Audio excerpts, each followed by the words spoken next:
ಪಿಂಚಣಿ, ಸಾಮಾಜಿಕ ಭದ್ರತಾ ಪಿಂಚಣಿ, ಸಬ್ಸಿಡಿಗಳ ಸಾಲ ಮರುಪಾವತಿ ಇತ್ಯಾದಿ ಬದ್ಧ ವೆಚ್ಚಗಳನ್ನು ಸಕಾಲದಲ್ಲಿ ನಿರ್ವಹಿಸಲಾಗಿದೆ. ನೀತಿ ಆಯೋಗದ ನಾವೀನ್ಯತೆ ಸೂಚ್ಯಂಕದಲ್ಲಿ ರಾಜ್ಯಕ್ಕೆ ಸತತ 2 ವರ್ಷ ಮೊದಲನೇ ಸ್ಥಾನ ಸಂದಿದೆ. ಹಾಲು ಉತ್ಪಾದನೆಯಲ್ಲಿ 2ನೇ ಸ್ಥಾನ, ಸುಸ್ಥಿರ ಅಭಿವೃದ್ಧಿ ಸೂಚ್ಯಂಕಗಳಲ್ಲಿ 4ನೇ ಸ್ಥಾನ, ಸಾರ್ವಜನಿಕ ವ್ಯವಹಾರ ಸೂಚ್ಯಂಕದಲ್ಲಿ ಬೆಳವಣಿಗೆ, ಸಮಾನತೆ ಹಾಗೂ ಸುಸ್ಥಿರತೆ 4ನೇ ಸ್ಥಾನ, SDG ಭಾರತ ಸೂಚ್ಯಂಕದಲ್ಲಿ 6ನೇ ಸ್ಥಾನ ದೊರೆತಿದೆ. ರಾಷ್ಟ್ರೀಯ ಒಟ್ಟು ಆಂತರಿಕ ಉತ್ಪನ್ನಕ್ಕೆ 8% ಮತ್ತು ಮಾಹಿತಿ ತಂತ್ರಜ್ಞಾನ ರಫ್ತಿಗೆ 40% ಕೊಡುಗೆ ಕರ್ನಾಟಕದ್ದಾಗಿದೆ. ಇದು ಕೊರೋನೋತ್ತರ ಕಾಲದಲ್ಲಿ ಮೂಡಿಬಂದಿರುವ ಭರವಸೆಯ ಆಶಾಕಿರಣವಾಗಿದೆ. ನಮ್ಮ ಸರ್ಕಾರ ಅಭಿವೃದ್ಧಿ ಕಾರ್ಯತಂತ್ರ ನೋಟ ಹೀಗಿದೆ. ಸಾಮಾಜಿಕ ನ್ಯಾಯದೊಂದಿಗೆ ಸಮಾಜದ ನಿರ್ಮಾಣಕ್ಕೆ ಬುನಾದಿ, ಸಮರ್ಥ ಕಾನೂನು ಸುವ್ಯವಸ್ಥೆ ನಿರ್ವಹಣೆಯೊಂದಿಗೆ ಸಾಮಾಜಿಕ ಸಾಮರಸ್ಯಕ್ಕೆ ಗಮನ, ಕಲ್ಯಾಣ ಕರ್ನಾಟಕದ ಅಭಿವೃದ್ಧಿ ವಿಶೇಷ ಆದ್ಯತೆ, ಕೃಷಿ, ನೀರಾವರಿ, ಮೂಲಸೌಕರ್ಯ ಸುಧಾರಣೆಗೆ ಜೊತೆಗೆ ಶಿಕ್ಷಣ ಮತ್ತು ಆರೋಗ್ಯಕ್ಕೆ ಅಗ್ರ ಪ್ರಾಶಸ್ತ್ಯ, ಕೋವಿಡ್-19ರಿಂದ ನಿಸ್ತೇಜನಗೊಂಡು ಆರ್ಥಿಕ ಚಟುವಟಿಕೆಗಳ ವೇಗವರ್ಧನೆ, ಜಲಮೂಲ ಜಲಕಾಯಗಳ ರಕ್ಷಣೆ ಜೊತೆಗೆ ಪರಿಣಾಮಕಾರಿ ಬಳಕೆ, ಪ್ರವಾಸೋದ್ಯಮ ಹಾಗೂ MSMEಗಳ ಬೆಳವಣಿಗೆ ಹೊಸ ವೇಗ, ಅನುತ್ಪಾದಕ ವೆಚ್ಚಗಳ ಕಡಿತ ಹಾಗೂ ಉತ್ಪಾದನೆಗೆ ಒತ್ತು, ನಾಡಿನ ನೆಲ, ಜಲ, ಭಾಷೆ, ಸಂಸ್ಕೃತಿ ಮತ್ತು ಗಡಿಗಳ ಸಂರಕ್ಷಣೆ, ಆತ್ಮನಿರ್ಭರ ಭಾರತದ ಬೆಳಕಿನಲ್ಲಿ ಸ್ವಾವಲಂಬಿ ಕರ್ನಾಟಕ ರೂಪಿಸುವಂತಹದ್ದು. ರಾಜ್ಯದ ಅರ್ಥವ್ಯವಸ್ಥೆ 2020-21ನೇ ಸಾಲಿನಲ್ಲಿ ಕೋವಿಡ್-19 ಸಾಂಕ್ರಾಮಿಕ ರೋಗವನ್ನು ನಿಯಂತ್ರಿಸಲು ತೆಗೆದುಕೊಂಡ ಲಾಕ್ಡೌನ್ ಕ್ರಮದಿಂದಾಗಿ ರಾಜ್ಯದ ಒಟ್ಟಾರೆ ಆಂತರಿಕ ಉತ್ಪನ್ನ GSDP ಕುಸಿತ ಕಂಡಿದೆ. ಮುಂಗಡ ಅಂದಾಜುಗಳ ಪ್ರಕಾರ ಸ್ಥಿರ ಬೆಲೆಗಳಲ್ಲಿ ರಾಜ್ಯದ ಒಟ್ಟಾರೆ ಆಂತರಿಕ ಉತ್ಪನ್ನ 2019-20ನೇ ಸಾಲಿಗೆ ಹೋಲಿಸಿದರೆ 2.6% ಕುಸಿತ ಕಂಡಿದೆ. 2020-21ರ ಅವಧಿಯಲ್ಲಿ ಕೋವಿಡ್-19 ಸಾಂಕ್ರಾಮಿಕ ಮತ್ತು ಉತ್ತರ ಕರ್ನಾಟಕದ ಭಾಗದಲ್ಲಿ ಕಂಡುಬಂದ ಪ್ರವಾಹದ ನಡುವೆಯೂ ಕೃಷಿ ಕ್ಷೇತ್ರದಲ್ಲಿ 6.4% ಗಣನೀಯ ಬೆಳವಣಿಗೆ ಕಂಡುಬಂದಿದೆ. ಆದರೆ ಕೈಗಾರಿಕೆ ಮತ್ತು ಸೇವಾ ವಲಯವು ಕಳೆದ ಸಾಲಿಗೆ ಹೋಲಿಸಿದರೆ ಪ್ರಸಕ್ತ ಸಾಲಿನಲ್ಲಿ ಕುಸಿತ ಕಂಡಿದೆ. 2020-21ನೇ ಸಾಲಿನ ಕೈಗಾರಿಕಾ ವಲಯ 5.1% ಹಾಗೂ ಸೇವಾ ವಲಯ 3.1% ಇಳಿಕೆ ಕಂಡಿದೆ. ರಾಜ್ಯದ ಹಣಕಾಸು ಪರಿಸ್ಥಿತಿ. ರಾಜ್ಯ ಸರ್ಕಾರ ರಾಜಸ್ವ ಸಂಪನ್ಮೂಲವು ರಾಜ್ಯದ ಸ್ವಂತ ತೆರಿಗೆ, ತೆರಿಗೆಯೇತರ ಸ್ವೀಕೃತಿ, ಕೇಂದ್ರದ ತೆರಿಗೆ ಪಾಲು ಮತ್ತು ಕೇಂದ್ರದ ಸಹಾಯಧನವನ್ನು ಒಳಗೊಂಡಿರುತ್ತದೆ. ಆದರೆ 2020-21ರಲ್ಲಿ ಕೋವಿಡ್-19 ವೈರಾಣು ಹರಡುವುದನ್ನು ತಡೆಗಟ್ಟಲು ದೇಶವ್ಯಾಪಿ ಲಾಕ್ಡೌನ್ ಘೋಷಿಸಲಾಗಿತ್ತು. ಲಾಕ್ಡೌನ್ನಿಂದ ಆರ್ಥಿಕ ಚಟುವಟಿಕೆಗಳು ಸಂಪೂರ್ಣ ಸ್ಥಗಿತಗೊಂಡ ಕಾರಣ ರಾಜ್ಯ ಹಾಗೂ ಕೇಂದ್ರ ಸರ್ಕಾರದ ತೆರಿಗೆ ಸಂಗ್ರಹ ಆಯವ್ಯಯ ಅಂದಾಜಿಗಿಂತ ಕಡಿಮೆಯಾಗಿರುತ್ತದೆ. ಇದರ ಪರಿಣಾಮವಾಗಿ ರಾಜ್ಯಗಳಿಗೆ ನೀಡುವ ತೆರಿಗೆ ಪಾಲನ್ನು ಕೇಂದ್ರ ಸರ್ಕಾರ ಆಯವ್ಯಯದ ಪರಿಷ್ಕೃತ ಅಂದಾಜಿನಲ್ಲಿ ಕಡಿಮೆ ಮಾಡಲಾಗಿದೆ. ಇದರಿಂದ ರಾಜ್ಯದ ತೆರಿಗೆ ಪಾಲು 2020-21ನೇ ಸಾಲಿನ ಆಯವ್ಯಯದಲ್ಲಿ ಅಂದಾಜಿಸಿದ್ದ 28,591 ಕೋಟಿ ರೂಗಳಿಗೆ ಎದುರಾಗಿ ಪರಿಷ್ಕೃತ ಅಂದಾಜಿನಲ್ಲಿ 20,053 ಕೋಟಿಗಳಿಗೆ ಇಳಿಕೆಯಾಗಿದೆ. ಈ ಎಲ್ಲ ಕಾರಣಗಳಿಂದ 2020-21ನೇ ಸಾಲಿನಲ್ಲಿ ರಾಜ್ಯದ ರಾಜಸ್ವ ಸಂಪನ್ಮೂಲವು ಆಯವ್ಯಯದ ಗುರಿಗಳನ್ನು ತಲುಪಲು ಸಾಧ್ಯವಾಗಿದೆ. 2021-22ನೇ ಸಾಲಿಗೆ ರಾಜ್ಯಕ್ಕೆ 24,273 ಕೋಟಿ ರೂಗಳ ತೆರಿಗೆ ಪಾಲನ್ನು ನೀಡುವುದಾಗಿ ಕೇಂದ್ರ ಸರ್ಕಾರ ತನ್ನ ಆಯವ್ಯಯದಲ್ಲಿ ತಿಳಿಸಿದೆ. ರಾಜ್ಯದ GST ಸಂಗ್ರಹಣೆ ಕೋವಿಡ್-19 ಕಾರಣದಿಂದ ಇಳಿಕೆಯಾಗಿರುತ್ತದೆ. ಈ ನಷ್ಟವನ್ನು ಕೇಂದ್ರ ಸರ್ಕಾರ ರಾಜ್ಯಕ್ಕೆ GST ಪರಿಹಾರವಾಗಿ ನೀಡಬೇಕಾಗಿದೆ. ಆದರೆ ಕೇಂದ್ರ ಸರ್ಕಾರದ GST ಪರಿಹಾರ ಉಪಕಾರದಲ್ಲಿನ ಕಾಂಪನ್ಸೇಷನ್ ಸೆಸ್ ನಿರೀಕ್ಷಿತ ಸಂಗ್ರಹಣೆ ಇಲ್ಲದ ಕಾರಣ ರಾಜ್ಯದ GST ನಷ್ಟ ಭರಿಸಲು ಕೇಂದ್ರ ಸರ್ಕಾರ ಸಾಲ ಪಡೆದು ರಾಜ್ಯಗಳಿಗೆ ಹಂಚಿಕೆ ಮಾಡುವುದಾಗಿ ತಿಳಿಸಿದೆ. ಹಾಗೂ ಈ ಸಾಲದ ಮರುಪಾವತಿಯನ್ನು GST ಪರಿಹಾರ ಉಪಕರಣದಿಂದ ಭರಿಸಲಾಗುವುದು. 2020-21ನೇ ಸಾಲಿನಲ್ಲಿ 12,407 ಕೋಟಿ ರೂಗಳನ್ನು ಕೇಂದ್ರ ಸರ್ಕಾರ ಸಾಲ ಪಡೆದು ರಾಜ್ಯಕ್ಕೆ GST ಪರಿಹಾರವಾಗಿ ನೀಡಿರುತ್ತದೆ. ಕೋವಿಡ್-19 ಕಾರಣದಿಂದಾಗಿ ಉಂಟಾಗಿರುವ ಆರ್ಥಿಕ ಸಂಕಷ್ಟವನ್ನು ಎದುರಿಸಲು ಕೇಂದ್ರ ಸರ್ಕಾರ ರಾಜ್ಯಗಳಿಗೆ 2020-21ನೇ ಸಾಲಿನಲ್ಲಿ GSDP ಶೇಕಡ 5% ಸಾಲ ಪಡೆಯಲು ಅನುಕೂಲ ಮಾಡಿಕೊಟ್ಟಿದೆ. ಅದರಂತೆ ನಮ್ಮ ರಾಜ್ಯ ಈ ಸೌಲಭ್ಯವನ್ನು ಪಡೆಯಲು ವಿಧಾನಮಂಡಲದ ಅನುಮೋದನೆ ಪಡೆದು ಕರ್ನಾಟಕ ವಿತ್ತೀಯ ಹೊಣೆಗಾರಿಕೆ ಅಧಿನಿಯಮ 2002 ತಿದ್ದುಪಡಿ ತಂದಿದೆ. ಆದರೆ ಮುಂದೆ ರಾಜ್ಯದ ಆರ್ಥಿಕತೆಯ ಮೇಲೆ ಉಂಟಾಗುವ ಹೊಣೆಗಾರಿಕೆಯನ್ನು ಗಮನದಲ್ಲಿಟ್ಟುಕೊಂಡು ಪ್ರಸ್ತುತ ವರ್ಷ ರಾಜ್ಯ ಸರ್ಕಾರ ಸಾಲವನ್ನು GSDPಯ ಶೇಕಡ 4% ಸೀಮಿತಗೊಳಿಸಿದೆ. 15ನೇ ಹಣಕಾಸು ಆಯೋಗ 2021-26ಕ್ಕೆ ಸಂಬಂಧಿಸಿದಂತೆ ಕೇಂದ್ರ ಹಾಗೂ ರಾಜ್ಯಗಳ ನಡುವೆ ಸಂಪನ್ಮೂಲಗಳ ಹಂಚಿಕೆ ಕುರಿತು ವರದಿ ನೀಡಿದೆ. 15ನೇ ಹಣಕಾಸು ಆಯೋಗ 2020-21 ವರದಿಯಲ್ಲಿ ನೀಡಿದ ಹಂಚಿಕೆಯನ್ನೇ 2021-26 ವರದಿಯಲ್ಲೂ ಮುಂದುವರಿಸುತ್ತದೆ. ಅದರಂತೆ ನಮ್ಮ ರಾಜ್ಯಕ್ಕೆ ಶೇಕಡ 3.64 ಕೋಟಿರಷ್ಟು ತೆರಿಗೆ ಹಂಚಿಕೆ ಪಾಲು ಸಿಗಲಿದೆ. 15ನೇ ಹಣಕಾಸು ಆಯೋಗ ತನ್ನ ವರದಿಯಲ್ಲಿ 2021-22ನೇ ಸಾಲಿನ ನಮ್ಮ ರಾಜ್ಯಕ್ಕೆ 3,548 ಕೋಟಿ ರೂಪಾಯಿ ಅನುದಾನವನ್ನು ಸ್ಥಳೀಯ ಸಂಸ್ಥೆಗಳಿಗೆ, 791 ಕೋಟಿ ರೂಪಾಯಿಗಳನ್ನು ರಾಜ್ಯ ವಿಪತ್ತು ಪರಿಹಾರ ನಿಧಿಗೆ ಹಾಗೂ 1,631 ಕೋಟಿ ರೂಪಾಯಿಗಳ ರಾಜಸ್ವ ಕೊರತೆ ಅನುದಾನವನ್ನು ನೀಡಿದೆ. ಇದಲ್ಲದೆ 3,000 ಕೋಟಿ ರೂಪಾಯಿಗಳನ್ನು ಬೆಂಗಳೂರು ನಗರದ ಫೆರಿಫೆರಲ್ ರಿಂಗ್ ರಸ್ತೆಗಾಗಿ ಹಾಗೂ 3,000 ಕೋಟಿ ರೂಪಾಯಿಗಳನ್ನು ರಾಜ್ಯದ ಕೆರೆಗಳ ಮತ್ತು ಇತರೆ ಜಲಮೂಲಗಳ ಸಮಗ್ರ ಅಭಿವೃದ್ಧಿಗಾಗಿ ಆಯೋಗ ಶಿಫಾರಸು ಮಾಡಿದೆ. ಬೆಂಗಳೂರು ನಗರ ತಂತ್ರಜ್ಞಾನ ಕ್ಷೇತ್ರದಲ್ಲಿ ದೇಶದಲ್ಲೇ ಮುಂಚೂಣಿಯಲ್ಲಿದ್ದು ನಗರದ ಅಭಿವೃದ್ಧಿಗಾಗಿ ಹಣಕಾಸು ಆಯೋಗ ನೀಡಿರುವ ಈ ಅನುದಾನವನ್ನು ಪಡೆಯಲು ಸರ್ಕಾರ ಶ್ರಮಿಸಲಿದೆ. 2020-21ನೇ ಸಾಲಿನಲ್ಲಿ ನಮ್ಮ ಸರ್ಕಾರ ಹಲವಾರು ಸವಾಲುಗಳನ್ನು ಎದುರಿಸಿತ್ತು. ಈಗ ಚೇತರಿಗೆ ಹಸಿರು ಚಿಗುರುಗಳು ಸ್ಪಷ್ಟ ಚಿಹ್ನೆಗಳು ಕಾಣಿಸುತ್ತಿದ್ದರೂ 2021-22ನೇ ಸಾಲು ಕೂಡ ಹಲವಾರು ಸವಾಲುಗಳನ್ನು ಎದುರಾಗಬಹುದು. ನಾವು ವರ್ಷದಿಂದ ವರ್ಷಕ್ಕೆ ತೆಗೆದುಕೊಳ್ಳುವ ಶೇಕಡ 14% ನಿರೀಕ್ಷಿತ ಬೆಳವಣಿಗೆ ಮುಂದಿನ ವರ್ಷದ ರಾಜಸ್ವ ಸ್ವೀಕೃತಿಯಲ್ಲಿ ಆಗುವುದಿಲ್ಲ. ಅದೇ ರೀತಿ ಕೋವಿಡ್-19 ನಿಭಾಯಿಸಲು ತೆಗೆದುಕೊಂಡ ಹೊಣೆಗಾರಿಕೆಗಳು 2021-22ರಲ್ಲಿ ತನ್ನದೇ ಆದ ಪರಿಣಾಮ ಬೀರುವುದರಿಂದ 2021-22ನೇ ಆಯವ್ಯಯ ತಯಾರಿಕೆಯ ಪ್ರಕ್ರಿಯೆಯು ಕಠಿಣವಾಯಿತು. 2021-22 ಸಾಲಿನ ಕೇಂದ್ರ ಸರ್ಕಾರ ರಾಜ್ಯಗಳಿಗೆ GSDPಯ ಶೇಕಡ 4% ಸಾಲ ಪಡೆಯಲು ಅನುಮತಿಸಿದ್ದು, ಅದರಿಂದ ಕರ್ನಾಟಕ ವಿತ್ತೀಯ ಹೊಣೆಗಾರಿಕೆ ಅಧಿನಿಯಮ 2002ಕ್ಕೆ ತಿದ್ದುಪಡಿ ಮಾಡಲು ಪ್ರಸಕ್ತ ಬಜೆಟ್ನ ಅಧಿವೇಶನದಲ್ಲಿ ತಿದ್ದುಪಡಿ ವಿಧೇಯಕವನ್ನು ಮಂಡಿಸಲಾಗುವುದು.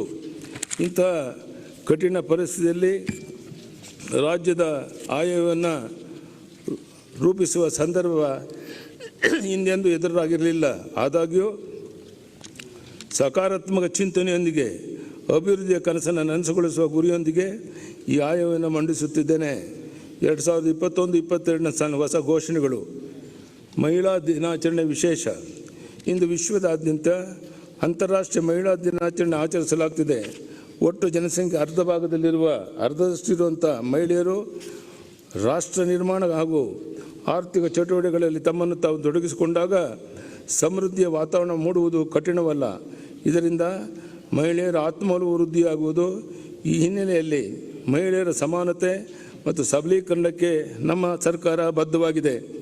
ನಗರ ಪ್ರದೇಶದ ಉದ್ಯೋಗಸ್ಥ ಮಹಿಳೆಯರಿಗೆ ಮಕ್ಕಳ ಆರೈಕೆಗಾಗಿ ನೆರವಾಗಲು ನಮ್ಮ ಸರ್ಕಾರ ಬೆಂಗಳೂರು ಮತ್ತು ಇತರ ಮಹಾನಗರದಲ್ಲಿರುವ ಅಂಗನವಾಡಿಗಳನ್ನು ಹಂತ ಹಂತವಾಗಿ ಶಿಶುಪಾಲನಾ ಕೇಂದ್ರಗಳಾಗಿ ಉನ್ನತೀಕರಿಸಲಿದೆ.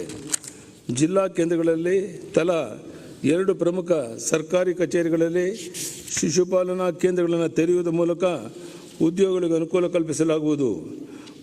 ಮಹಿಳಾ ಉದ್ಯಮಿಗಳನ್ನು ಪ್ರೋತ್ಸಾಹಿಸುವ ಉದ್ದೇಶದಿಂದ ಆಸ್ಪತ್ರೆ, ವೈದ್ಯಕೀಯ ಆರೈಕೆ ಮತ್ತಿತರ ಸೇವಾ ವಲಯದಲ್ಲಿ ಕಾರ್ಯನಿರ್ವಹಿಸಿರುವ ಮಹಿಳಾ ಉದ್ಯಮಿಗಳಿಗೆ ಮಹಿಳಾ ಅಭಿವೃದ್ಧಿ ನಿಗಮ ಕರ್ನಾಟಕ ರಾಜ್ಯ ಸಂಸ್ಥೆಯ ಮೂಲಕ 2 ಕೋಟಿ ರೂಪಾಯಿಗಳವರೆಗೆ ಶೇಕಡ 4 ರಿಯಾಯಿತಿ ಬಡ್ಡಿ ದರದಲ್ಲಿ ಸಾಲ ಸೌಲಭ್ಯ ಒದಗಿಸಲಾಗುವುದು.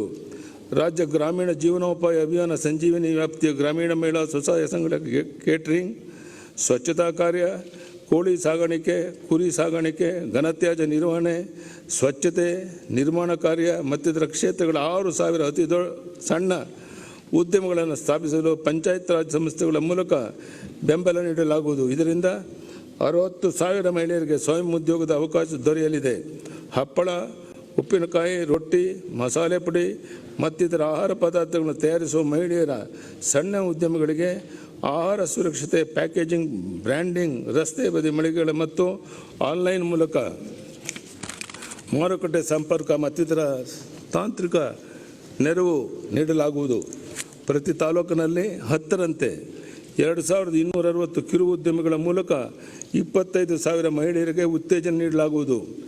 ಮಹಿಳಾ ಸ್ವಸಹಾಯ ಸಂಘಗಳು ಹಾಗೂ ಮಹಿಳಾ ಉದ್ಯಮಿಗಳ ತಯಾರಿಸಿದ ಉತ್ಪನ್ನಗಳಿಗೆ ಮಾರುಕಟ್ಟೆ ಒದಗಿಸಲು ಬೆಂಗಳೂರು, ಮೈಸೂರು, ಬೆಳಗಾವಿ ಮತ್ತು ಕಲಬುರಗಿ ನಗರದಲ್ಲಿ 1 ವಾರದ ಅವಧಿಗೆ ವಾರ್ಷಿಕ ಮಾರಾಟ ಮೇಳ ಹಮ್ಮಿಕೊಳ್ಳಲಾಗುವುದು.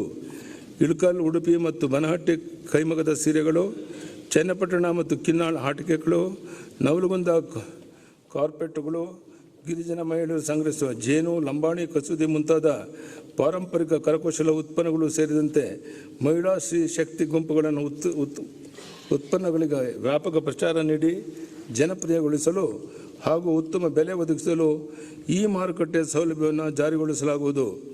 ಬೆಂಗಳೂರಿನ ಗಾರ್ಮೆಂಟ್ ಉದ್ಯಮದಲ್ಲಿ ಅತಿ ಹೆಚ್ಚಿನ ಸಂಖ್ಯೆಯಲ್ಲಿರುವ ಮಹಿಳಾ ಕಾರ್ಮಿಕರಿಗೆ BMTC ಹಾಗೂ ಕಾರ್ಮಿಕ ಇಲಾಖೆಗಳ ಸಹಭಾಗಿತ್ವದಲ್ಲಿ ರಿಯಾಯಿತಿ ದರದಲ್ಲಿ BMT ಬಸ್ ಪಾಸ್ ನೀಡುವ ವನಿತಾ ಸಂಗಾತಿ ಯೋಜನೆಯನ್ನು ಹಿಂದಿನ ವರ್ಷದ ಆಯವ್ಯಯದಲ್ಲಿ ಘೋಷಿಸಲಾಗಿದ್ದರೂ ಕೋವಿಡ್-19 ಸಾಂಕ್ರಾಮಿಕದಿಂದ ಅನುಷ್ಠಾನಗೊಳಿಸುವುದು ಸಾಧ್ಯವಾಗಲಿಲ್ಲ.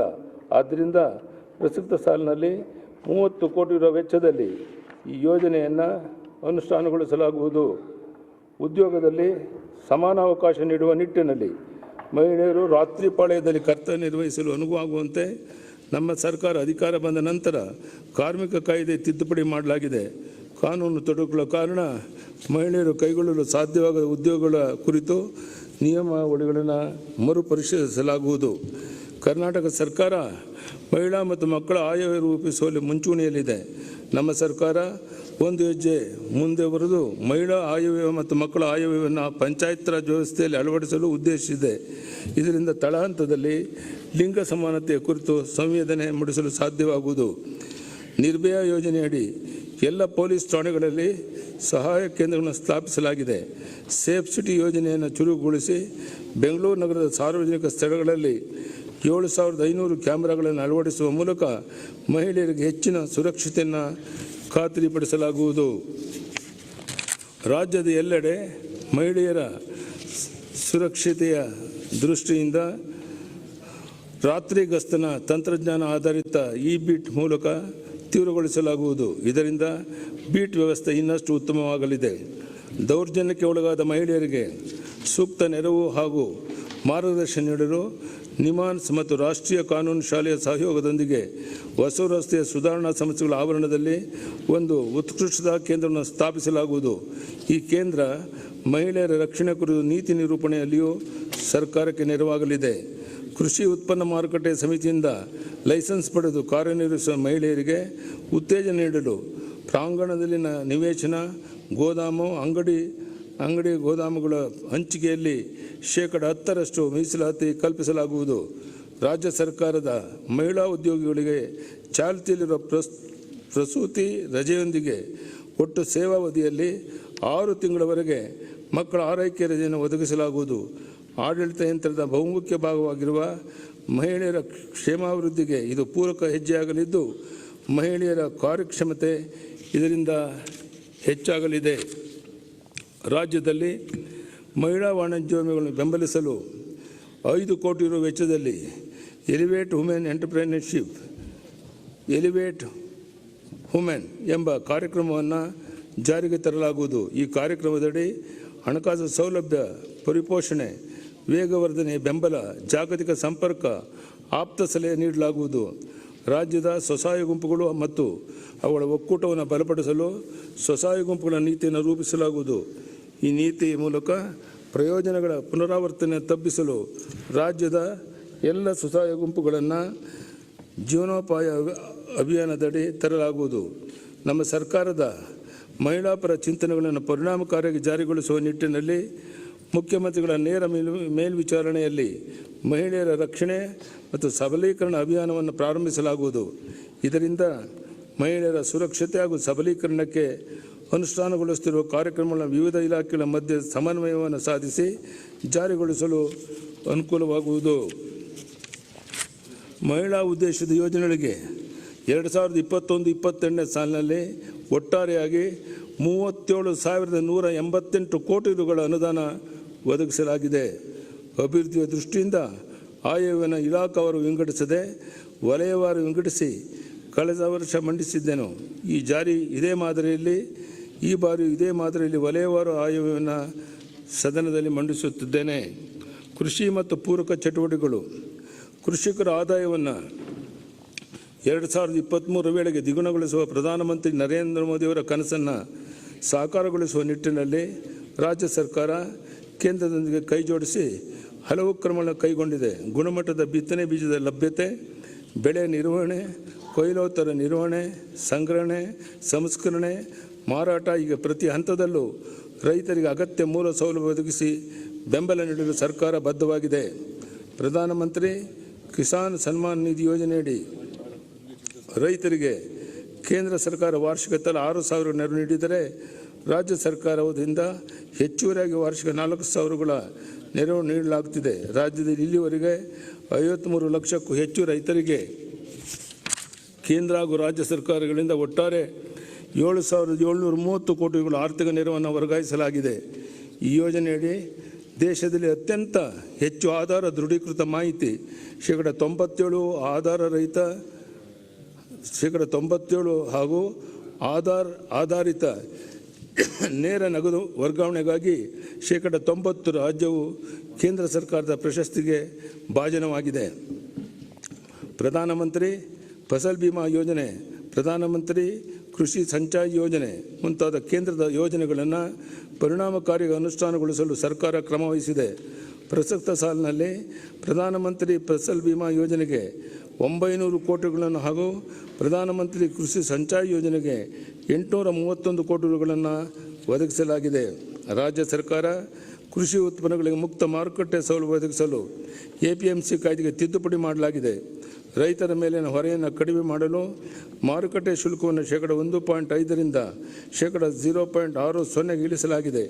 ಇದಲ್ಲದೆ ಕೃಷಿ ಉತ್ಪನ್ನ ಸಂಗ್ರಹಣೆ ಹಾಗೂ ಸಂಸ್ಕರಣೆಗೆ ಕೂಡ ಆದ್ಯತೆ ನೀಡಲಾಗಿದೆ. ಜನರಿಗೆ ಆರೋಗ್ಯಕರ ಹಾಗೂ ರಾಸಾಯನಿಕ ಮತ್ತು ಕೃಷಿ ಮತ್ತು ತೋಟಗಾರಿಕೆ ಉತ್ಪನ್ನಗಳನ್ನು ದೊರಕಿಸಲು ಹಾಗೂ ಸಾವಯವ ಕೃಷಿಯನ್ನು ಉತ್ತೇಜಿಸಲು 500 ಕೋಟಿಗಳ ಯೋಜನೆಯನ್ನು ರೂಪಿಸಲಾಗುವುದು. ಕೃಷಿ ನವೋದ್ಯಮಗಳ ಮತ್ತು ಸಣ್ಣ ಹಾಗೂ ಮಧ್ಯಮ ಕೈಗಾರಿಕೆಗಳ ಸ್ಥಾಪನೆಗೆ ಅವಕಾಶ ಕಲ್ಪಿಸಲು ಹಾಗೂ ಸ್ಥಳೀಯ ಉತ್ಪನ್ನಗಳ ಸಂಸ್ಕರಣೆಗೆ ಉತ್ತೇಜನ ನೀಡಲು ವಿಜಯಪುರ ಜಿಲ್ಲೆಯ ಇಟ್ಟಂಗಿಯಾಳ ಗ್ರಾಮದಲ್ಲಿ ಆತ್ಮನಿರ್ಭರ್ ಭಾರತ ಅಭಿಯಾನ ಯೋಜನೆಯಡಿ ಆಹಾರ ಪಾರ್ಕನ್ನು ಸ್ಥಾಪಿಸಲಾಗುವುದು. ಕೃಷಿ ವಿಶ್ವವಿದ್ಯಾಲಯಗಳಲ್ಲಿ ರೈತರ ಮಕ್ಕಳಿಗೆ ನೀಡಲಾಗುತ್ತಿರುವ ಮೀಸಲಾತಿಯನ್ನು 40%ರಿಂದ 50%ಕ್ಕೆ ಹೆಚ್ಚಿಸಲಾಗುವುದು. ಕೃಷಿ ವಿಶ್ವವಿದ್ಯಾಲಯದಲ್ಲಿ ರೈತರ ಮಕ್ಕಳಿಗೆ ನೀಡುತ್ತಾ ಇರುವ ಮೀಸಲಾತಿಯನ್ನು 40%ರಿಂದ 50%ಕ್ಕೆ ಹೆಚ್ಚಿಸಲಾಗುವುದು. ರೈತರು ಮಿತವ್ಯಯದಲ್ಲಿ ಆಧುನಿಕ ಕೃಷಿ ಪದ್ಧತಿ ಅಳವಡಿಸಿಕೊಳ್ಳಲು ನೆರವಾಗುವಂತೆ ಕೃಷಿ ಯಂತ್ರಧಾರೆ ಕೇಂದ್ರಗಳನ್ನು ಬಲಪಡಿಸಲಾಗುವುದು. ಈ ಉದ್ದೇಶಕ್ಕಾಗಿ ಅವಶ್ಯವಿರುವ ಆಧುನಿಕ ಕೃಷಿ ಹಾಗೂ ಕೊಯ್ಲೋತ್ತರ ಯಂತ್ರೋಪಕರಣಗಳನ್ನು ಒದಗಿಸಲಾಗುವುದು. ವಿವಿಧ ಕೃಷಿ ಬೆಳೆಗಳನ್ನು ಒಕ್ಕಲು ಮಾಡಲು ಕಂಬೈನ್ಡ್ ಹಾರ್ವೆಸ್ಟರ್ಗಳನ್ನು ಸಹ ಪೂರೈಸಲಾಗುವುದು. ಕೃಷಿ ಯಂತ್ರೀಕರಣ ಯೋಜನೆಯಡಿ ಸಣ್ಣ ಟ್ರ್ಯಾಕ್ಟರ್ಗಳಿಗೆ ಸಹಾಯಧನ ನೀಡುತ್ತಿದ್ದು, ಇದನ್ನು 25-45 PTO HP ಟ್ರ್ಯಾಕ್ಟರ್ಗೆ ವಿಸ್ತರಿಸಲಾಗುವುದು. ಸಾವಯವ ಮತ್ತು ಸಿರಿಧಾನ್ಯಗಳನ್ನು ವೈಜ್ಞಾನಿಕವಾಗಿ ಮಾರಾಟ ಮಾಡಲು ಹಾಗೂ ರೈತರಿಗೆ ಗರಿಷ್ಠ ಬೆಲೆ ದೊರಕಿಸಲು ರಾಷ್ಟ್ರೀಯ ಮಾರುಕಟ್ಟೆ ಪ್ರೈವೇಟ್ ಲಿಮಿಟೆಡ್ ಮೂಲಕ ಅವಕಾಶ ಕಲ್ಪಿಸಲಾಗುವುದು. ದ್ವಿದಳ ಧಾನ್ಯಗಳ ಉತ್ಪಾದನೆಯನ್ನು ಹೆಚ್ಚಿಸಲು ಬಿತ್ತನೆ ಬೀಜ ಹಾಗೂ ಹಸಿರೆಲೆ ಗೊಬ್ಬರ ವಿತರಣೆ ಮಾಡಿ ಸಾವಯವ ಇಂಗಾಲ ಹೆಚ್ಚಿಸುವ ಅಭಿಯಾನ ಕಾರ್ಯಕ್ರಮವನ್ನು 75 ಕೋಟಿಗಳ ವೆಚ್ಚದಲ್ಲಿ ಮುಂದಿನ 5 ವರ್ಷಗಳಲ್ಲಿ ಅನುಷ್ಠಾನಗೊಳಿಸಲಾಗುವುದು. ಈ ಉದ್ದೇಶಕ್ಕಾಗಿ 2021-22ನೇ ಸಾಲಿನಲ್ಲಿ 10 ಕೋಟಿಗಳ ಅನುದಾನವನ್ನು ಒದಗಿಸಲಾಗುವುದು. ಆತ್ಮನಿರ್ಭರ್ ಭಾರತ ಅಭಿಯಾನ ಅಡಿಯಲ್ಲಿ ಪ್ರಧಾನಮಂತ್ರಿಗಳ ಕಿರು ಆಹಾರ ಸಂಸ್ಕರಣಾ ಉದ್ಯಮಗಳನ್ನು ನಿಯಮಬದ್ಧಗೊಳಿಸುವಂತೆ ಯೋಜನೆ ಹಾಗೂ ಇತರ ಕಾರ್ಯಕ್ರಮಗಳ ಅಡಿಯಲ್ಲಿ 35% ಸಹಾಯಧನವನ್ನು ವಿವಿಧ ಚಟುವಟಿಕೆಗಳಾದ ಶೀತಲಗೃಹ ನಿರ್ಮಾಣ, ಕೊಯ್ಲೋತ್ತರ ನಿರ್ವಹಣೆ ಮತ್ತು ಸಂಸ್ಕರಣಾ ಘಟಕಗಳ ಸ್ಥಾಪನೆಗೆ ನೀಡಲಾಗುತ್ತೆ. ಈ ಸಹಾಯಧನವನ್ನು 50% ಹೆಚ್ಚಿಸಲು ರಾಜ್ಯ ಸರ್ಕಾರ 15% ಹೆಚ್ಚುವರಿ ಸಹಾಯಧನ ನೀಡಲಿದೆ. ಈ ಯೋಜನೆಗೆ 50 ಕೋಟಿಯನ್ನು ಹಂಚಿಕೆ ಮಾಡಲಾಗುವುದು. ಅತ್ಯುತ್ತಮ ತರಬೇತಿ, ನೂತನ ಆವಿಷ್ಕಾರಗಳು ಹಾಗೂ ತಂತ್ರಜ್ಞಾನಗಳನ್ನು ಪರಿಚಯಿಸುವ ಮೂಲಕ ತೋಟಗಾರಿಕಾ ಬೆಳೆಗಳ ಆರ್ಥಿಕ ಅಭಿವೃದ್ಧಿಯ ನೆರವು ನೀಡಲು ಕೊಪ್ಪಳ ಜಿಲ್ಲೆಯ ಸಿರಿವಾರ್ ಗ್ರಾಮದಲ್ಲಿ ತೋಟಗಾರಿಕೆ ತಂತ್ರಜ್ಞಾನ ಪಾರ್ಕನ್ನು ಅಭಿವೃದ್ಧಿಪಡಿಸಲಾಗುವುದು. ವಿನೂತನ ತಂತ್ರಜ್ಞಾನ, ಹೊಸ ಬೆಳೆ ತಳಿಗಳು, ಉತ್ತಮ ನಿರ್ವಹಣಾ ಪದ್ಧತಿಗಳನ್ನು ರೈತರಿಗೆ ಪರಿಚಯಿಸಲು ಭಾರತೀಯ ತೋಟಗಾರಿಕೆ ಸಂಶೋಧನಾ ಸಂಸ್ಥೆ ಮತ್ತು ರಾಜ್ಯದ ಕೃಷಿ ಮತ್ತು ತೋಟಗಾರಿಕೆ ವಿಶ್ವವಿದ್ಯಾಲಯಗಳ ಸಹಯೋಗದೊಂದಿಗೆ ಪ್ರಾತ್ಯಕ್ಷಿಕ ಕ್ಷೇತ್ರಗಳನ್ನು ಅಭಿವೃದ್ಧಿಪಡಿಸಲಾಗುವುದು. ರೈತ ಉತ್ಪಾದಕರ ಸಂಸ್ಥೆಗಳು ಮಾರಾಟ ಮಾಡುವ ತೋಟಗಾರಿಕೆ ಉತ್ಪನ್ನಗಳಿಗೆ ಏಕರೂಪದ ಬ್ರ್ಯಾಂಡಿಂಗ್ ಮತ್ತು ಮಾರುಕಟ್ಟೆ ಸೌಲಭ್ಯವನ್ನು ಒದಗಿಸಿ ಬ್ರ್ಯಾಂಡ್ ವ್ಯಾಲ್ಯೂ ಹೆಚ್ಚಿಸಲಾಗುವುದು. ರೈತ ಉತ್ಪಾದಕರ ಸಂಸ್ಥೆಗಳ ತೋಟಗಾರಿಕೆ ಉತ್ಪನ್ನಗಳ ಉತ್ತಮ ಮಾರುಕಟ್ಟೆ ಸಂಪರ್ಕ ಮತ್ತು ಪ್ರಚಾರಕ್ಕಾಗಿ ಏಕೀಕೃತ ಮಾರುಕಟ್ಟೆ ವೇದಿಕೆ ಕಲ್ಪಿಸಿ ತಂತ್ರಜ್ಞಾನ ಅಳವಡಿಕೆಯನ್ನು ಉತ್ತೇಜಿಸಲಾಗುವುದು. ಸಣ್ಣ ಮತ್ತು ಅತಿಸಣ್ಣ ಹಿಡುವಳಿದಾರರು ಕಡಿಮೆ ಜಮೀನಿನಲ್ಲಿ ಕೃಷಿ, ತೋಟಗಾರಿಕೆ ಮತ್ತಿತರ ಉಪಕಸಬುಗಳನ್ನು ಕೈಗೊಳ್ಳುವ ಮೂಲಕ ಸುಸ್ಥಿರವಾಗಿ ವರ್ಷವಿಡೀ ವರಮಾನ ಪಡೆಯಲು ಸಮಗ್ರ ಕೃಷಿ ಪದ್ಧತಿ ಕಾರ್ಯಕ್ರಮವನ್ನು ಅನುಷ್ಠಾನಗೊಳಿಸಲಾಗುವುದು. ರೈತರಿಗೆ ಉತ್ತಮ ಗುಣಮಟ್ಟದ ಹೈಬ್ರಿಡ್ ಬೀಜ ಮತ್ತು ಬೀಜ ತಂತ್ರಜ್ಞಾನವನ್ನು ಸುಲಭವಾಗಿ ಒದಗಿಸಲು ಅವುಗಳ ಉತ್ಪಾದನೆ, ಲಾಭದಾಯಕತೆ ಮತ್ತು ಜನಪ್ರಿಯತೆಯನ್ನು ಹೆಚ್ಚಿಸಲು ಹೊಸ ಹೈಬ್ರಿಡ್ ಬೀಜ ನೀತಿಯನ್ನು ರೂಪಿಸಲಾಗುವುದು. ಚಿಕ್ಕಮಗಳೂರು, ದಕ್ಷಿಣ ಕನ್ನಡ, ಶಿವಮೊಗ್ಗ, ಕೊಡಗು ಜಿಲ್ಲೆಯ ಅಡಿಕೆ ಬೆಳೆಗಾರರನ್ನು ತೀವ್ರವಾಗಿ ಬಾಧಿಸುತ್ತಿರುವ ಹಳದಿ ಎಲೆ ರೋಗದ ಕುರಿತು ಸಂಶೋಧನೆ ತೀವ್ರಗೊಳಿಸಲು ಹಾಗೂ ಪರ್ಯಾಯ ಬೆಳೆಯನ್ನು ಪ್ರೋತ್ಸಾಹಿಸಲು 25 ಕೋಟಿ ರೂಪಾಯಿಗಳನ್ನು ಯೋಜಿಸಲಾಗುವುದು. ರಾಜ್ಯಾದ್ಯಂತ ಸುವಾಸನೆಯುಕ್ತ ಮತ್ತು ವೈದ್ಯಕೀಯ ಗಿಡಗಳು, ಹಣ್ಣು ಹಂಪಲು, ತರಕಾರಿಗಳು ಮತ್ತು ಸಾಂಬಾರು ಪದಾರ್ಥಗಳಿಗಾಗಿ ಹೊಸ ಕೃಷಿ ರಫ್ತು ವಲಯ ಸ್ಥಾಪಿಸಲಾಗುವುದು. ಈ ಉತ್ಪನ್ನಗಳ ರಫ್ತಿಗೆ ಅನುವಾಗುವಂತೆ ರಾಜ್ಯದ ಅಂತಾರಾಷ್ಟ್ರೀಯ ವಿಮಾನ ನಿಲ್ದಾಣಗಳಲ್ಲಿ ಅಗತ್ಯ ಸೌಲಭ್ಯಗಳು ಒದಗಿಸಲಾಗುವುದು. ದ್ರಾಕ್ಷಿ ಬೆಳೆಯ ಮೌಲ್ಯವರ್ಧನೆ, ಬ್ರ್ಯಾಂಡಿಂಗ್ ಹಾಗೂ ಮಾರ್ಕೆಟಿಂಗ್ ಕ್ಷೇತ್ರಗಳ ಉನ್ನತೀಕರಣ ಒಳಗೊಂಡಂತೆ ದ್ರಾಕ್ಷಿ ಕೃಷಿಯನ್ನು ಪ್ರೋತ್ಸಾಹಿಸಲು ಕರ್ನಾಟಕ ದ್ರಾಕ್ಷಿ ಹಾಗೂ ದ್ರಾಕ್ಷಾರಸ ಮಂಡಳಿಯನ್ನಾಗಿ ಪುನರ್ರಚಿಸಲಾಗುವುದು. ನಮ್ಮ ಸರ್ಕಾರ ಓಕಳಿಪುರಂನಲ್ಲಿ ರೇಷ್ಮೆ ಇಲಾಖೆಗೆ ಸೇರಿದ ಜಮೀನಿನಲ್ಲಿ ಇಲಾಖೆ ಎಲ್ಲ ಕಚೇರಿಗಳು, ಸಂಬಂಧಿತ ಸಂಸ್ಥೆಗಳು ಹಾಗೂ ವಾಣಿಜ್ಯ ಮಳಿಗೆಗಳಿಗೆ ಸ್ಥಳಾವಕಾಶ ಕಲ್ಪಿಸಲು ಖಾಸಗಿ ಸಹಭಾಗಿತ್ವದಲ್ಲಿ 150 ಕೋಟಿಗಳ ವೆಚ್ಚದಲ್ಲಿ ರೇಷ್ಮೆ ಭವನವನ್ನು ನಿರ್ಮಿಸಲಿದೆ. ರಾಮನಗರದಲ್ಲಿ ಅತ್ಯಾಧುನಿಕ ಸೌಲಭ್ಯಗಳನ್ನು ಒಳಗೊಂಡ ಹೈಟೆಕ್ ರೇಷ್ಮೆ ಗೂಡು ಮಾರುಕಟ್ಟೆಯನ್ನು ರೇಷ್ಮೆ ಭಾಗಿದಾರ ಹಿತಕ್ಕಾಗಿ ನಬಾರ್ಡ್ ಸಹಾಯದೊಂದಿಗೆ 75 ಕೋಟಿಗಳ ವೆಚ್ಚದಲ್ಲಿ ನಿರ್ಮಾಣ ಮಾಡಲಾಗುವುದು. ರಾಜ್ಯದಲ್ಲಿ ಗೋ ಸಂಪತ್ತಿನ ರಕ್ಷಣೆಗಾಗಿ ಗೋಹತ್ಯೆ ನಿಷೇಧ ಕಾಯ್ದೆ ಜಾರಿಗೆ ತರಲಾಗಿದೆ. ಇದಕ್ಕೆ ಪೂರಕವಾಗಿ ಗೋಹತ್ಯೆ ತಡೆಯಲು ಹಾಗೂ ಜಾನುವಾರುಗಳನ್ನು ಸಂರಕ್ಷಿಸಲು ಪ್ರತಿ ಜಿಲ್ಲೆಗೆ ಒಂದರಂತೆ ಗೋಶಾಲೆ ಸ್ಥಾಪಿಸಲಾಗುವುದು.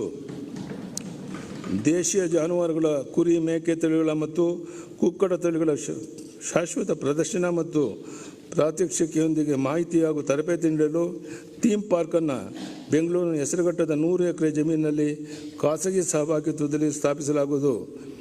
ರಾಜ್ಯದಲ್ಲಿ ಹೆಚ್ಚಿನ ಮಾಂಸ ಉತ್ಪಾದನೆ ಮತ್ತು ಅಧಿಕ ಮರಿಗಳನ್ನು ನೀಡುವ ಉತ್ತಮ ನಂದಿದುರ್ಗ ಮೇಕೆ ತಳಿಗಳ ಅಭಿವೃದ್ಧಿ ಮಾಡಿ ಉತ್ಕೃಷ್ಟ ದರ್ಜೆಯ ಹೋತಗಳನ್ನು ರೈತರಿಗೆ ವಿತರಿಸಲು 1 ಕೋಟಿ ಅನುದಾನವನ್ನು ನೀಡಲಾಗುವುದು. ಹೊರ ರಾಜ್ಯದ ದೇಶಿ ತಳಿಗಳಾದ ಗಿರ್, ಸಾಹಿವಾಲ್, ಒಂಗೋಲಾ, ಥಾರ್ಪಾರ್ಕರ್ ಮತ್ತು ದೇವಣಿ ತಳಿಗಳನ್ನು ಅಭಿವೃದ್ಧಿಪಡಿಸಿ ರಾಜ್ಯದ ರೈತರಿಗೆ ಪರಿಚಯಿಸಲು ಸಮಗ್ರ ಗೋ ಸಂಕುಲನ ಸಮೃದ್ಧಿ ಯೋಜನೆಯನ್ನು ಜಾರಿಗೊಳಿಸಲಾಗುವುದು. ಕೊಪ್ಪಳದಲ್ಲಿ ನಾರಿ ಸುವರ್ಣ ಕುರಿ ತಳಿಯ ಸಂವರ್ಧನಾ ಕ್ಷೇತ್ರವನ್ನು ಸ್ಥಾಪಿಸಲಾಗುವುದು. ಆಕಸ್ಮಿಕ ಮರಣ ಹೊಂದಿರುವ ಕುರಿ ಮತ್ತು ಮೇಕೆಗಳಿಗೆ ಪರಿಹಾರ ನೀಡುವ ಅನುಗ್ರಹ ಕೊಡುಗೆ ಕಾರ್ಯಕ್ರಮವನ್ನು ಮುಂದುವರಿಸಲಾಗುವುದು. ಪಶುವೈದ್ಯಕೀಯ ವಿಜ್ಞಾನದಲ್ಲಿ ಆಯುರ್ವೇದ ಔಷಧಿಗಳ ಅಳವಡಿಕೆಯನ್ನು ಉತ್ತೇಜಿಸಲು ಶಿವಮೊಗ್ಗದ ಪಶುವೈದ್ಯಕೀಯ ಕಾಲೇಜಿನಲ್ಲಿ ಹೊಸದಾಗಿ ಒಂದು ಸಂಶೋಧನಾ ಕೇಂದ್ರವನ್ನು 2 ಕೋಟಿಗಳ ವೆಚ್ಚದಲ್ಲಿ ಸ್ಥಾಪಿಸಲಾಗುವುದು. 2015-16ರಿಂದ ಯಾಂತ್ರೀಕೃತ ದೋಣಿಗಳಿಗೆ 1.5 ಲಕ್ಷ ಕಿಲೋ ಲೀಟರ್ ಡೀಸೆಲ್ ಮೇಲಿನ ಮಾರಾಟ ಕರವನ್ನು ಮರುಪಾವತಿಸಲಾಗುತ್ತಿತ್ತು. ಈ ಪ್ರಕ್ರಿಯೆಯನ್ನು ಮತ್ತಷ್ಟು ಜನಸ್ನೇಹಿಯಾಗಿಸಲು 2021-22ನೇ ಸಾಲಿನಿಂದ ಡೀಸೆಲ್ ಡೆಲಿವರಿ ಪಾಯಿಂಟ್ನಲ್ಲಿ ಕರರಹಿತ ದರದಲ್ಲಿ ಡೀಸೆಲ್ನ ವಿತರಿಸಲಾಗುವುದು. 2020-21ನೇ ಸಾಲಿನ ಪ್ರಧಾನಮಂತ್ರಿ ಮತ್ಸ್ಯ ಸಂಪದ ಯೋಜನೆಯಡಿ ರಾಜ್ಯದ 137 ಕೋಟಿ ರುಗಳ ಯೋಜನೆಗೆ ಕೇಂದ್ರ ಸರ್ಕಾರ ಅನುದಾನ ನೀಡಿದ್ದು 2021-22ನೇ ಸಾಲಿನಲ್ಲಿ 376 ಕೋಟಿ ರುಗಳ ಕ್ರಿಯಾ ಯೋಜನೆಯನ್ನು ಕೇಂದ್ರ ಸರ್ಕಾರಕ್ಕೆ ಸಲ್ಲಿಸಲಾಗಿದೆ. ಈ ಉದ್ದೇಶಕ್ಕೆ 2021-22ನೇ ಸಾಲಿನಲ್ಲಿ 62 ಕೋಟಿಗಳನ್ನು ಒದಗಿಸಲಾಗಿದೆ. ರಾಜ್ಯದ 16 ಮೀನುಮರಿ ಉತ್ಪಾದನಾ ಕೇಂದ್ರಗಳ ಉನ್ನತೀಕರಣಕ್ಕೆ ಪ್ರಸಕ್ತ ಸಾಲಿನಲ್ಲಿ 2 ಕೋಟಿ ಅನುದಾನ ಒದಗಿಸಲಾಗುವುದು. ಅಂತಾರಾಷ್ಟ್ರೀಯ ಮಾರುಕಟ್ಟೆಯಲ್ಲಿ ಹೆಚ್ಚಿನ ಬೇಡಿಕೆಯನ್ನು ಹೊಂದಿರುವ ಪ್ಯಾಂಗೇಸಿಯಸ್ ತಿಲಪಿಯಾ ಮೀನುಗಳನ್ನು ಫಿಲೈಟ್ಸ್ ಮತ್ತು ಶೀತಲೀಕೃತ ಉತ್ಪನ್ನಗಳಿಗಾಗಿ ಸಂರಕ್ಷಣೆಗೊಳಿಸಲು ಆಧುನಿಕ ಸಂಸ್ಕರಣಾ ಮತ್ತು ಮೌಲ್ಯವರ್ಧನಾ ಕೇಂದ್ರವನ್ನು ಕರ್ನಾಟಕ ಮೀನುಗಾರಿಕೆ ಅಭಿವೃದ್ಧಿ ನಿಗಮದ ವತಿಯಿಂದ 6 ಕೋಟಿಗಳ ವೆಚ್ಚದಲ್ಲಿ ಸ್ಥಾಪಿಸಲಾಗುವುದು. ರಾಜ್ಯದಲ್ಲಿ ಮೀನಿನ ಮಾರಾಟವನ್ನು ಉತ್ತೇಜಿಸಲು ಹಾಗೂ ಮೀನಿನ ವಿವಿಧ ಪ್ರಭೇದಗಳ ಕುರಿತು ಅರಿವು ಮೂಡಿಸಲು ಕರ್ನಾಟಕ ಮೀನುಗಾರಿಕೆ ಅಭಿವೃದ್ಧಿ ನಿಗಮದ ವತಿಯಿಂದ ಮೀನು ಮಾರಾಟ ಘಟಕಗಳು ಹಾಗೂ ಮತ್ಸ್ಯದರ್ಶಿನಿಯನ್ನು 30 ಕೋಟಿ ರುಗಳ ವೆಚ್ಚದಲ್ಲಿ ಸ್ಥಾಪಿಸಲಾಗುವುದು. ರೈತರು ಉತ್ಪಾದಿಸಿದ ಕೃಷಿ ಉತ್ಪನ್ನಗಳನ್ನು ಕರ್ನಾಟಕ ರಾಜ್ಯ ಉಗ್ರಾಣ ನಿಗಮ, ಪ್ರಾಥಮಿಕ ಕೃಷಿ ಪತ್ತಿನ ಸಂಘಗಳು, TIPCMS ಹಾಗೂ ಇತರ ಸಹಕಾರ ಸಂಸ್ಥೆಗಳು ಹೊಂದಿರುವ ಗೋದಾಮುಗಳಲ್ಲಿ ಸಂಗ್ರಹಿಸಲು ರೈತರು ಪಾವತಿಸುವ ಸಂಗ್ರಹಣಾ ಶುಲ್ಕದಲ್ಲಿ 25% ಸಹಾಯಧನವನ್ನು ಸರ್ಕಾರದ ವತಿಯಿಂದ ಒದಗಿಸಲಾಗುವುದು. ಈ ಉದ್ದೇಶಕ್ಕಾಗಿ 25 ಕೋಟಿ ಅನುದಾನ ಒದಗಿಸಲಾಗಿದೆ. ರಾಜ್ಯದ ಪ್ರಾಥಮಿಕ ಕೃಷಿ ಪತ್ತಿನ ಸಂಘಗಳು PACS ಹಾಗೂ TIPCMCಗಳಿಗೂ ರೈತರು ಬೆಳೆದ ಕೃಷಿ ಉತ್ಪನ್ನಗಳನ್ನು ನಮ್ಮ ಗೋದಾಮುಗಳಲ್ಲಿ ಶೇಖರಣೆ ಮಾಡಿ ಇದರ ಮೇಲೆ ಮಾರುಕಟ್ಟೆ ಬೆಲೆಗೆ 60% ಅಡಮಾನ ಸಾಲವನ್ನು 11% ಬಡ್ಡಿ ದರದಲ್ಲಿ ವಿತರಿಸುತ್ತಿದೆ. ಸದರಿ ಸಾಲಗಳ ಮೇಲೆ ಗರಿಷ್ಠ 6 ತಿಂಗಳ ಅವಧಿಗೆ 4% ಬಡ್ಡಿ ಸಹಾಯಧನ ರಾಜ್ಯ ಸರ್ಕಾರ ನೀಡಲು 5 ಕೋಟಿಯನ್ನು ಆಯವ್ಯಯದಲ್ಲಿ ಪ್ರಸ್ತಾಪಿಸಲಾಗಿದೆ. ರಾಜ್ಯದಲ್ಲಿ 5500 ಪ್ರಾಥಮಿಕ ಕೃಷಿ ಪತ್ತಿನ ಸಹಕಾರ ಸಂಘಗಳು ಕಾರ್ಯೋತ್ಪನ್ನತೆಯನ್ನು ಹೆಚ್ಚಿಸಲು ಅವುಗಳನ್ನು 198 ಕೋಟಿಗಳ ವೆಚ್ಚದಲ್ಲಿ ಗಣಕೀಕರಿಸಲಾಗುವುದು. DCC ಬ್ಯಾಂಕ್ನಲ್ಲಿ ಸರ್ಕಾರದ ಸಹಭಾಗಿತ್ವವನ್ನು ಪ್ರೋತ್ಸಾಹಿಸಲು ಹಾಗೂ ಷೇರು ಬಂಡವಾಳ ಹೆಚ್ಚಿಸುವ ಉದ್ದೇಶದಿಂದ 21 ಜಿಲ್ಲಾ ಸಹಕಾರಕ್ಕೆ ಕೇಂದ್ರ ಬ್ಯಾಂಕ್ಗಳಿಗೆ 10 ಲಕ್ಷ ರುಗಳ ಗರಿಷ್ಠ ಮಿತಿಗೊಳಿಸಲ್ಪಟ್ಟು 25% ಷೇರು ಬಂಡವಾಳ ನೀಡಲಾಗುವುದು. ಯಶವಂತಪುರ ಕೃಷಿ ಉತ್ಪನ್ನ ಮಾರುಕಟ್ಟೆ ಸಮಿತಿ ವತಿಯಿಂದ ಬೈಯಪ್ಪನಹಳ್ಳಿ 8 ಎಕರೆ ಜಮೀನಿನಲ್ಲಿ 50 ಕೋಟಿಗಳ ವೆಚ್ಚದಲ್ಲಿ ಸುಸಜ್ಜಿತ ಹೂವಿನ ಮಾರುಕಟ್ಟೆ ನಿರ್ಮಿಸಲಾಗುವುದು. ಸಿಂಗೇನ ಅಗ್ರಹಾರದ ಹಣ್ಣು ಮಾರುಕಟ್ಟೆಗೆ ಹೊಂದಿಕೊಂಡಿರುವ ಕುಳಿಮಂಗಳ ಗ್ರಾಮದಲ್ಲಿ 42 ಎಕರೆ ಪ್ರದೇಶದಲ್ಲಿ ಅತ್ಯಾಧುನಿಕ ತರಕಾರಿ ಮಾರುಕಟ್ಟೆಯನ್ನು ನಿರ್ಮಿಸಲಾಗುವುದು. ಬಳ್ಳಾರಿ ಕೃಷಿ ಉತ್ಪನ್ನ ಮಾರುಕಟ್ಟೆ ಸಮಿತಿಯಿಂದ ಆಲದಹಳ್ಳಿ ಗ್ರಾಮದಲ್ಲಿ ಅತ್ಯಾಧುನಿಕ ಸೌಲಭ್ಯಗಳ ಒಣಮೆಣಸಿನಕಾಯಿ ಮಾರುಕಟ್ಟೆಯನ್ನು ಸಾರ್ವಜನಿಕ ಖಾಸಗಿ ಸಹಭಾಗಿತ್ವದಲ್ಲಿ ಸ್ಥಾಪಿಸಲಾಗುವುದು. ಚಾಮರಾಜನಗರದಲ್ಲಿ ಅರಿಶಿನ ಮಾರುಕಟ್ಟೆಯನ್ನು ಸಾರ್ವಜನಿಕ ಖಾಸಗಿ ಸಹಭಾಗಿತ್ವದಲ್ಲಿ ಸಮಗ್ರವಾಗಿ ಅಭಿವೃದ್ಧಿಪಡಿಸಲಾಗುವುದು. ಮೆಣಸಿನಕಾಯಿ ಬೆಳೆಯುವ ರೈತರಿಗೆ ಸ್ಪರ್ಧಾತ್ಮಕ ದರ ಒದಗಿಸಲು ಬ್ಯಾಡಗಿ ಕೃಷಿ ಉತ್ಪನ್ನ ಮಾರುಕಟ್ಟೆಯಲ್ಲಿ ಆಧುನಿಕ ಗುಣ ವಿಶ್ಲೇಷಣಾ ಘಟಕವನ್ನು 4 ಕೋಟಿಗಳ ವೆಚ್ಚದಲ್ಲಿ ಸ್ಥಾಪಿಸಲಾಗುವುದು. ಮಹದಾಯಿ ನ್ಯಾಯಾಧೀಕರಣದ ತೀರ್ಪಿನನ್ವಯ ರಾಜ್ಯದ ಕಳಸಾ ಮತ್ತು ಬಂಡೂರಿ ನಾಲಾ ತಿರುವು ಯೋಜನೆಗೆ ಹಂಚಿಕೆಯಾದ ನೀರಿನ ಬಳಕೆಗೆ ಒಟ್ಟು 1677 ಕೋಟಿ ರು ಮೊತ್ತದ ಯೋಜನಾ ವರದಿಗೆ ಆಡಳಿತಾತ್ಮಕ ಅನುಮೋದನೆ ನೀಡಲಾಗಿದೆ. ಯೋಜನೆಗಳಿಗೆ ಕೇಂದ್ರ ಸರ್ಕಾರದ ಸಕ್ಷಮ ಪ್ರಾಧಿಕಾರಗಳ ಅನುಮೋದನೆ ಪಡೆಯುವುದರೊಂದಿಗೆ ಆದ್ಯತೆ ಮೇರೆಗೆ ಯೋಜನೆಯನ್ನು ಅನುಷ್ಠಾನಗೊಳಿಸಲು ಪ್ರಸಕ್ತ ಸಾಲಿನಲ್ಲಿ ಅಗತ್ಯ ಅನುದಾನ ಒದಗಿಸಲಾಗುವುದು. ಭದ್ರಾ ಮೇಲ್ದಂಡೆ ಯೋಜನೆಯ 21,474 ಕೋಟಿ ರುಗಳ ಪರಿಷ್ಕೃತ ಅಂದಾಜು ಮೊತ್ತಕ್ಕೆ ಆಡಳಿತಾತ್ಮಕ ಅನುಮೋದನೆಯನ್ನು ನೀಡಲಾಗಿದೆ. ಈ ಯೋಜನೆಯನ್ನು ರಾಷ್ಟ್ರೀಯ ಯೋಜನೆ ಎಂದು ಘೋಷಿಸುವ ಪ್ರಸ್ತಾವನೆ ಕೇಂದ್ರ ಸರ್ಕಾರದ ಇನ್ವೆಸ್ಟ್ಮೆಂಟ್ ಕ್ಲಿಯರೆನ್ಸ್ ಪಡೆಯುವ ಹಂತದಲ್ಲಿದೆ. ಕೇಂದ್ರದ ನೆರವಿನೊಂದಿಗೆ ಈ ಯೋಜನೆಯನ್ನು ಶೀಘ್ರವಾಗಿ ಪೂರ್ಣಗೊಳಿಸಲಾಗುವುದು. ಇದರಿಂದ ಚಿಕ್ಕಮಗಳೂರು, ಚಿತ್ರದುರ್ಗ, ದಾವಣಗೆರೆ ಹಾಗೂ ತುಮಕೂರು ಜಿಲ್ಲೆಗಳ ರೈತರಿಗೆ ಅನುಕೂಲ ಆಗುತ್ತೆ. ಉತ್ತರ ಕರ್ನಾಟಕದ 6 ಲಕ್ಷ ಹೆಕ್ಟೇರ್ ಅಚ್ಚುಕಟ್ಟು ಕ್ಷೇತ್ರಕ್ಕೆ ನೀರಾವರಿ ಸೌಲಭ್ಯ ಒದಗಿಸುವ ಗುರಿ ಹೊಂದಿರುವ ಕೃಷ್ಣಾ ಮೇಲ್ದಂಡೆ ಯೋಜನೆ ಹಂತ 3 ಅಗತ್ಯವಿರುವ ಸಂಪನ್ಮೂಲವನ್ನು ಒದಗಿಸಿ ಯಶಸ್ವಿಯಾಗಿ ಅನುಷ್ಠಾನಗೊಳಿಸಲು ನಮ್ಮ ಸರ್ಕಾರದ ಸಂಕಲ್ಪವಾಗಿರುತ್ತದೆ. ಈ ನಿಟ್ಟಿನಲ್ಲಿ ಕೃಷ್ಣಾ ನ್ಯಾಯಾಧಿಕರಣ 2ರ ಅಂತಿಮ ತೀರ್ಪಿನ ಗೆಜೆಟೆಡ್ ಅಧಿಸೂಚನೆಯನ್ನು ಹೊರಡಿಸಲು ಹಾಗೂ ಈ ಯೋಜನೆಗೆ ರಾಷ್ಟ್ರೀಯ ಯೋಜನೆ ಮಾನ್ಯತೆ ಪಡೆಯಲು ನಮ್ಮ ಸರ್ಕಾರ ಶ್ರಮಿಸುತ್ತಿದೆ. ಕೇಂದ್ರ ಸರ್ಕಾರದ ನೆರವಿನೊಂದಿಗೆ ಯೋಜನೆಯನ್ನು ಶೀಘ್ರಗತಿಯಲ್ಲಿ ಅನುಷ್ಠಾನಗೊಳಿಸಲು ಆದ್ಯತೆ ನೀಡಲಾಗುವುದು. ನೀರಾವರಿ ಕಾಮಗಾರಿಗಳ ಅನುಷ್ಠಾನಕ್ಕಾಗಿ ಕೃಷ್ಣಾ ಭಾಗ್ಯ ಜಲ ನಿಗಮ ನಿಯಮಿತಕ್ಕೆ 5,600 ಕೋಟಿಗಳ ಅನುದಾನ ಒದಗಿಸಲಾಗುವುದು. ಎತ್ತಿನಹೊಳೆ ಸಮಗ್ರ ಕುಡಿಯುವ ನೀರು ಯೋಜನೆ ಪ್ರಥಮ ಹಂತದ ಏತ ನೀರಾವರಿ ಕಾಮಗಾರಿ ಮುಕ್ತಾಯ ಹಂತದಲ್ಲಿದ್ದು, ಬೈರಗೊಂಡ್ಲು ಜಲಾಶಯ ನಿರ್ಮಾಣಕ್ಕೆ ಅಡ್ಡಿ ಆಗಿರುವ ಭೂ ಸ್ವಾಧೀನ ಸಮಸ್ಯೆಗಳನ್ನು ನಿವಾರಿಸಿ ಕಾಮಗಾರಿಯನ್ನು ಪೂರ್ಣಗೊಳಿಸಲು ಆದ್ಯತೆ ನೀಡಲಾಗುವುದು. ಬೇಡ್ತಿ ವರದಾ ನದಿ ಜೋಡಣೆ ಯೋಜನೆಯಡಿ ಒಟ್ಟು 22 TMC ನೀರನ್ನು ಒದಗಿಸಿಕೊಳ್ಳಲು ವಿವರವಾದ ಯೋಜನಾ ವರದಿಯನ್ನು NWA ಸಿದ್ಧಪಡಿಸುತ್ತಿದೆ. ಸದರಿ ಯೋಜನೆಯಿಂದ ಲಭ್ಯವಾಗಿರುವ ನೀರಿನ ಸದ್ಬಳಕೆಗಾಗಿ ತಾಂತ್ರಿಕ ಸಾಧ್ಯಾಸಾಧ್ಯತೆಗಳನುವಾಗಿ ಯೋಜನೆಗಳನ್ನು ರೂಪಿಸಲಾಗುವುದು. ಇದರಿಂದ ಉತ್ತರ ಕರ್ನಾಟಕದ ಬರಪೀಡಿತ ಜಿಲ್ಲೆಗಳಿನ ಶಾಶ್ವತ ನೀರು ಸರಬರಾಜಿಗೆ ಅವಕಾಶವಾಗುತ್ತೆ. ತುಂಗಭದ್ರಾ ಜಲಾಶಯದಲ್ಲಿ ಹೂಳು ತುಂಬಿ ನೀರಿನ ಸಂಗ್ರಹಣೆಯಲ್ಲಿ ಉಂಟಾಗಿರುವ ಕೊರತೆಯನ್ನು ಸರಿದೂಗಿಸಲು ಕೊಪ್ಪಳ ಜಿಲ್ಲೆಯ ನವಿಲೆ ಬಳಿ ಸಮಾನಾಂತರ ಜಲಾಶಯ ನಿರ್ಮಿಸುವ ಕುರಿತು ಈಗಾಗಲೇ ಘೋಷಿಸಿದಂತೆ ವಿವರವಾದ ಯೋಜನಾ ವರದಿ ತಯಾರಿ ಕಾರ್ಯ ಕೈಗೊಂಡಿದ್ದು, ಯೋಜನಾ ಸರ್ವೆ ಕಾರ್ಯ ಪ್ರಗತಿಯಲ್ಲಿದೆ. ಈ ಬಗ್ಗೆ ತೆಲಂಗಾಣ ಮತ್ತು ಆಂಧ್ರ ಪ್ರದೇಶ ರಾಜ್ಯಗಳಿಗೆ ಸಮಾಲೋಚಿಸಿ ಸೂಕ್ತ ಸಮ್ಮತಿಯೊಂದಿಗೆ ಶೀಘ್ರವಾಗಿ ಕಾರ್ಯಾನುಷ್ಠಾನ ಮಾಡಲಾಗುವುದು. ವಿಶ್ವ ಬ್ಯಾಂಕ್ ನೆರವಿನ ಡ್ರಿಪ್ ಯೋಜನೆಯಡಿ 1,500 ಕೋಟಿ ರೂ ಮೊತ್ತದಲ್ಲಿ ರಾಜ್ಯದ 58 ಅಣೆಕಟ್ಟುಗಳ ಪುನಶ್ಚೇತನ ಮತ್ತು ಅಭಿವೃದ್ಧಿಯನ್ನು ಪ್ರಸ್ತಾಪಿಸಲಾಗಿದೆ. ಪ್ರಸಕ್ತ ಸಾಲಿನಲ್ಲಿ ಈ ಯೋಜನೆ ಅನುಷ್ಠಾನಕ್ಕೆ ಆದ್ಯತೆ ನೀಡಲಾಗುವುದು. ಜಲಸಂಪನ್ಮೂಲ ಇಲಾಖೆಯಡಿ ಅನುಷ್ಠಾನಗೊಂಡಿರುವ ಮತ್ತು ಅನುಷ್ಠಾನಗೊಳಿಸುತ್ತಿರುವ ಎಲ್ಲ ಏತ ನೀರಾವರಿ ಯೋಜನೆಗಳ ವ್ಯವಸ್ಥಿತ ಕಾರ್ಯಾಚರಣೆ ಮತ್ತು ನಿರ್ವಹಣೆಗಾಗಿ ಸೂಕ್ತ ಮಾರ್ಗಸೂಚಿಗಳೊಂದಿಗೆ ಕಾರ್ಯನೀತಿಯನ್ನು ರೂಪಿಸಲಾಗುವುದು. ಜಲಸಂಪನ್ಮೂಲ ಇಲಾಖೆಯಡಿ 5 ಲಕ್ಷ ಹೆಕ್ಟೇರ್ಗೂ ಅಧಿಕ ಅಚ್ಚುಕಟ್ಟು ಪ್ರದೇಶಗಳಿಗೆ ಸೂಕ್ತ ಮತ್ತು ತುಂತುರು ನೀರಾವರಿ ಯೋಜನೆಗಳನ್ನು ಕೈಗೆತ್ತಿಕೊಂಡಿದ್ದು, ಸದರಿ ಯೋಜನೆಗಳನ್ನು ವ್ಯವಸ್ಥಿತವಾಗಿ ಅನುಷ್ಠಾನಗೊಳಿಸಲಾಗುವುದು. ಬೆಂಗಳೂರು ನಗರದ ವೃಷಭಾವತಿ ಕಣಿವೆಯಿಂದ ದ್ವಿತೀಯ ಹಂತಕ್ಕೆ ಸಂಸ್ಕರಿಸಿ 308 MLD ನೀರನ್ನು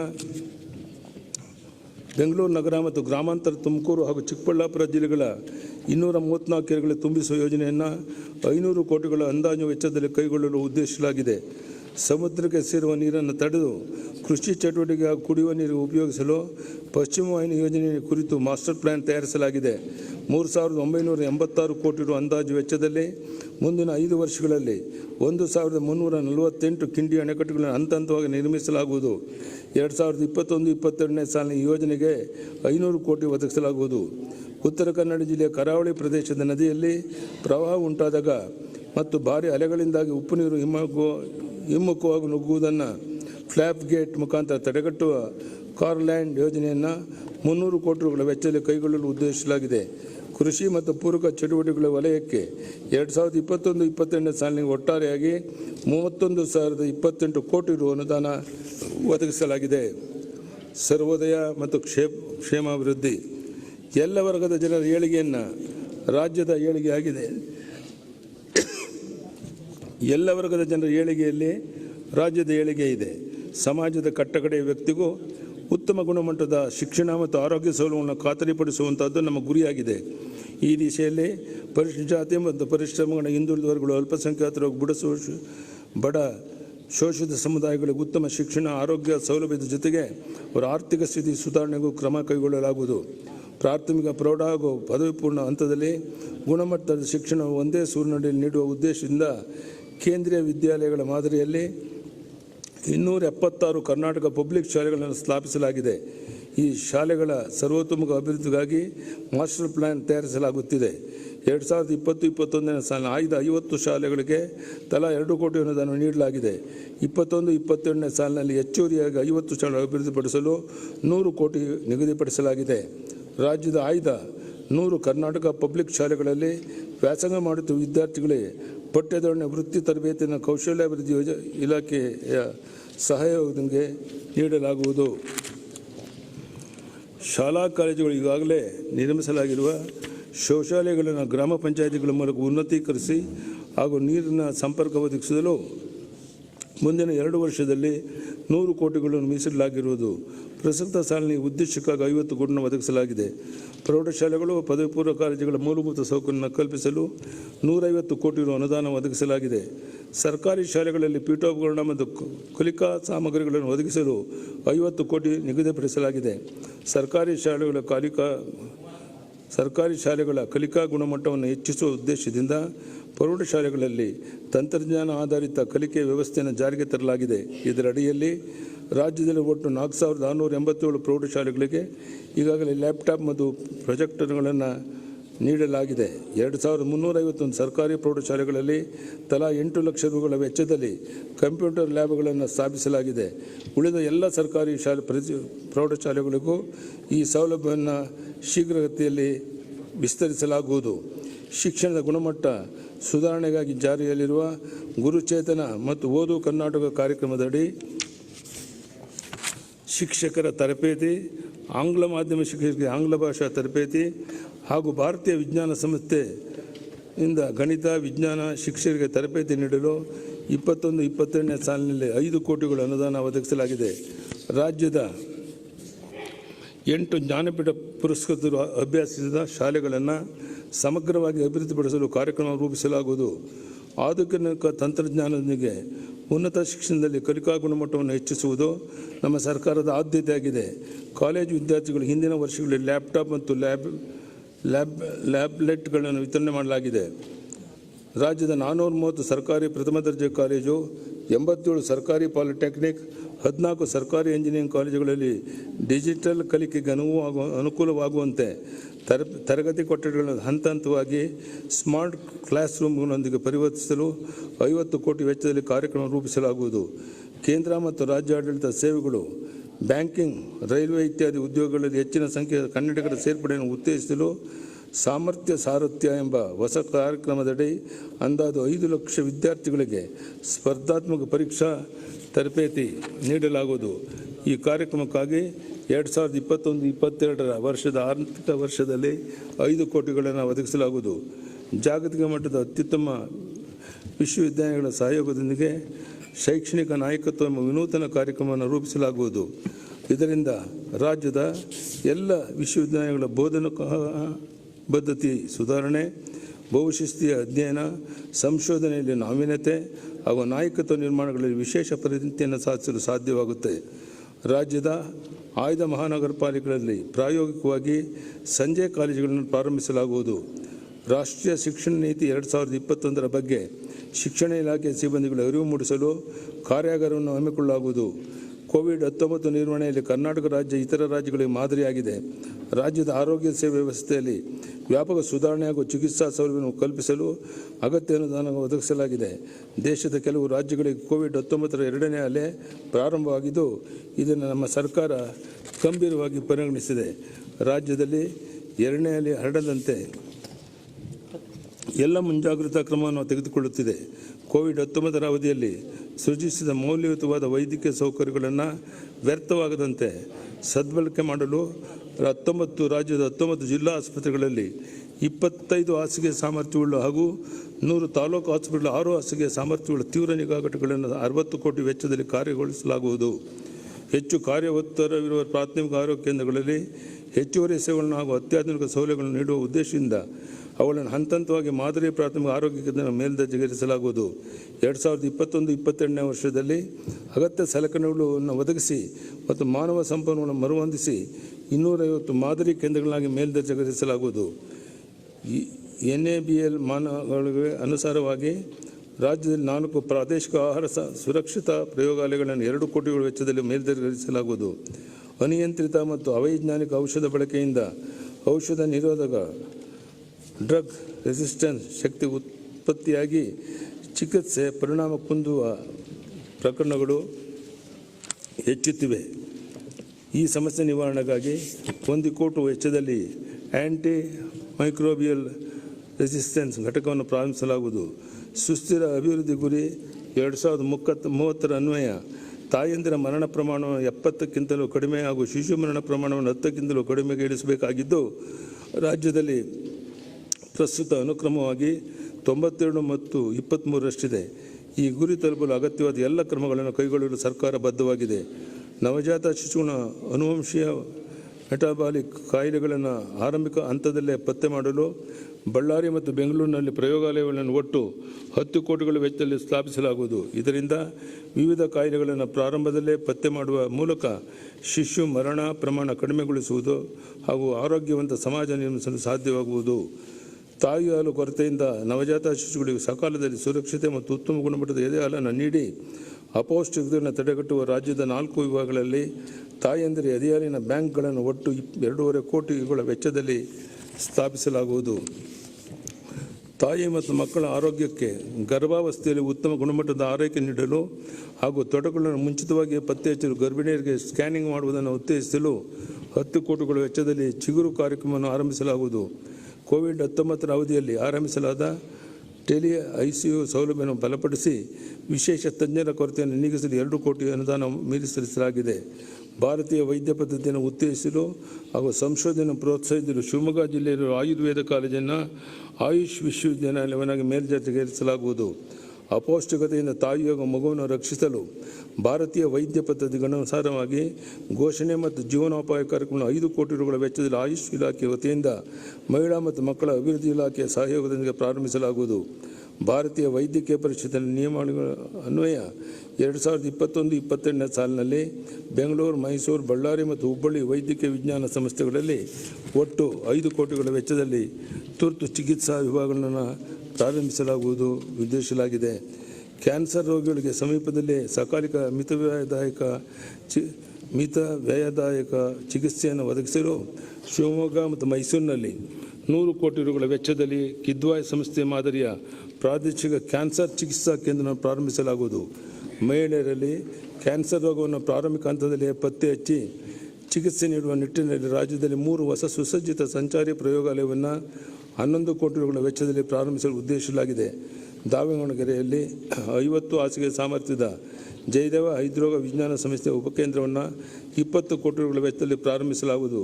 ಕಲಬುರಗಿ ವೈದ್ಯಕೀಯ ವಿಜ್ಞಾನ ಸಂಸ್ಥೆಯಲ್ಲಿ ಕಲ್ಯಾಣ ಕರ್ನಾಟಕ ಅಭಿವೃದ್ಧಿ ಮಂಡಳಿಯ ವತಿಯಿಂದ ಸುಟ್ಟ ಗಾಯಗಳ ಚಿಕಿತ್ಸಾ ಕೇಂದ್ರ ಮತ್ತು ಪ್ಲಾಸ್ಟಿಕ್ ಸರ್ಜರಿ ವಿಭಾಗವನ್ನು ಪ್ರಾರಂಭಿಸಲು ಉದ್ದೇಶಿಸಲಾಗಿದೆ.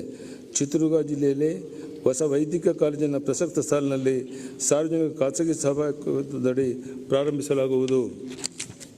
ರಾಜ್ಯದಲ್ಲಿ ಸ್ನಾತಕೋತ್ತರ ವೈದ್ಯಕೀಯ ಪದವೀಧರರ ಕೊರತೆಯನ್ನು ನೀಗಿಸಲು ನಮ್ಮ ಸರ್ಕಾರ ಹಾಸನ ಮತ್ತು ಮಂಡ್ಯ ವೈದ್ಯಕೀಯ ವಿಜ್ಞಾನಗಳ ಸಂಸ್ಥೆಯಲ್ಲಿ ಪ್ರಸಕ್ತ ಸಾಲಿನಿಂದ 100 ಸ್ನಾತಕೋತ್ತರ ಸೀಟುಗಳನ್ನು ಹೆಚ್ಚಿಸಲು ಉದ್ದೇಶಿಸಿದೆ.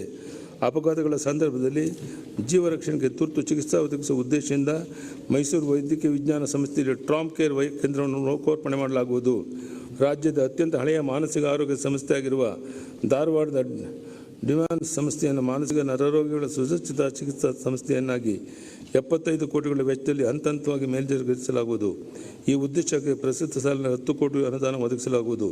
ಬುದ್ಧಿಮಾಂದರ ಆರೈಕೆ ಮಾಡಲು ಅನುವಾಗುವಂತೆ 75% ಹೆಚ್ಚಿನ ಮನೋವೈಕಲ್ಯತೆ ಹೊಂದಿರುವವರಿಗೆ ಪ್ರಸ್ತುತ ನೀಡುತ್ತಿರುವ ಮಾಶಾಸನವನ್ನು 1400ಗಳಿಂದ 2000 ರೂಪಾಯಿಗಳು ಹೆಚ್ಚಿಸಲಾಗುವುದು.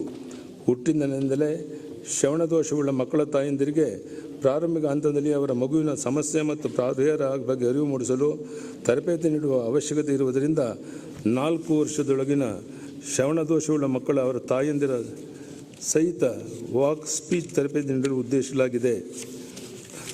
ರಾಜ್ಯದಲ್ಲಿನ ವಿಶೇಷ ಶಾಲೆಗಳಲ್ಲಿ 1ರಿಂದ 10ನೇ ತರಗತಿಯವರೆಗೆ ವ್ಯಾಸಂಗ ಮಾಡುತ್ತಿರುವ ದೃಷ್ಟಿದೋಷವುಳ್ಳ ವಿದ್ಯಾರ್ಥಿಗಳಿಗೆ ನೆರವಾಗಲು ಸರ್ಕಾರದ ಬೈಲಾ ಮುದ್ರಣಾಲಯದಲ್ಲಿ ಸುಶ್ರಾವ್ಯ ಡಿಜಿಟಲ್ ಪುಸ್ತಕಗಳ ಬ್ಯಾಂಕನ್ನು ಸ್ಥಾಪಿಸಿ ವಿಶೇಷ ಶಾಲೆಗಳಿಗೆ ಡಿಜಿಟಲ್ ಪುಸ್ತಕಗಳನ್ನು ಸರಬರಾಜು ಮಾಡಲಾಗುವುದು.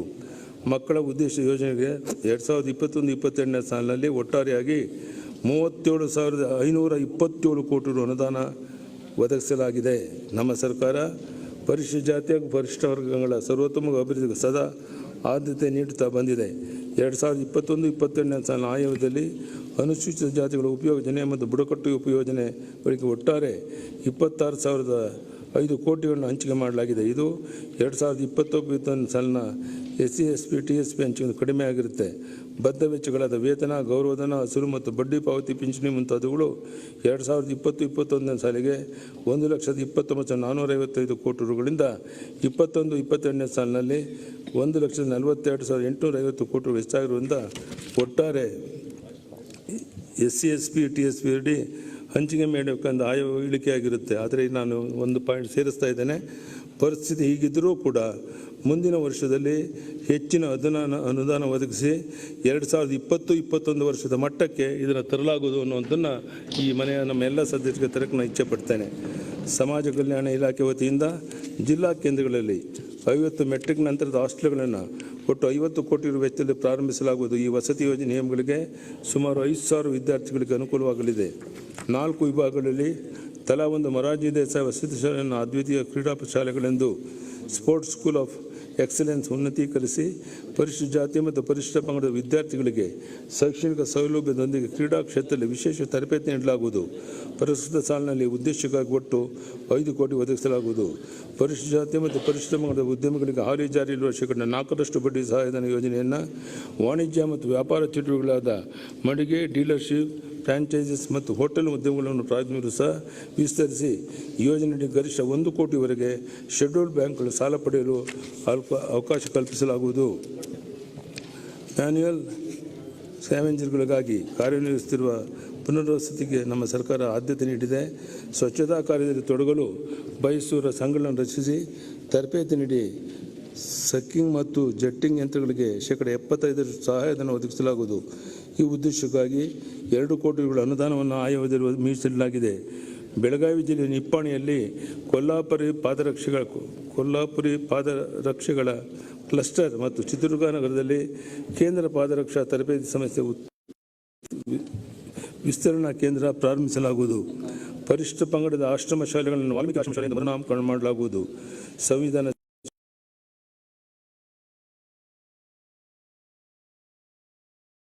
ಶಿಲ್ಪಿ ಅಂಬೇಡ್ಕರ್ ನಗರದ AK ಬೋರ್ಡಿಂಗ್ ಹೋಮ್ಗೆ ಭೇಟಿ ನೀಡಿದರು. ಈ ಐತಿಹಾಸಿಕ ಸ್ಥಳದಲ್ಲಿ ಸ್ಮಾರಕವನ್ನು ನಿರ್ಮಿಸಲು 1 ಕೋಟಿ ನೀಡಲಾಗುವುದು.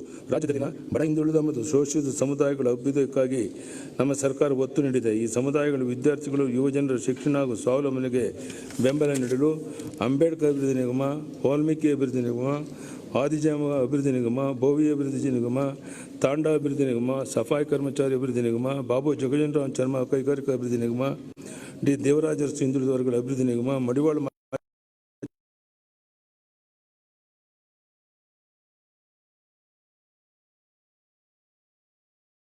ಅಭಿವೃದ್ಧಿ ನಿಗಮ, ನಿಚರಣ ಅಂಬಿಗರ ಚೌಡಿಯ ಅಭಿವೃದ್ಧಿ ನಿಗಮ ಹಾಗೂ ಸವಿತಾ ಸಮಾಜ ಅಭಿವೃದ್ಧಿ ನಿಗಮಗಳ ಒಟ್ಟಾರೆಯಾಗಿ 500 ಕೋಟಿ ರೂಪಾಯಿ ಅನುದಾನವನ್ನು ಪ್ರಸಕ್ತ ಸಾಲಿನಲ್ಲಿ ಒದಗಿಸಲಾಗಿದೆ.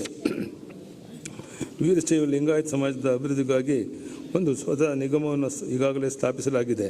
ಇದಕ್ಕಾಗಿ 500 ಕೋಟಿಗಳ ಅನುದಾನ ನಿಗದಿಪಡಿಸಿದ್ದು, ಇದರಲ್ಲಿ ಈಗಾಗಲೇ 100 ಕೋಟಿ ಬಿಡುಗಡೆ ಮಾಡಲಾಗಿದೆ. ಒಕ್ಕಲು ಸಮುದಾಯದ ಸರ್ವತೋಮುಖ ಅಭಿವೃದ್ಧಿಗಾಗಿ ಒಂದು ಹೊಸ ನಿಗಮವನ್ನು ಸ್ಥಾಪಿಸಲಾಗುವುದು. ನಿಗಮದ ಚಟುವಟಿಕೆಗಾಗಿ 500 ಕೋಟಿ ವೆಚ್ಚ ಮಾಡಲು ಯೋಚಿಸಲಾಗಿದೆ. ಬ್ರಾಹ್ಮಣ ಅಭಿವೃದ್ಧಿ ಮಂಡಳಿ ವತಿಯಿಂದ 50 ಕೋಟಿ ರುಗಳ ಕಾರ್ಯಕ್ರಮ ಹಮ್ಮಿಕೊಳ್ಳಲಾಗುವುದು. ಜಿಲ್ಲಾ ಕೇಂದ್ರ ಸ್ಥಾನದಲ್ಲಿರುವ ಹಿಂದುಳಿದ ವರ್ಗಗಳ ಕಲ್ಯಾಣ ಇಲಾಖೆಗೆ ಸೇರಿದ ಖಾಲಿ ನಿವೇಶನಗಳನ್ನು ಸಾರ್ವಜನಿಕ ಖಾಸಗಿ ಸಹಭಾಗಿತ್ವದ ಅಡಿಯಲ್ಲಿ 150 ವಿದ್ಯಾರ್ಥಿನಿಗಳ ಕಟ್ಟಡ ನಿರ್ಮಾಣ ಕಾಮಗಾರಿಯನ್ನು ಕೈಗೊಳ್ಳಲಾಗುವುದು. ಹಿಂದುಳಿದ ವರ್ಗಗಳ ಕಲ್ಯಾಣ ಇಲಾಖೆಯ ಅಧೀನದಲ್ಲಿರುವ ಸ್ವಂತ ಕಟ್ಟಡ ಹೊಂದಿರುವ ಮೆಟ್ರಿಕ್ ನಂತರದ ವಿದ್ಯಾರ್ಥಿನಿಯರುಗಳ ಸಂಖ್ಯಾಬಲವನ್ನು 5% ಹೆಚ್ಚಿಸಲಾಗುವುದು. ಇದರಿಂದ 5,000 ಹಿಂದುಳಿದ ವರ್ಗಗಳ ವಿದ್ಯಾರ್ಥಿಗಳಿಗೆ ವಿದ್ಯಾರ್ಥಿನಿಯರುಗಳಲ್ಲಿ ಅವಕಾಶ ಕಲ್ಪಿಸಿದಂತಾಗುತ್ತೆ. ಈ ಉದ್ದೇಶಕ್ಕಾಗಿ 2021-22 ಸಾಲಿನ ಆಯವ್ಯಯದಲ್ಲಿ 10 ಕೋಟಿಯನ್ನು ಒದಗಿಸಲಾಗುವುದು. ಗಂಗಾ ಕಲ್ಯಾಣ ಯೋಜನೆಯ ಪಾರದರ್ಶಕವಾಗಿ ಮತ್ತು ನಿಗದಿತ ಅವಧಿಯೊಳಗೆ ರೈತ ಫಲಾನುಭವಿಗಳಿಗೆ ತಲುಪಿಸಲು ಅನುಷ್ಠಾನದ ವಿವೇಚನೆ ಫಲಾನುಭವಿಯ ಕೈಗೆ ಎಂಬ ನೂತನ ವಿಧಾನವನ್ನು ಜಾರಿಗೆ ತರಲಾಗುವುದು. ರಾಷ್ಟ್ರಕವಿ ಕುವೆಂಪು ಅವರು ಬಣ್ಣಿಸಿದಂತೆ ಕರ್ನಾಟಕ ಸರ್ವ ಜನಾಂಗದ ಶಾಂತಿಯ ತೋಟವಾಗಿದೆ. ಎಲ್ಲ ಸಮುದಾಯಗಳ ಸಮಗ್ರ ಅಭಿವೃದ್ಧಿ ನಮ್ಮ ಸರ್ಕಾರದ ಆಶಯ. ಪ್ರಸ್ತುತ ಸಾಲಿನ ಆಯವ್ಯಯದಲ್ಲಿ ಅಲ್ಪಸಂಖ್ಯಾತರ ಏಳಿಗೆಗಾಗಿ 1,500 ಕೋಟಿ ರೂಪಾಯಿಯನ್ನು ಮೀಸಲಿಡಲಾಗಿದೆ. ಅಲ್ಪಸಂಖ್ಯಾತರಿಗೆ ಹೆಚ್ಚು ಹಣ ಕೊಡಲಿಲ್ಲ ಅಂತ ಹೇಳ್ತಾರೆ. 1,000 ಕೋಟಿಯನ್ನು ಈಗ ನಾನು ಮೀಸಲಾಗಿ ಇಡ್ತಾ ಇದ್ದೇನೆ. ರಾಜ್ಯದಲ್ಲಿ ಕ್ರಿಶ್ಚಿಯನ್ ಸಮುದಾಯದ ಸರ್ವತೋಮುಖ ಅಭಿವೃದ್ಧಿಗೆ ಚರ್ಚ್ಗಳ ನವೀಕರಣ, ದುರಸ್ತಿ, ಸಮುದಾಯ ಭವನ ಕಟ್ಟಡ ನಿರ್ಮಾಣ, ಅನಾಥಾಶ್ರಮ ಮತ್ತು ವೃದ್ಧಾಶ್ರಮಗಳಿಗೆ ನೆರವು ಮುಂತಾದ ಕಾರ್ಯಕ್ರಮಗಳನ್ನು 200 ಕೋಟಿ ರುಗಳ ವೆಚ್ಚದಲ್ಲಿ ಮುಂದುವರಿಸಲಾಗುವುದು. 2020-21 ಸಾಲಿನಲ್ಲಿ 400 ಸರ್ಕಾರಿ ಉರ್ದು ಶಾಲೆಗಳಲ್ಲಿ ಮತ್ತು ಉರ್ದು ಮಾಧ್ಯಮದೊಂದಿಗೆ ಆಂಗ್ಲ ಮಾಧ್ಯಮವನ್ನು ಸಹ ಪ್ರಾರಂಭಿಸಲು ಸರ್ಕಾರಿ ಆದೇಶ ಹೊರಡಿಸಲಾಗಿದ್ದು, ಪ್ರಸಕ್ತ ಸಾಲಿನಲ್ಲಿ ಶೈಕ್ಷಣಿಕ ಚಟುವಟಿಕೆಗಳನ್ನು ಪ್ರಾರಂಭಿಸಲಾಗುವುದು. ಅಲ್ಪಸಂಖ್ಯಾತರ ಕಲ್ಯಾಣ ಇಲಾಖೆ ಅಧೀನದ ಮೊರಾರ್ಜಿ ದೇಸಾಯಿ ವಸತಿ ಶಾಲೆ, ಮಾದರಿ ಶಾಲೆ, ಕಾಲೇಜುಗಳನ್ನು ತಂತ್ರಜ್ಞಾನ ಆಧಾರಿತ ಕಲಿಕಾ ಕಾರ್ಯಕ್ರಮ ಅನುಷ್ಠಾನಗೊಳಿಸಿ ಸದರಿ ಶಾಲಾ ಕಾಲೇಜುಗಳಲ್ಲಿ ವ್ಯಾಸಂಗ ಮಾಡುತ್ತಿರುವ ವಿದ್ಯಾರ್ಥಿಗಳಿಗೆ ಡಿಜಿಟಲ್ ತಂತ್ರಜ್ಞಾನದ ಮೂಲಕ ಎಲ್ಲ ವಿಷಯಗಳಲ್ಲಿ ಬೋಧನಾ ಮತ್ತು ಕಲಿಕಾ ಸಾಮರ್ಥ್ಯ ಹೆಚ್ಚಿಸಲಾಗುವುದು. ಜೈನ ಕಾಶಿಯಿಂದ ಪ್ರಸಿದ್ಧವಾದ ಹಾಸನದ ಶ್ರವಣಬೆಳಗೊಳ ಮತ್ತಿತರ ಜೈನ ಪುಣ್ಯಕ್ಷೇತ್ರಗಳಲ್ಲಿ ವಸತಿ ಗೃಹಗಳು, ಪಾದಚಾರಿ ರಸ್ತೆಗಳು ಮತ್ತು ಇತರೆ ಮೂಲಭೂತ ಸೌಕರ್ಯಗಳನ್ನು 50 ಕೋಟಿ ವೆಚ್ಚದಲ್ಲಿ ಹಂತವಾಗಿ ಅಭಿವೃದ್ಧಿಪಡಿಸಲು ಉದ್ದೇಶಿಸಲಾಗಿದೆ. 2021-22ನೇ ಸಾಲಿನಲ್ಲಿ 20 ಕೋಟಿ ಇದಕ್ಕಾಗಿ ಒದಗಿಸಲಾಗುವುದು. ರಾಜ್ಯ ಸರ್ಕಾರ ವಿವಿಧ ವಸತಿ ಯೋಜನೆಯಲ್ಲಿ ಹಲವು ವರ್ಷಗಳಿಂದ ಅನುಮೋದನೆಗೊಂಡು ಪ್ರಾರಂಭವಾಗದೇ ಇರುವಂಥ ಮನೆಗಳನ್ನು ಪ್ರಾರಂಭಿಸಿ ಪೂರ್ಣಗೊಳಿಸುವುದು ನಮ್ಮ ಸರ್ಕಾರದ ಆದ್ಯತೆಯಾಗಿದೆ. ಈ ನಿಟ್ಟಿನಲ್ಲಿ ನಮ್ಮ ಸರ್ಕಾರ ಅಧಿಕಾರಕ್ಕೆ ಬಂದ ಮೇಲೆ ಪ್ರಗತಿಯಲ್ಲಿ 9.74 ಲಕ್ಷ ಮನೆಗಳನ್ನು ಪೂರ್ಣಗೊಳಿಸಲು 10,194 ಕೋಟಿಗಳನ್ನು ಮುಂದಿನ 3 ಆರ್ಥಿಕ ವರ್ಷಗಳಲ್ಲಿ ಒದಗಿಸಲು ಅನುಮೋದನೆ ನೀಡಿದೆ. ಕಾರ್ಮಿಕ ಸ್ನೇಹಿ ಹಾಗೂ ಉದ್ಯಮಿ ಸ್ನೇಹಿ ವಾತಾವರಣ ಸೃಷ್ಟಿಸುವ ಉದ್ದೇಶದಿಂದ ಕೇಂದ್ರ ಸರ್ಕಾರ 21 ಕಾರ್ಮಿಕ ಕಾನೂನುಗಳನ್ನು ಕ್ರೋಢೀಕರಿಸಿ 4 ಸಂಹಿತೆಗಳನ್ನು ರೂಪಿಸಿದೆ. ರಾಜ್ಯ ಸರ್ಕಾರ ಇದಕ್ಕೆ ನಿಯಮಾವಳಿಗಳನ್ನು ರೂಪಿಸಿ ಅನುಷ್ಠಾನಗೊಳಿಸಲಿದೆ. ನೋಂದಾಯಿತ ಕಟ್ಟಡ ಕಾರ್ಮಿಕ ಮಕ್ಕಳ ಸಂರಕ್ಷಣೆಗಾಗಿ ಪ್ರಸ್ತುತ ಸಾಲಿನಲ್ಲಿ ಹೆಚ್ಚುವರಿಯಾಗಿ 100 ಕಿತ್ತೂರು ರಾಣಿ ಚೆನ್ನಮ್ಮ ಶಿಶುಪಾಲನಾ ಕೇಂದ್ರವನ್ನು ಸ್ಥಾಪಿಸಲಾಗುವುದು. ಕಟ್ಟಡ ಕಾರ್ಮಿಕರು ಹಾಗೂ ಅವರ ಅವಲಂಬಿತರ ವೈದ್ಯಕೀಯ ತಪಾಸಣೆ ಹಾಗೂ ಚಿಕಿತ್ಸೆಗಾಗಿ ಆಯ್ದ ಕಾರ್ಯನಿರ್ವಹಣಾಸ್ಥಳಗಳಲ್ಲಿ 25 ಸಂಚಾರಿ ಆರೋಗ್ಯ ತಪಾಸಣಾ ಕೇಂದ್ರಗಳನ್ನು ಪ್ರಾರಂಭಿಸಲಾಗುವುದು. ನಿರ್ಮಾಣ ಕಾರ್ಮಿಕರು ಮತ್ತು ಸಮಸ್ಯೆಗಳನ್ನು ಎದುರಿಸುತ್ತಿರುವ ಮನಗಂಡು ಕರ್ನಾಟಕ ಕಟ್ಟಡ ಮತ್ತು ಇತರೆ ಕಾರ್ಮಿಕ ಕಲ್ಯಾಣ ಮಂಡಳಿಯ ಬೆಂಗಳೂರು ನಗರ ಮತ್ತು ಗ್ರಾಮಾಂತರ ಜಿಲ್ಲೆಗಳಲ್ಲಿ 4 ಹಾಗೂ ಮೈಸೂರು, ಶಿವಮೊಗ್ಗ, ಹುಬ್ಬಳ್ಳಿ, ಕಲಬುರಗಿ, ಬಳ್ಳಾರಿ, ಹಾಸನ, ದಾವಣಗೆರೆ, ಗದಗ ಮತ್ತು ಚಾಮರಾಜನಗರ ಜಿಲ್ಲೆಗಳಲ್ಲಿ ತಲಾ ಒಂದರಂತೆ ಸುಸಜ್ಜಿತವಾದ ತಾತ್ಕಾಲಿಕ ವಸತಿ ಗೃಹ ಸೌಲಭ್ಯವನ್ನು ನಿರ್ಮಾಣ ಮಾಡಲಿದೆ. ನಿರ್ಮಾಣ ಚಟುವಟಿಕೆಗಳ ವ್ಯಾಪ್ತಿಯನ್ನು ನಿಖರವಾಗಿ ನಿರ್ಣಯಿಸುವ ಮೂಲಕ ಕರ್ನಾಟಕ ಕಟ್ಟಡ ಮತ್ತು ಇತರೆ ನಿರ್ಮಾಣ ಕಾರ್ಮಿಕರ ಕಲ್ಯಾಣ ಮಂಡಳಿ ಸಂಪನ್ಮೂಲವನ್ನು ಹೆಚ್ಚಿಸಲು ಜಿಯೋ ಸ್ಪೇಷಿಯಲ್ ತಂತ್ರಜ್ಞಾನವನ್ನು ಬಳಸಿಕೊಳ್ಳಲಾಗುವುದು. ಜಾಗತಿಕ ಇಂಜಿನಿಯರಿಂಗ್ ಕ್ಷೇತ್ರದಲ್ಲಿ ಕೈಗಾರಿಕೆಗಳ ಅಗತ್ಯತೆಗೆ ತಕ್ಕಂತೆ ನುರಿತ ಮಾನವ ಸಂಪನ್ಮೂಲವನ್ನು ಸೃಷ್ಟಿಸಲು ಟಾಟಾ ಟೆಕ್ನಾಲಜೀಸ್ ಲಿಮಿಟೆಡ್ ಅವರ ಸಹಯೋಗದೊಂದಿಗೆ ಹಬ್ ಮತ್ತು ಸ್ಪೋಕ್ ಮಾದರಿಯಲ್ಲಿ 150 ಸರ್ಕಾರಿ ಕೈಗಾರಿಕಾ ತರಬೇತಿ ಸಂಸ್ಥೆಗಳನ್ನು 4,636 ಕೋಟಿ ರುಗಳ ಹೂಡಿಕೆಯೊಂದಿಗೆ ಉನ್ನತೀಕರಿಸಲು ಕ್ರಮವಹಿಸಲಾಗಿದೆ. ಈ ಯೋಜನೆ 88% ಅಂದರೆ 4,080 ಕೋಟಿ ರುಗಳ ವೆಚ್ಚವನ್ನು ಟಾಟಾ ಟೆಕ್ನಾಲಜೀಸ್ ಲಿಮಿಟೆಡ್ ಅವರು ಭರಿಸಲಿದ್ದು, ರಾಜ್ಯ ಸರ್ಕಾರ 12% ಅಂದರೆ 657 ಕೋಟಿ ರೂಗಳನ್ನು ಭರಿಸಲಿದೆ. ಕೇಂದ್ರ ಸರ್ಕಾರ ಶಿಶುಕ್ಷು ತರಬೇತಿ ಯೋಜನೆಯಡಿ ಪ್ರಸ್ತುತ 1,500 ರೂಗಳ ಶಿಷ್ಯವೇತನ ನೀಡುತ್ತಿದೆ. ಈ ಯೋಜನೆಯನ್ನು ಹೆಚ್ಚು ಪರಿಣಾಮಕಾರಿಯಾಗಿ ಅನುಷ್ಠಾನಗೊಳಿಸಲು 10,000 ಶಿಶುಕ್ಷುಗಳಿಗೆ ಪ್ರತಿ ಮಾಹಿಗೆ ರಾಜ್ಯ ಸರ್ಕಾರವನ್ನು ಹೆಚ್ಚುವರಿಯಾಗಿ 1,500 ನೀಡಲು ಪ್ರಸ್ತಾಪಿಸಿದೆ. ಈ ಯೋಜನೆಗೆ 18 ಕೋಟಿಗಳ ಅನುದಾನವನ್ನು ಒದಗಿಸಲು ಪ್ರಸ್ತಾಪಿಸಲಾಗಿದೆ. ರಾಜ್ಯದಲ್ಲಿ ಉದ್ಯಮ ಸಿದ್ಧ ಮಾನವ ಸಂಪನ್ಮೂಲವನ್ನು ಒದಗಿಸುವ ಉದ್ದೇಶದ ರಾಜ್ಯದ ಕೈಗಾರಿಕಾ ತರಬೇತಿ ಸಂಸ್ಥೆಗಳಲ್ಲಿ ಹೊಸದಾಗಿ 23 ಅಲ್ಪಾವಧಿ ಹಾಗೂ 11 ದೀರ್ಘಾವಧಿ ವೃತ್ತಿಪರ ಕೋರ್ಸ್ಗಳನ್ನು ಪ್ರಾರಂಭಿಸಲಾಗುವುದು. ಗ್ರಾಮೀಣ ಪ್ರದೇಶದ ಯುವತಿಯರನ್ನು ಸಬಲರನ್ನಾಗಿಸುವ ನಿಟ್ಟಿನಲ್ಲಿ ಪ್ರಾಯೋಗಿಕವಾಗಿ 1,000 ಯುವತಿಯರಿಗೆ ಮೃದು ಕೌಶಲ್ಯ, ಸಾಫ್ಟ್ ಸ್ಕಿಲ್, ಸಂವಹನ ಕೌಶಲ್ಯ ಮತ್ತು ವ್ಯಕ್ತಿತ್ವ ವಿಕಾಸದ ತರಬೇತಿಗಳನ್ನು ಸರ್ಕಾರಿ ಸಂಸ್ಥೆಗಳಲ್ಲಿ ನೀಡಲಾಗುವುದು. ರಾಷ್ಟ್ರೀಯ ಆಹಾರ ಭದ್ರತಾ ಕಾಯ್ದೆ ಅನ್ವಯ ಕೇಂದ್ರ ಸರ್ಕಾರ ಒಂದು ರಾಷ್ಟ್ರ ಒಂದು ಪಡಿತರ ಚೀಟಿ ಯೋಜನೆಯನ್ನು ಜಾರಿಗೆ ತಂದಿದೆ. ಈ ಯೋಜನೆಯನ್ನು ಇತರೆ ರಾಜ್ಯಗಳ ವಲಸಿಗರು ಹಾಗೂ ರಾಜ್ಯದ ಒಂದು ಜಿಲ್ಲೆಯಿಂದ ಮತ್ತೊಂದು ಜಿಲ್ಲೆಗೆ ವಲಸೆ ಬಂದಿರುವವರ ರಾಜ್ಯದ ಯಾವುದೇ ನ್ಯಾಯಬೆಲೆ ಅಂಗಡಿಯನ್ನು ಪಡಿತರ ಪದಾರ್ಥಗಳನ್ನು ಪಡೆಯಲು ಅವಕಾಶವನ್ನು ಕಲ್ಪಿಸಲಾಗಿದೆ. ಸರ್ವೋದಯ ಮತ್ತು ಕ್ಷೇಮಾಭಿವೃದ್ಧಿ ವಲಯಕ್ಕೆ 2021-22ನೇ ಸಾಲಿನಲ್ಲಿ ಒಟ್ಟಾರೆಯಾಗಿ 62,150 ಕೋಟಿ ಅನುದಾನ ಒದಗಿಸಲಾಗಿದೆ. ಆರ್ಥಿಕ ಅಭಿವೃದ್ಧಿಗೆ ಪ್ರಚೋದನೆ. ರಾಜ್ಯದ ಆರ್ಥಿಕ ಅಭಿವೃದ್ಧಿಗೆ ಪೂರಕ ವಾತಾವರಣ ಸೃಷ್ಟಿಸಲು ನಮ್ಮ ಸರ್ಕಾರ ಆದ್ಯತೆ ನೀಡಿದೆ. ಕೋವಿಡ್-19 ಲಾಕ್ಡೌನ್ ಸಂದರ್ಭದಲ್ಲಿ ಸ್ಥಗಿತಗೊಂಡ ಆರ್ಥಿಕ ಚಟುವಟಿಕೆಗಳನ್ನು ಕೇಂದ್ರ ಸರ್ಕಾರದ ಮಾರ್ಗಸೂಚಿಗಳಂತೆ ರಾಜ್ಯ ಸರ್ಕಾರ ತ್ವರಿತವಾಗಿ ಪುನರಾರಂಭಿಸಲು ಎಲ್ಲ ರೀತಿಯ ಕ್ರಮ ಕೈಗೊಂಡಿದೆ. ಹೊಸ ವಿಮಾನ ನಿಲ್ದಾಣಗಳು, ಹೆದ್ದಾರಿ ಅಭಿವೃದ್ಧಿ, ವಿದ್ಯುತ್ ಸ್ವಾವಲಂಬನೆ, ರೈಲ್ವೆ ಯೋಜನೆಗಳು ಮತ್ತು ಇತರೆ ವಲಯಗಳ ಅಭಿವೃದ್ಧಿಗೆ ಒತ್ತು ನೀಡಲಾಗ್ತಾ ಇದೆ. ಈ ಮೂಲಕ ಹೆಚ್ಚಿನ ಉದ್ಯೋಗ ಸೃಷ್ಟಿಗೆ ಅವಕಾಶ ಕಲ್ಪಿಸಲು ನಮ್ಮ ಸರ್ಕಾರ ಬದ್ಧವಾಗಿದೆ. ಇದರೊಂದಿಗೆ ಪ್ರಧಾನಮಂತ್ರಿಯವರ ಕರೆಯ ಮೇರೆಗೆ ವಿವಿಧ ತಂತ್ರಜ್ಞಾನ ಹಾಗೂ ಉತ್ಪನ್ನಗಳನ್ನು ದೇಶೀಯವಾಗಿ ಅಭಿವೃದ್ಧಿಪಡಿಸುವ ಮೂಲಕ ಸ್ವಾವಲಂಬನೆಯ ಕಡೆಗೆ ದೇಶದ ಮುನ್ನಡೆಯಲು ಕರ್ನಾಟಕ ಮಹತ್ವದ ಪಾತ್ರ ವಹಿಸಲಿದೆ. 2019ನೇ ಸಾಲಿನಲ್ಲಿ ರಾಜ್ಯ ಸರ್ಕಾರ ಗ್ರಾಮೀಣ ಜನಕ್ಕೆ 55 LPCD ಅಂತ ಶಾಶ್ವತವಾಗಿ ಶುದ್ಧ ಕುಡಿಯುವ ನೀರನ್ನು ಒದಗಿಸುವ ಉದ್ದೇಶದಿಂದ ಜಲಧಾರೆ ಕಾರ್ಯಕ್ರಮ ಹಮ್ಮಿಕೊಳ್ಳಲಾಗಿದೆ. ಈ ಯೋಜನೆ 6201 ಕೋಟಿ ರು ಮೊತ್ತದ ಕಾಮಗಾರಿಗಳನ್ನು ಚಾಲ್ತಿಯಲ್ಲಿರುತ್ತವೆ. ಈ ಯೋಜನೆಯನ್ನು ಭಾರತ ಸರ್ಕಾರದ ಜಲಜೀವನ್ ಮಿಷನ್ ಅಡಿ ಒಗ್ಗೂಡಿಸಲಾಗಿದೆ. ಕೇಂದ್ರ ಸರ್ಕಾರ ಮಹತ್ವಾಕಾಂಕ್ಷೆಯ ಜಲಜೀವನ್ ಮಿಷನ್ ಯೋಜನೆಯನ್ನು ಆಗಸ್ಟ್ 2019ರಲ್ಲಿ ಜಾರಿಗೆ ತಂದಿರುತ್ತೆ. ಜಲಜೀವನ್ ಮಿಷನ್ ಯೋಜನೆಯೊಂದಿಗೆ ಒಗ್ಗೂಡುವಿಕೆಯಿಂದ ರಾಜ್ಯದ 91 ಲಕ್ಷ ಗ್ರಾಮೀಣ ಕುಟುಂಬಗಳಿಗೆ 55 LPCD ಕುಡಿಯುವ ನೀರನ್ನು ಒದಗಿಸಲು ಮನೆ ಮನೆಗೆ ಗಂಗೆ ಯೋಜನೆಯನ್ನು ರಾಜ್ಯ ಸರ್ಕಾರ ಜಾರಿಗೆ ತಂದಿರುತ್ತೆ. 2021-22ನೇ ಸಾಲಿನಲ್ಲಿ 22 ಲಕ್ಷ ಗ್ರಾಮೀಣ ಕುಟುಂಬಗಳಿಗೆ 4316 ಕೋಟಿಗಳ ವೆಚ್ಚದಲ್ಲಿ ಕಾರ್ಯಾತ್ಮಕ ನಳ ಸಂಪರ್ಕ ಒದಗಿಸಲಾಗುವುದು. 2022-23ನೇ ಸಾಲಿನಲ್ಲಿ 21 ಲಕ್ಷ ಗ್ರಾಮೀಣ ಕುಟುಂಬಗಳಿಗೆ 3172 ಕೋಟಿಗಳ ವೆಚ್ಚದಲ್ಲಿ ಕಾರ್ಯಾತ್ಮಕ ನಳ ಸಂಪರ್ಕವನ್ನು ನೀಡಲಾಗುವುದು. ಇದರ ಜೊತೆಗೆ 25,740 ಕೋಟಿ ವೆಚ್ಚದಲ್ಲಿ ಶಾಶ್ವತ ನೀರಿನ ಮೂಲಗಳಿಂದ ಹಳ್ಳಿಗಳಿಗೆ ಸಗಟು ಬಲ್ಕ್ ನೀರು ಸರಬರಾಜು ಮಾಡಲಾಗುವುದು.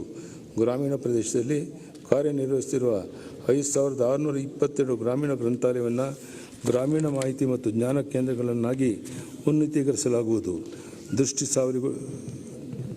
ದೃಷ್ಟಿ ಸಾವಿರಿಗೊಳಗಾದ ಮಕ್ಕಳಿಗೆ ಅನುಕೂಲವಾಗುವಂತೆ ಪ್ರತಿ ತಾಲೂಕು ಒಂದರಂತೆ ಬ್ರೈಲ್ ಮತ್ತು ಶ್ರವ್ಯ ಪುಸ್ತಕವನ್ನು ಒಳಗೊಂಡ ಬೀಕನ್ ಗ್ರಂಥಾಲಯವನ್ನು ಪ್ರಾರಂಭಿಸಲಾಗುವುದು. ಸಾರ್ವಜನಿಕರಿಗೆ ಪರಿಣಾಮಕಾರಿ ಮಾಹಿತಿಯ ವೀಕ್ಷಣೆಗೆ ಹಾಗೂ ಗ್ರಾಮ ಪಂಚಾಯತ್ಗಳ ಆಡಳಿತ ಮತ್ತು ನಿರ್ವಹಣೆಯನ್ನು ಸುಧಾರಿಸಲು ಸಂಯೋಜಿತ ಪಂಚತಂತ್ರ 2.0 ತಂತ್ರಾಂಶವನ್ನು ಪ್ರಚುರಪಡಿಸಿ ಮೊಬೈಲ್ ಅಪ್ಲಿಕೇಶನ್ಗಳನ್ನು ಅಭಿವೃದ್ಧಿಪಡಿಸಲು ಉದ್ದೇಶಿಸಲಾಗಿದೆ. ಪ್ರತಿ ಗ್ರಾಮ ಪಂಚಾಯತಿ ವ್ಯಾಪ್ತಿಯಲ್ಲಿ ಸಂಜೀವನಿ ಯೋಜನೆ ಮಹಿಳಾ ಸ್ವಸಹಾಯ ಸಂಘಗಳಿಂದ ರಚಿತವಾದ ಒಕ್ಕೂಟದ ಮೂಲಕ ಘನತ್ಯಾಜ್ಯ ನಿರ್ವಹಣೆಯನ್ನು ಸಮಗ್ರವಾಗಿ ವೈಜ್ಞಾನಿಕವಾಗಿ ಮಾಡಲಾಗುವುದು. ಗ್ರಾಮೀಣ ಅಭಿವೃದ್ಧಿ ಮತ್ತು ಪಂಚಾಯತ್ ರಾಜ್ ಇಲಾಖೆಯಲ್ಲಿರುವ ವಿವಿಧ ಇಂಜಿನಿಯರಿಂಗ್ ವಿಭಾಗಗಳನ್ನು ಒಗ್ಗೂಡಿಸಿ ಒಂದೇ ವಿಭಾಗವನ್ನಾಗಿಸುವ ಮೂಲಕ ಆಡಳಿತಾತ್ಮಕ ವೆಚ್ಚವನ್ನು ಕಡಿಮೆ ಮಾಡುವುದರೊಂದಿಗೆ ಆಡಳಿತ ಯಂತ್ರದ ದಕ್ಷತೆಯನ್ನು ಹೆಚ್ಚಿಸಲಾಗುವುದು. ಕಲ್ಯಾಣ ಕರ್ನಾಟಕದ ಸಮಗ್ರ ಅಭಿವೃದ್ಧಿಗೆ ನಮ್ಮ ಸರ್ಕಾರ ಬದ್ಧವಾಗಿದ್ದು, ಪ್ರಸಕ್ತ ಸಾಲಿನಲ್ಲಿ ಕಲ್ಯಾಣ ಕರ್ನಾಟಕ ಪ್ರದೇಶ ಅಭಿವೃದ್ಧಿ ಮಂಡಳಿಗೆ 1,500 ಕೋಟಿ ರುಗಳ ಅನುದಾನವನ್ನು ಒದಗಿಸಲಾಗುವುದು. ಇದರ ಅಡಿಯಲ್ಲಿ ಹೆಚ್ಚಿನ ಗಾತ್ರದ ಯೋಜನೆಗಳಿಗೆ ಆದ್ಯತೆ ನೀಡಲಾಗುವುದು. ರಾಜ್ಯದಲ್ಲಿ ಪ್ರಾದೇಶಿಕ ಅಸಮತೋಲನವನ್ನು ನಿವಾರಿಸಲು ಡಾಕ್ಟರ್ DM ನಂಜುಂಡಪ್ಪ ವರದಿಯನ್ನು ಹಿಂದುಳಿದ ತಾಲೂಕುಗಳ ಅಭಿವೃದ್ಧಿಗಾಗಿ ವಿಶೇಷ ಅಭಿವೃದ್ಧಿ ಯೋಜನೆ ಮುಂದುವರಿಸಲು 2021-22ನೇ ಸಾಲಿನಲ್ಲಿ 3,000 ಕೋಟಿಯನ್ನು ಅನುದಾನ ಒದಗಿಸಲಾಗುವುದು. ನೀತಿ ಆಯೋಗದ SDG ಇಂಡಿಯಾ ಇಂಡೆಕ್ಸ್ನಲ್ಲಿ ರಾಜ್ಯದ ಶ್ರೇಣಿಯನ್ನು ನಿರಂತರವಾಗಿ ಸುಧಾರಿಸಲು ರಾಜ್ಯದ ಯೋಜನೆಗಳನ್ನು ಸುಸ್ಥಿರ ಅಭಿವೃದ್ಧಿ ಗುರಿ ಸಾಧನೆಗೆ ಪೂರಕವಾಗಿ ರೂಪಿಸಲಾಗುವುದು. ರಾಜ್ಯ ಸರ್ಕಾರದ ವಿವಿಧ ಯೋಜನೆಗಳನ್ನು ಪರಿಣಾಮಕಾರಿಯಾಗಿ ಜನಸ್ನೇಹಿಯಾಗಿ ಅನುಷ್ಠಾನಗೊಳಿಸಲು ಕೆಲವೇ ಅಂಬ್ರೆಲಾ ಯೋಜನೆಯನ್ನು ಸಮೀಕರಣ ಮಾಡಲಾಗುವುದು. ಸಮುದಾಯದ ಅಭಿವೃದ್ಧಿ ಅಗತ್ಯಕ್ಕೆ ಪೂರೈಕೆ ಖಾಸಗಿ ವಲಯದ ನೆರವನ್ನು ಪಡೆಯಲು ಆಕಾಂಕ್ಷ ತಂತ್ರಾಂಶದ ಮೂಲಕ ಖಾಸಗಿ ಸಂಸ್ಥೆಗಳೊಂದಿಗೆ ನೇರ ಸಂಪರ್ಕ ಸ್ಥಾಪಿಸಲಾಗುವುದು ಹಾಗೂ ಜಾಲತಾಣದ ಮೂಲಕ ಪ್ರಗತಿ ವಿವರಗಳನ್ನು ವೀಕ್ಷಿಸಲು ಅವಕಾಶ ಕಲ್ಪಿಸಲಾಗುವುದು. ಕೇಂದ್ರ ಸರ್ಕಾರದ ಆತ್ಮನಿರ್ಭರ್ ಯೋಜನೆಯಡಿಯಲ್ಲಿ ವಿವಿಧ ಇಲಾಖೆಗಳ ಸಾರ್ವಜನಿಕ ಖಾಸಗಿ ಸಹಭಾಗಿತ್ವ ಮಾದರಿಯ ಪ್ರಸ್ತಾವನೆಗಳನ್ನು ಸಂಯೋಜಿಸಲು ಮತ್ತು ಮೇಲ್ವಿಚಾರಣೆ ಮಾಡಲು ಒಂದು ಆನ್ಲೈನ್ ವೇದಿಕೆಯನ್ನು ರಚಿಸಲಾಗುವುದು. ಕರಾವಳಿ ಪ್ರದೇಶ ಸಮಗ್ರ ಅಭಿವೃದ್ಧಿಗಾಗಿ ಯೋಜನೆಯನ್ನು ರೂಪಿಸಿ ಮೂಲಭೂತ ಸೌಕರ್ಯಗಳನ್ನು ಕಲ್ಪಿಸಲು ಉದ್ದೇಶಿಸಲಾಗಿದೆ. ಈ ನಿಟ್ಟಿನಲ್ಲಿ ಕರಾವಳಿ ಅಭಿವೃದ್ಧಿ ಪ್ರಾಧಿಕಾರವನ್ನು ಕರಾವಳಿ ಅಭಿವೃದ್ಧಿ ಮಂಡಳಿಯಾಗಿ ಪುನರ್ರಚಿಸಲು ವಿಧೇಯಕವನ್ನು ತರಲಾಗುವುದು.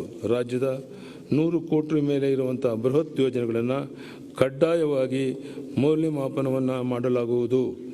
ನಗರ ಹಾಗೂ ಪಟ್ಟಣಗಳಿಗೆ ಶಾಶ್ವತ ಕುಡಿಯುವ ನೀರು ಹಾಗೂ ಒಳಚರಂಡಿ ಯೋಜನೆಯನ್ನು ಕಲ್ಪಿಸುವಂಥದ್ದು ನಮ್ಮ ಸರ್ಕಾರದ ಆದ್ಯತೆಯಾಗಿದೆ. ಈ ನಿಟ್ಟಿನಲ್ಲಿ ಕರ್ನಾಟಕ ನಗರ ನೀರು ಸರಬರಾಜು ಮತ್ತು ಒಳಚರಂಡಿ ಮಂಡಳಿಯಿಂದ ಹೊಸದಾಗಿ ಕುಡಿಯುವ ನೀರು ಹಾಗೂ ಒಳಚರಂಡಿ ವ್ಯವಸ್ಥೆ ಯೋಜನೆಗಳನ್ನು 900 ಕೋಟಿ ರುಗಳ ವೆಚ್ಚದಲ್ಲಿ ಅನುಷ್ಠಾನಗೊಳಿಸಲಾಗುವುದು. ನೀರು ಸರಬರಾಜು ಹಾಗೂ ಒಳಚರಂಡಿ ಜಾಲವನ್ನು ವ್ಯವಸ್ಥಿತವಾಗಿ ಅಭಿವೃದ್ಧಿಪಡಿಸಿ ನಿರ್ವಹಿಸಲು ಮೈಸೂರು ನಗರಾಭಿವೃದ್ಧಿ ಪ್ರಾಧಿಕಾರದ ವ್ಯಾಪ್ತಿಯ ಹೊರವಲಯ ಪ್ರದೇಶವನ್ನು ಕರ್ನಾಟಕ ನಗರ ನೀರು ಸರಬರಾಜು ಮತ್ತು ಒಳಚರಂಡಿ ಮಂಡಳಿ ವ್ಯಾಪ್ತಿಗೆ ಸೇರಿಸಲಾಗುವುದು. ಮೂಲ ಸೌಕರ್ಯ ಕಾಮಗಾರಿಗಳ ಅಗತ್ಯ ಜಮೀನು ಪಡೆಯಲು ಭೂ ಸ್ವಾಧೀನ ಪ್ರಕ್ರಿಯೆ ವೇಗ ಹೆಚ್ಚಿಸಲು ನಮ್ಮ ಸರ್ಕಾರ ನಗರ ಮತ್ತು ಗ್ರಾಮಾಂತರ ಯೋಜನಾ ಕಾಯ್ದೆಗೆ ತಿದ್ದುಪಡಿ ತರಲು ಉದ್ದೇಶಿಸಿದೆ. ಇಂಥ ಯೋಜನೆಗಳಿಗೆ ಬಿಟ್ಟುಕೊಡುವ ಖಾಸಗಿ ಸ್ವತ್ತಿಗೆ TTR ನೀಡುವ ಪ್ರಕ್ರಿಯೆಯನ್ನು ಸರಳೀಕರಿಸಲಾಗುವುದು. ಆರ್ಥಿಕ ದುರ್ಬಲರಿಗೆ ವಸತಿ ನಿರ್ಮಾಣ, ಕೊಳಚೆ ಪ್ರದೇಶದ ಅಭಿವೃದ್ಧಿ ಮತ್ತು ಕಡಿಮೆ ಆದಾಯದ ಗುಂಪಿನ ಮನೆಗಳ ನಿರ್ಮಾಣವನ್ನು ಉತ್ತೇಜಿಸಲು ಸೂಕ್ತ ತಿದ್ದುಪಡಿಗಳನ್ನು ತರಲಾಗುವುದು. ಭಾರತೀಯ ಮಾನಕ ಬ್ಯೂರೋ BIS 10,500 2012 ಪ್ರಕಾರ ನೀರಿನ ಗುಣಮಟ್ಟವನ್ನು ಖಚಿತಪಡಿಸಿಕೊಳ್ಳಲು ಹಾಗೂ ನಗರವಾಸಿಗಳಿಗೆ ಸುರಕ್ಷಿತ ಕುಡಿಯುವ ನೀರಿನ ಸೌಲಭ್ಯ ಒದಗಿಸಲು 26 ಅಮೃತ್ ನಗರಗಳಲ್ಲಿ ನೀರಿನ ಪರೀಕ್ಷಾ ಪ್ರಯೋಗಾಲಯವನ್ನು 17 ಕೋಟಿ ವೆಚ್ಚದಲ್ಲಿ ಸ್ಥಾಪಿಸಲಾಗುವುದು. ಜೈವಿಕವಾಗಿ ವಿಘಟನೆಯಲ್ಲದ ತ್ಯಾಜ್ಯವನ್ನು ವೈಜ್ಞಾನಿಕ ವಿಲೇವಾರಿ ಮಾಡಲು 5 ಮಹಾನಗರಗಳಲ್ಲಿ ದಿನಕ್ಕೆ ಕನಿಷ್ಠ 10 ಟನ್ ಸಾಮರ್ಥ್ಯ ಮೆಟೀರಿಯಲ್ ರಿಕವರಿ ಸೌಲಭ್ಯಗಳನ್ನು 11 ಕೋಟಿಗಳ ವೆಚ್ಚದಲ್ಲಿ ಅಭಿವೃದ್ಧಿಪಡಿಸಲಾಗುವುದು.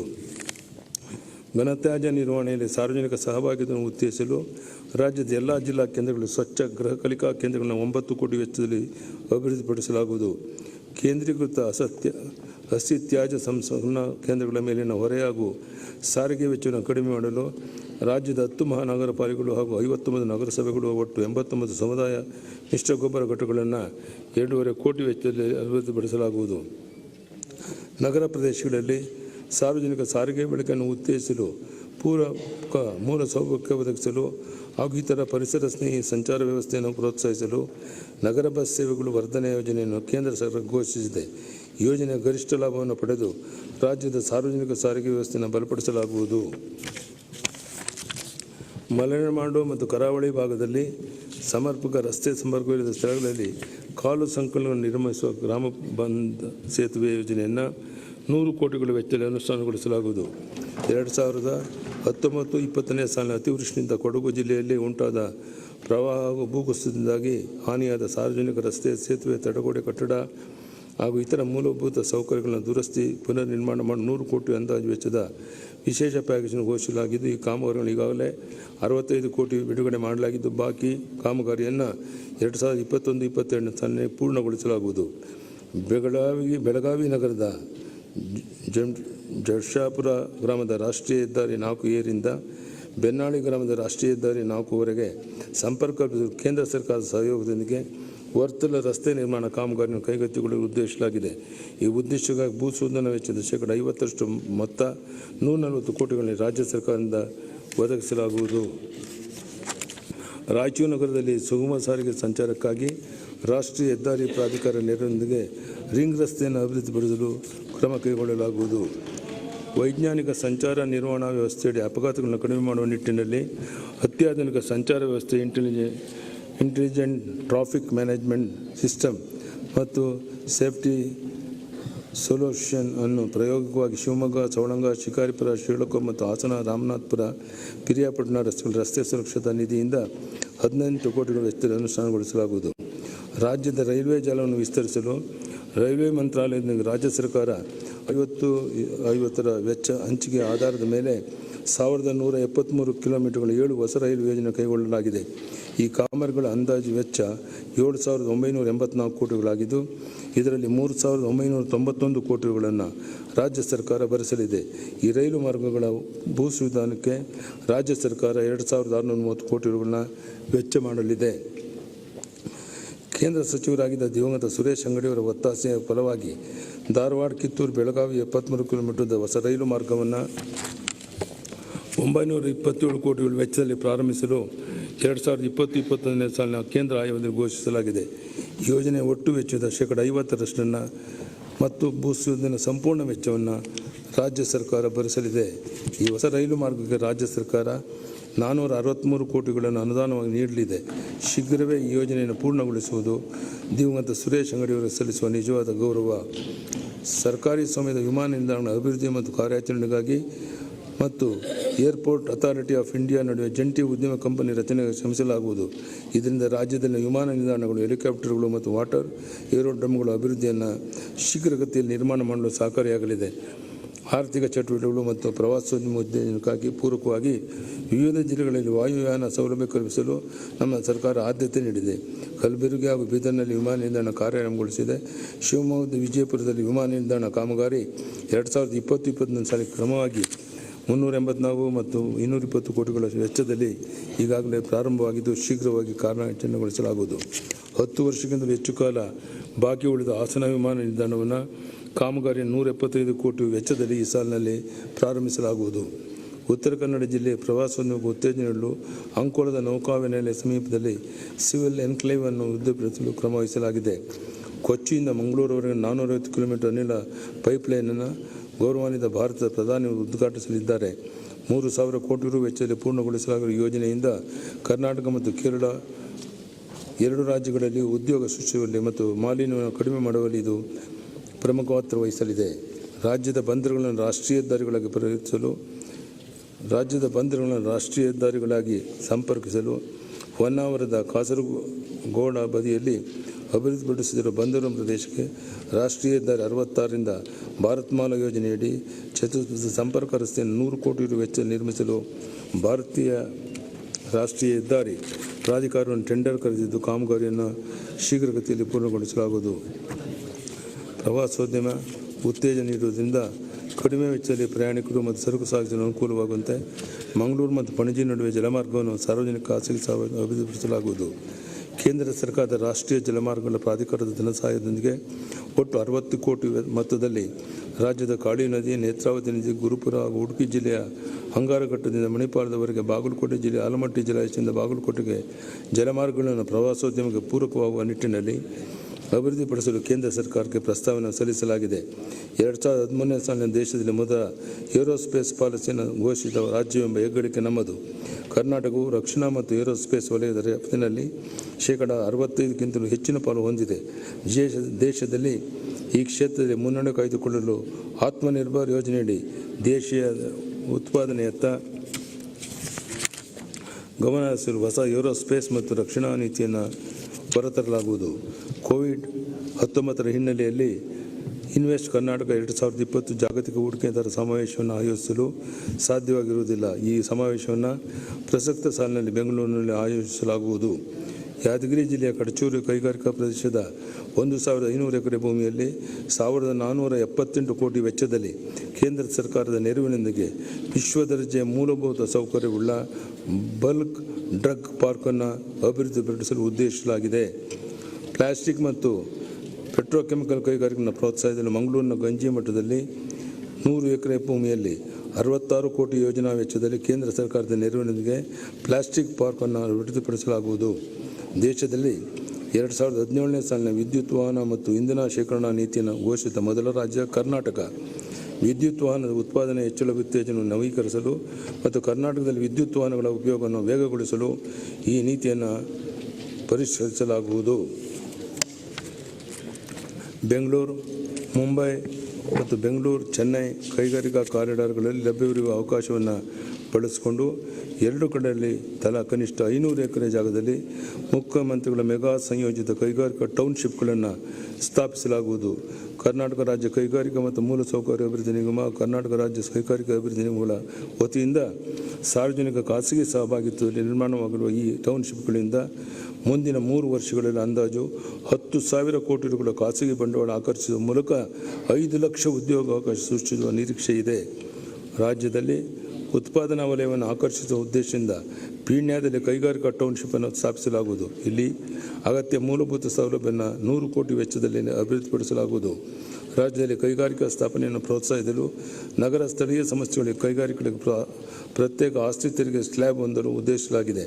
ಕೃಷಿ ಯಾಂತ್ರೀಕರಣವನ್ನು ಉತ್ತೇಜಿಸಲು ಬೀದರ್ನಲ್ಲಿ ಕೃಷಿ ಉಪಕರಣಗಳ ತಯಾರಿಕಾ ಕ್ಲಸ್ಟರನ್ನು ಅಭಿವೃದ್ಧಿಪಡಿಸಲಾಗುತ್ತಿದೆ. ಈ ಕ್ಲಸ್ಟರ್ನಲ್ಲಿ ಬರುವ ಕೈಗಾರಿಕೆಗಳಿಗೆ ಈಗಾಗಲೇ ಸ್ಥಾಪಿಸಿರುವ ಕ್ಲಸ್ಟರ್ಗಳಿಗೆ ಮಾದರಿಯಂತೆ ವಿಶೇಷ ಪ್ರೋತ್ಸಾಹಕ ಪ್ಯಾಕೇಜನ್ನು ಘೋಷಿಸುತ್ತೇನೆ. ಸಂಕಷ್ಟದಲ್ಲಿರುವ ಕೈಮಗ್ಗ ನೇಕಾರರಿಗೆ ನೆರವು ನೀಡುವ ಉದ್ದೇಶದಿಂದ ಜಾರಿಗೆ ತರಲಾಗಿರುವ ನೇಕಾರ ಸನ್ಮಾನ ಯೋಜನೆಯನ್ನು ಪ್ರಸ್ತುತ ಸಾಲಿಗೂ ಮುಂದುವರಿಸಿ ಕೈಮಗ್ಗ ನೇಕಾರರಿಗೆ 2,000 ರುಗಳ ಆರ್ಥಿಕ ನೆರವನ್ನು DBT ಮೂಲಕ ನೇರವಾಗಿ ವರ್ಗಾವಣೆ ಮಾಡಲಾಗುವುದು. ಬಾಗಲಕೋಟೆ ಜಿಲ್ಲೆ ಬಾದಾಮಿ ತಾಲೂಕಿನ ಗುಳೇದಗುಡ್ಡ ನಗರದ ನೇಕಾರ ಜೀವನೋಪಾಯ ಉದ್ದೇಶಿಸಲು ಮತ್ತು ಸ್ಥಳೀಯವಾಗಿ ಉದ್ಯೋಗಾವಕಾಶವನ್ನು ನೀಡಿ ಗುಳೆ ಹೋಗುವುದನ್ನು ತಡೆಗಟ್ಟಲು ಸಾರ್ವಜನಿಕ ಖಾಸಗಿ ಸಹಭಾಗಿತ್ವದಲ್ಲಿ ಜವಳಿ ಪಾರ್ಕನ್ನು ಸ್ಥಾಪಿಸಲಾಗುವುದು. ರಾಜ್ಯದ ಕೈಮಗ್ಗ ನೇಕಾರರಿಗೆ ಹೊಸ ವಿನ್ಯಾಸಗಳ ತಿಳುವಳಿಕೆ ನೀಡಲು ಹಾಗೂ ಉತ್ಪನ್ನಗಳ ಬೇಡಿಕೆ ಮತ್ತು ಆದಾಯ ಹೆಚ್ಚಿಸಲು ಉತ್ತರ ಕರ್ನಾಟಕದಲ್ಲಿ ಭಾಗದಲ್ಲಿ ಸಾರ್ವಜನಿಕ ಖಾಸಗಿ ಸಹಭಾಗಿತ್ವದಡಿ ಸ್ಮಾರ್ಟ್ ಹ್ಯಾಂಡ್ಲೂಮ್ ಡಿಸೈನ್ ಸ್ಟುಡಿಯೋವನ್ನು ಸ್ಥಾಪಿಸಲು ಉದ್ದೇಶಿಸಲಾಗಿದೆ. ಕರ್ನಾಟಕ ರಾಜ್ಯ 2008ರಲ್ಲಿಯೇ ರಾಜ್ಯ ಕನಿಷ್ಠ ನೀತಿಯನ್ನು ಜಾರಿಗೆ ತಂದಿದ್ದು, ಗಣಿಗಾರಿಕೆ ಕ್ಷೇತ್ರದಲ್ಲಿ ಇನ್ನಷ್ಟು ಸುಧಾರಣೆಯನ್ನು ತರಲು ರಾಷ್ಟ್ರೀಯ ಖನಿಜ ಕಾರ್ಯನೀತಿಗೆ ಸಮಾನವಾಗಿ ರಾಜ್ಯ ಖನಿಜ ನೀತಿ 2021-26 ರೂಪಿಸಲಾಗುವುದು. ಗಣಿ, ಕಲ್ಲುಗಣಿ ಗುತ್ತಿಗೆ ಮತ್ತು ಕ್ರಷರ್ ಲೈಸೆನ್ಸ್ ಕೋರಿ ಸಲ್ಲಿಸುವ ಅರ್ಜಿಗಳನ್ನು ನಿಗದಿತ ಸಮಯದೊಳಗೆ ವಿಲೇವಾರಿ ಮಾಡಲು ಏಕಗವಾಕ್ಷಿ ವ್ಯವಸ್ಥೆ ಜಾರಿಗೊಳಿಸಲಾಗುವುದು. ಇದರೊಂದಿಗೆ ಲೈಸೆನ್ಸ್ ಸಂಬಂಧಿಸಿದ ಕುಂದುಕೊರತೆಗಳನ್ನು ಶೀಘ್ರವಾಗಿ ಬಗೆಹರಿಸಲು ರಾಜ್ಯದ 4 ಕಂದಾಯ ವಿಭಾಗಗಳಲ್ಲಿ ಗಣಿ ಅದಾಲತ್ಗಳನ್ನು ಪ್ರಾರಂಭಿಸಲಾಗುವುದು. ಅಂತಾರಾಜ್ಯ ಪ್ರಸರಣ ವ್ಯವಸ್ಥೆಯಡಿ ಹೊರ ರಾಜ್ಯಗಳಿಗೆ ವಿದ್ಯುತ್ ಮಾರಾಟ ಮಾಡಲು ಕಲಬುರಗಿ ತಾಲೂಕಿನ ಫಿರೋಜಾಬಾದ್ನಲ್ಲಿ power company of Karnataka limited ಒಡೆತನದಲ್ಲಿ 1551 ಎಕರೆ ಜಮೀನಿನಲ್ಲಿ ಖಾಸಗಿ ಅಭಿವೃದ್ಧಿದಾರರ ಬಂಡವಾಳದೊಂದಿಗೆ 500 ಮೆಗಾವ್ಯಾಟ್ ಸಾಮರ್ಥ್ಯದ ಸೌರಶಕ್ತಿ ಪಾರ್ಕನ್ನು ಕ್ರಿಡಲ್ ಸಂಸ್ಥೆಯಿಂದ ಸ್ಥಾಪಿಸಲು ಉದ್ದೇಶಿಸಲಾಗಿದೆ. ಈ ಸೋಲಾರ್ ಪಾರ್ಕ್ನ ಸ್ಥಾಪನೆಯಿಂದ ಸ್ಥಳೀಯರಿಗೆ ಉದ್ಯೋಗಾವಕಾಶ ಕಲ್ಪಿಸುವ ಮೂಲಕ ಸ್ಥಳೀಯ ಪ್ರದೇಶಾಭಿವೃದ್ಧಿಗೆ ನೆರವು ನೀಡಿದಂತಾಗುತ್ತದೆ. KPCLನ 400-220 ಕಿಲೋವ್ಯಾಟ್ ಉಪಕೇಂದ್ರಗಳಲ್ಲಿರುವ ಉಪಕರಣಗಳ ಬದಲಾವಣೆಯೊಂದಿಗೆ ನವೀಕರಣ ಮತ್ತು ಆಧುನೀಕರಣ ಕೈಗೆತ್ತಿಕೊಂಡಿದ್ದು, ಮೊದಲ ಹಂತ ಮುಕ್ತಾಯಗೊಂಡಿದೆ. ಎರಡನೇ ಹಂತವನ್ನು 100 ಕೋಟಿ ವೆಚ್ಚದಲ್ಲಿ ಕೇಂದ್ರ ವಿದ್ಯುತ್ ಮಂತ್ರಾಲಯದ ಅನುಮತಿಯೊಂದಿಗೆ ಪ್ರಾರಂಭಿಸಲಾಗುವುದು. ಕೇಂದ್ರ ಸರ್ಕಾರದ ಸಮಸ್ತ ಯೋಜನೆಯಡಿ KPTCL ವಿದ್ಯುತ್ ಶಕ್ತಿಯ ವಹಿವಾಟು, ಮೀಟಿಂಗ್ ಮತ್ತು ಲೆಕ್ಕ ಪರಿಶೋಧನೆಯ ಪ್ರಕ್ರಿಯೆಯನ್ನು ಸ್ವಯಂಚಾಲಿತಗೊಳಿಸಲು ಹಾಗೂ ಓಪನ್ ಅಕ್ಸೆಸ್ ವಿದ್ಯುತ್ ವ್ಯವಹಾರ, ಬಿಲ್ಡಿಂಗ್ ವರದಿಯನ್ನು ಅಂತರ್ಜಾಲದ ಮೂಲಕ ಸಮನ್ವಯ ಸಾಧಿಸಲು ಉದ್ದೇಶಿಸಲಾಗಿದೆ. ಸೌರ ವಿದ್ಯುತ್ಗೆ ಸಂಬಂಧಿಸಿದ ಉಪಕರಣಗಳನ್ನು ಮತ್ತು ತಂತ್ರಜ್ಞಾನಗಳ ಕುರಿತು ಸಂಶೋಧನೆ ಕೈಗೊಳ್ಳಲು ನಮ್ಮ ಸರ್ಕಾರ ಉತ್ತೇಜನ ನೀಡಲಿದೆ. ರಾಜ್ಯದಲ್ಲಿ ವಿದ್ಯುತ್ ವಾಹನಗಳ ಬಳಕೆಯನ್ನು ಉತ್ತೇಜಿಸಲು ಹಾಗೂ ವಾಯು ಮಾಲಿನ್ಯವನ್ನು ನಿಯಂತ್ರಿಸಲು 1000 ವಿದ್ಯುತ್ ಚಾಲಿತ ವಾಹನಗಳ ಚಾರ್ಜಿಂಗ್ ಕೇಂದ್ರಗಳನ್ನು ಸಾರ್ವಜನಿಕ ಖಾಸಗಿ ಸ್ಥಾಪಿಸಲಾಗುವುದು. ಸ್ವಚ್ಛ ಶಕ್ತಿ ಆಧಾರಿತ ನಿರಂತರ ವಿದ್ಯುತ್ ಸರಬರಾಜಿಗೆ 1000 megawatt pumped hydro storage plant ಯೋಜನೆಯನ್ನು 4,000 ಕೋಟಿ ರುಗಳ ಖಾಸಗಿ ಹೂಡಿಕೆ ಆಧಾರದ ಮೇಲೆ ಅನುಷ್ಠಾನಗೊಳಿಸಲಾಗುವುದು. ಕರ್ನಾಟಕ ನವೋದಯಕ್ಕಿರುವ ಪೂರಕ ವಾತಾವರಣ ಮತ್ತಷ್ಟು ಬಲಪಡಿಸಲು ಕರ್ನಾಟಕ ಸ್ಮಾರ್ಟ್ ಕಾರ್ಯನೀತಿಯನ್ನು ಪರಿಷ್ಕರಿಸಲಾಗುವುದು. ನಾವೀನ್ಯತೆಗೆ ಉತ್ತೇಜನ, ಹೆಚ್ಚಿನ ಉದ್ಯೋಗ ಸೃಜನೆ ಹಾಗೂ ಆರ್ಥಿಕ ಬೆಳವಣಿಗೆ ವೇಗವರ್ಧನೆ ಇದರ ಗುರಿಯಾಗಿದೆ. ESDM ವಲಯದಲ್ಲಿ ಹೂಡಿಕೆಗಳನ್ನು ಆಕರ್ಷಿಸುವ ಮತ್ತು ಸ್ಪರ್ಧಾತ್ಮಕತೆಯನ್ನು ಹೆಚ್ಚಿಸುವ ಗುರಿಯೊಂದಿಗೆ ವಿಶೇಷ ಪ್ರೋತ್ಸಾಹ ಯೋಜನೆಯನ್ನು ಘೋಷಿಸಲಾಗಿದೆ. ಈ ಯೋಜನೆಯಡಿ ಜಮೀನು, ಸ್ಥಾವರ ಮತ್ತು ಯಂತ್ರೋಪಕರಣಗಳ ಮೇಲೆ ಬಂಡವಾಳ ಹೂಡಿಕೆ ಸಹಾಯಧನ ಒದಗಿಸಲಾಗುವುದು. ನೋಂದಣಿ ಮತ್ತು ಮುದ್ರಾಂಕ ಶುಲ್ಕ ಹಾಗೂ ಭೂ ಪರಿವರ್ತನಾ ಶುಲ್ಕಗಳ ಮೇಲೆ 100% ಮರುಪಾವತಿ ಒಳಗೊಂಡಂತೆ ಹಲವು ಪ್ರೋತ್ಸಾಹಗಳನ್ನು ನೀಡಲಾಗುವುದು. ಮುಂಬರುವ 5 ವರ್ಷಗಳಲ್ಲಿ 43,000 ನೇರ ಉದ್ಯೋಗ ಸೃಜನೆ ಹಾಗೂ ರಾಜ್ಯಕ್ಕೆ 5,000 ಕೋಟಿ ರುಗಳ ಹೂಡಿಕೆಯನ್ನು ನಿರೀಕ್ಷಿಸಲಾಗಿದೆ. ಜೈವಿಕ ತಂತ್ರಜ್ಞಾನ ಉದ್ಯಮ ಹಾಗೂ ನವೋದ್ಯಮಗಳ ನಾವೀನ್ಯತೆಯೊಂದಿಗೆ ಮೌಲ್ಯವರ್ಧಿತ ಉತ್ಪನ್ನಗಳನ್ನು ಅಭಿವೃದ್ಧಿಪಡಿಸಲು ಹಾಗೂ ಮೀನು ಮತ್ತು ಸೀವೀಡ್ಗಳಿಂದ ಉತ್ಪತ್ತಿಯಾಗುವ ಬಯೋಆಕ್ಟಿವ್ ಕಾಂಪೌಂಡ್ಸ್ಗಳಿಂದ ಆಹಾರಗಳ ತಯಾರಿಕೆಯನ್ನು ಉತ್ತೇಜನ ಸಲುವಾಗಿ 6 ಕೋಟಿ ಅಂದಾಜು ವೆಚ್ಚದಲ್ಲಿ ಮಂಗಳೂರಿನಲ್ಲಿ advance biotech innovation centre for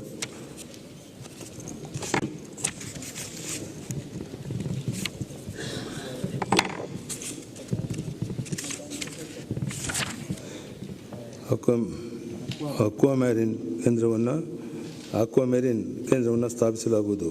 2021-22 ಸಾಲಿನ ಉದ್ದೇಶಕ್ಕಾಗಿ 2 ಕೋಟಿ ಮೊತ್ತವನ್ನು ಹಂಚಿಕೆ ಮಾಡಲಾಗಿದೆ. ನಾವೀನ್ಯತೆಯಲ್ಲಿ ಕರ್ನಾಟಕ ನೇತೃತ್ವ ಕಾಯ್ದುಕೊಳ್ಳಲು ಮತ್ತು ನವೀನ ಉದ್ಯೋಗವಾದ ತಂತ್ರಜ್ಞಾನಗಳ ಸಮಸ್ಯೆಗಳಿಗೆ ಬೆಂಬಲ ನೀಡಲು 100 ಕೋಟಿ ರುಗಳ ಹೊಸ ವೆಂಚರ್ ಕ್ಯಾಪಿಟಲ್ ಫಂಡ್ ಸ್ಥಾಪಿಸಲು ಪ್ರಸ್ತಾಪಿಸಲಾಗಿದೆ. ರಾಜ್ಯ ಸರ್ಕಾರ 25 ಕೋಟಿ ರುಗಳ ಭಾರ ನೀಡಲಿದ್ದು, ಉಳಿದ 75 ಕೋಟಿಗಳನ್ನು ಮತ್ತಿತರ ಸಮಸ್ಯೆಗಳನ್ನು ವಂತಿಗೆಯಾಗಿ ಪಡೆಯಲಾಗುವುದು. ಅಗತ್ಯವಾದ ದತ್ತಾಂಶ ಸಂರಕ್ಷಣೆಯ ಸುರಕ್ಷತಾ ಕ್ರಮಗಳನ್ನು ಅಳವಡಿಸಲು, ತನ್ಮೂಲಕ ಸೈಬರ್ ಸುರಕ್ಷಿತವಾದ ಸದೃಢ ವಾತಾವರಣ ನಿರ್ಮಿಸಲು ಸೈಬರ್ ಭದ್ರತಾ ಕಾರ್ಯನೀತಿಯನ್ನು ಘೋಷಿಸಲಾಗುವುದು. ದತ್ತಾಂಶ ಕೇಂದ್ರಗಳಿಗೆ ಹೆಚ್ಚಿನ ಬೇಡಿಕೆ ಮತ್ತು ಮೌಲ್ಯ ಒದಗಿಸಲು ಪೂರಕವಾಗಿ ದತ್ತಾಂಶ ಕೇಂದ್ರ ನೀತಿಯನ್ನು ರೂಪಿಸಲಾಗುವುದು. ಈ ಕಾರ್ಯನೀತಿಯ ಮೂಲ ಸೌಕರ್ಯಗಳನ್ನು ಅಭಿವೃದ್ಧಿಪಡಿಸುವ ಗುರಿ ಹೊಂದಿದೆ. 2030 ಇಸವಿಯೊಳಗೆ ಸರ್ಪವಿಷದ ನಂಜಿನಿಂದಾಗಿ ಸಂಭವಿಸುವ ಸಾವು ಮತ್ತು ಅಪಾಂಗತೆಯನ್ನು 50% ಇಳಿಮುಖವಾಗಿಸಲು ಕೇಂದ್ರ ಸರ್ಕಾರ ಉದ್ದೇಶಿಸಿದೆ. ಕೈಗೆಟುವ ದರದಲ್ಲಿ ಹಾಗೂ ಸುಲಭವಾದ ದೊರಕುವಂಥ ಮುಂದಿನ ತಲೆಮಾರಿನ ಪ್ರತಿ ನಂಜನ್ನು ಅಭಿವೃದ್ಧಿಪಡಿಸಲು ಪ್ರತಿನಂಜು ಸಂಶೋಧನೆ ಮತ್ತು ಅಭಿವೃದ್ಧಿ ಕೇಂದ್ರವನ್ನು 7 ಕೋಟಿ ವೆಚ್ಚದಲ್ಲಿ ಸ್ಥಾಪಿಸಲಾಗುವುದು. 2021-22ನೇ ಉದ್ದೇಶಕ್ಕಾಗಿ 2 ಕೋಟಿ ಮೊತ್ತವನ್ನು ಹಂಚಿಕೆ ಮಾಡಲಾಗುವುದು.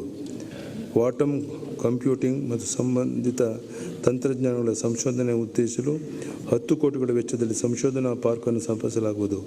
ಇದರಿಂದ ರಾಜ್ಯದಲ್ಲಿ ಕ್ವಾಂಟಮ್ ಕಂಪ್ಯೂಟಿಂಗ್ ಕ್ಷೇತ್ರದಲ್ಲಿ ವೈಜ್ಞಾನಿಕ ಆವಿಷ್ಕಾರಗಳನ್ನು ಹಾಗೂ ನಾವೀನ್ಯತೆಯನ್ನು ಪ್ರಚೋದಿಸಲು ಸಹಕಾರಿಯಾಗುವುದು. ನಮ್ಮ ಸರ್ಕಾರ ಬೆಂಗಳೂರಿನ ಜಿಯೋ ಸ್ಪೇಷಿಯಲ್ ಹಬ್ ಅನ್ನು ರೂಪಿಸಲು ಉದ್ದೇಶಿಸಿದೆ. ಕೇಂದ್ರ ಸರ್ಕಾರದ ರಾಷ್ಟ್ರೀಯ ಜಿಯೋ ಸ್ಪೇಷಿಯಲ್ ನೀತಿಯಡಿ ಕರ್ನಾಟಕ ರಾಜ್ಯ ದೂರಸಂಬಂಧಿ ಅನ್ವಯಿಕ ಕೇಂದ್ರವನ್ನು KSRSAC ಖಾಸಗಿ ವಲಯದ ಪಾಲುದಾರಿಕೆಯೊಂದಿಗೆ ಬಲವರ್ಧಿಸಿ ಜಿಯೋ ಸ್ಪೇಷಿಯಲ್ ತಂತ್ರಜ್ಞಾನವನ್ನು ಅಳವಡಿಸಿಕೊಂಡು ಇನ್ನಷ್ಟು ಪರಿಣಾಮಕಾರಿಯಾಗಿ ಸಾರ್ವಜನಿಕ ಸೇವೆಯನ್ನು ಒದಗಿಸಲಾಗುವುದು. 2018-19 ಆಯವಧಿಯಲ್ಲಿ ಘೋಷಿಸಿರುವಂತೆ ಪದ್ಮಭೂಷಣ ಡಾಕ್ಟರ್ H. ನರಸಿಂಹಯ್ಯನವರ ಹೆಸರಿನಲ್ಲಿ ಅವರ ಜನ್ಮಸ್ಥಳವಾದ ಗೌರಿಬಿದನೂರು ತಾಲೂಕಿನ ಹುಣಸೂರಿನ ಅಂತಾರಾಷ್ಟ್ರೀಯ ವಿಜ್ಞಾನ ಕೇಂದ್ರವನ್ನು ಸ್ಥಾಪಿಸುವ ಕುರಿತು ತಾಂತ್ರಿಕ ಸಮಿತಿ ವಿಸ್ತೃತ ಯೋಜನಾ ವರದಿಯನ್ನು ಸಲ್ಲಿಸಿದೆ. ಈ ವರದಿಯನ್ನು 200 ಎಕರೆ ಪ್ರದೇಶದಲ್ಲಿ ಅಂತಾರಾಷ್ಟ್ರೀಯ ಮಟ್ಟದ ವಿಜ್ಞಾನ ಕೇಂದ್ರವನ್ನಾಗಿ ಖಾಸಗಿ ಸಹಭಾಗಿತ್ವದಲ್ಲಿ ಹಾಗೂ ಡಾಕ್ಟರ್ H. ನರಸಿಂಹಯ್ಯನವರ ಹಳೆಯ ವಿದ್ಯಾರ್ಥಿಗಳ ನೆರವಿನೊಂದಿಗೆ ನಿರ್ಮಿಸಲಾಗುವುದು. ಈ ಉದ್ದೇಶಕ್ಕೆ ಪ್ರತಿ ಸಾಲಿನಲ್ಲಿ 10 ಕೋಟಿ ಅನುದಾನ ಒದಗಿಸಲಾಗುವುದು. ವಿದ್ಯಾರ್ಥಿಗಳು ಮತ್ತು ಜನಸಾಮಾನ್ಯರಲ್ಲಿ ವೈಜ್ಞಾನಿಕ ಮನೋಭಾವನೆ ಬೆಳೆಸುವ ಉದ್ದೇಶದೊಂದಿಗೆ ಶಿರಸಿಯಲ್ಲಿ ಉಪ ಪ್ರಾದೇಶಿಕ ವಿಜ್ಞಾನ ಕೇಂದ್ರ ಒಟ್ಟು 7 ಕೋಟಿಗಳ ವೆಚ್ಚ ಸ್ಥಾಪಿಸಲಾಗುವುದು. ಉದ್ದೇಶದ ಯೋಜನೆಗೆ 2021-22ರಲ್ಲಿ 2 ಕೋಟಿಗಳ ಅನುದಾನ ಒದಗಿಸಲಾಗುವುದು. ವೈಜ್ಞಾನಿಕ ಚಿಂತನೆಯನ್ನು ಸಮಾಜದಲ್ಲಿ ಬೆಳೆಸುವ ಉದ್ದೇಶದೊಂದಿಗೆ 1 ಕೋಟಿ ವೆಚ್ಚದ ವಿಜ್ಞಾನ ಮಾಲಿಕ 500 ಎಂಬ ವಿನೂತನ ಆಕಾಶವಾಣಿ ಕಾರ್ಯಕ್ರಮ ಸರಣಿಯನ್ನು ಪ್ರಸಾರ ಮಾಡಲಾಗುವುದು. ರಾಜ್ಯದ ಆರ್ಥಿಕ ಅಭಿವೃದ್ಧಿಗೆ ಪ್ರಚೋದನೆ ನೀಡುವ ಉದ್ದೇಶಕ್ಕಾಗಿ 2021-22ನೇ ಸಾಲಿಗೆ ಒಟ್ಟಾರೆಯಾಗಿ 52,529 ಕೋಟಿಗಳ ಅನುದಾನ ಒದಗಿಸಲಾಗಿದೆ. ಬೆಂಗಳೂರು ಸಮಗ್ರ ಅಭಿವೃದ್ಧಿ. ಬೆಂಗಳೂರು ವಿಶ್ವದಲ್ಲಿ ಅತಿ ವೇಗವಾಗಿ ಬೆಳೆಯುತ್ತಿರುವ ನಗರ.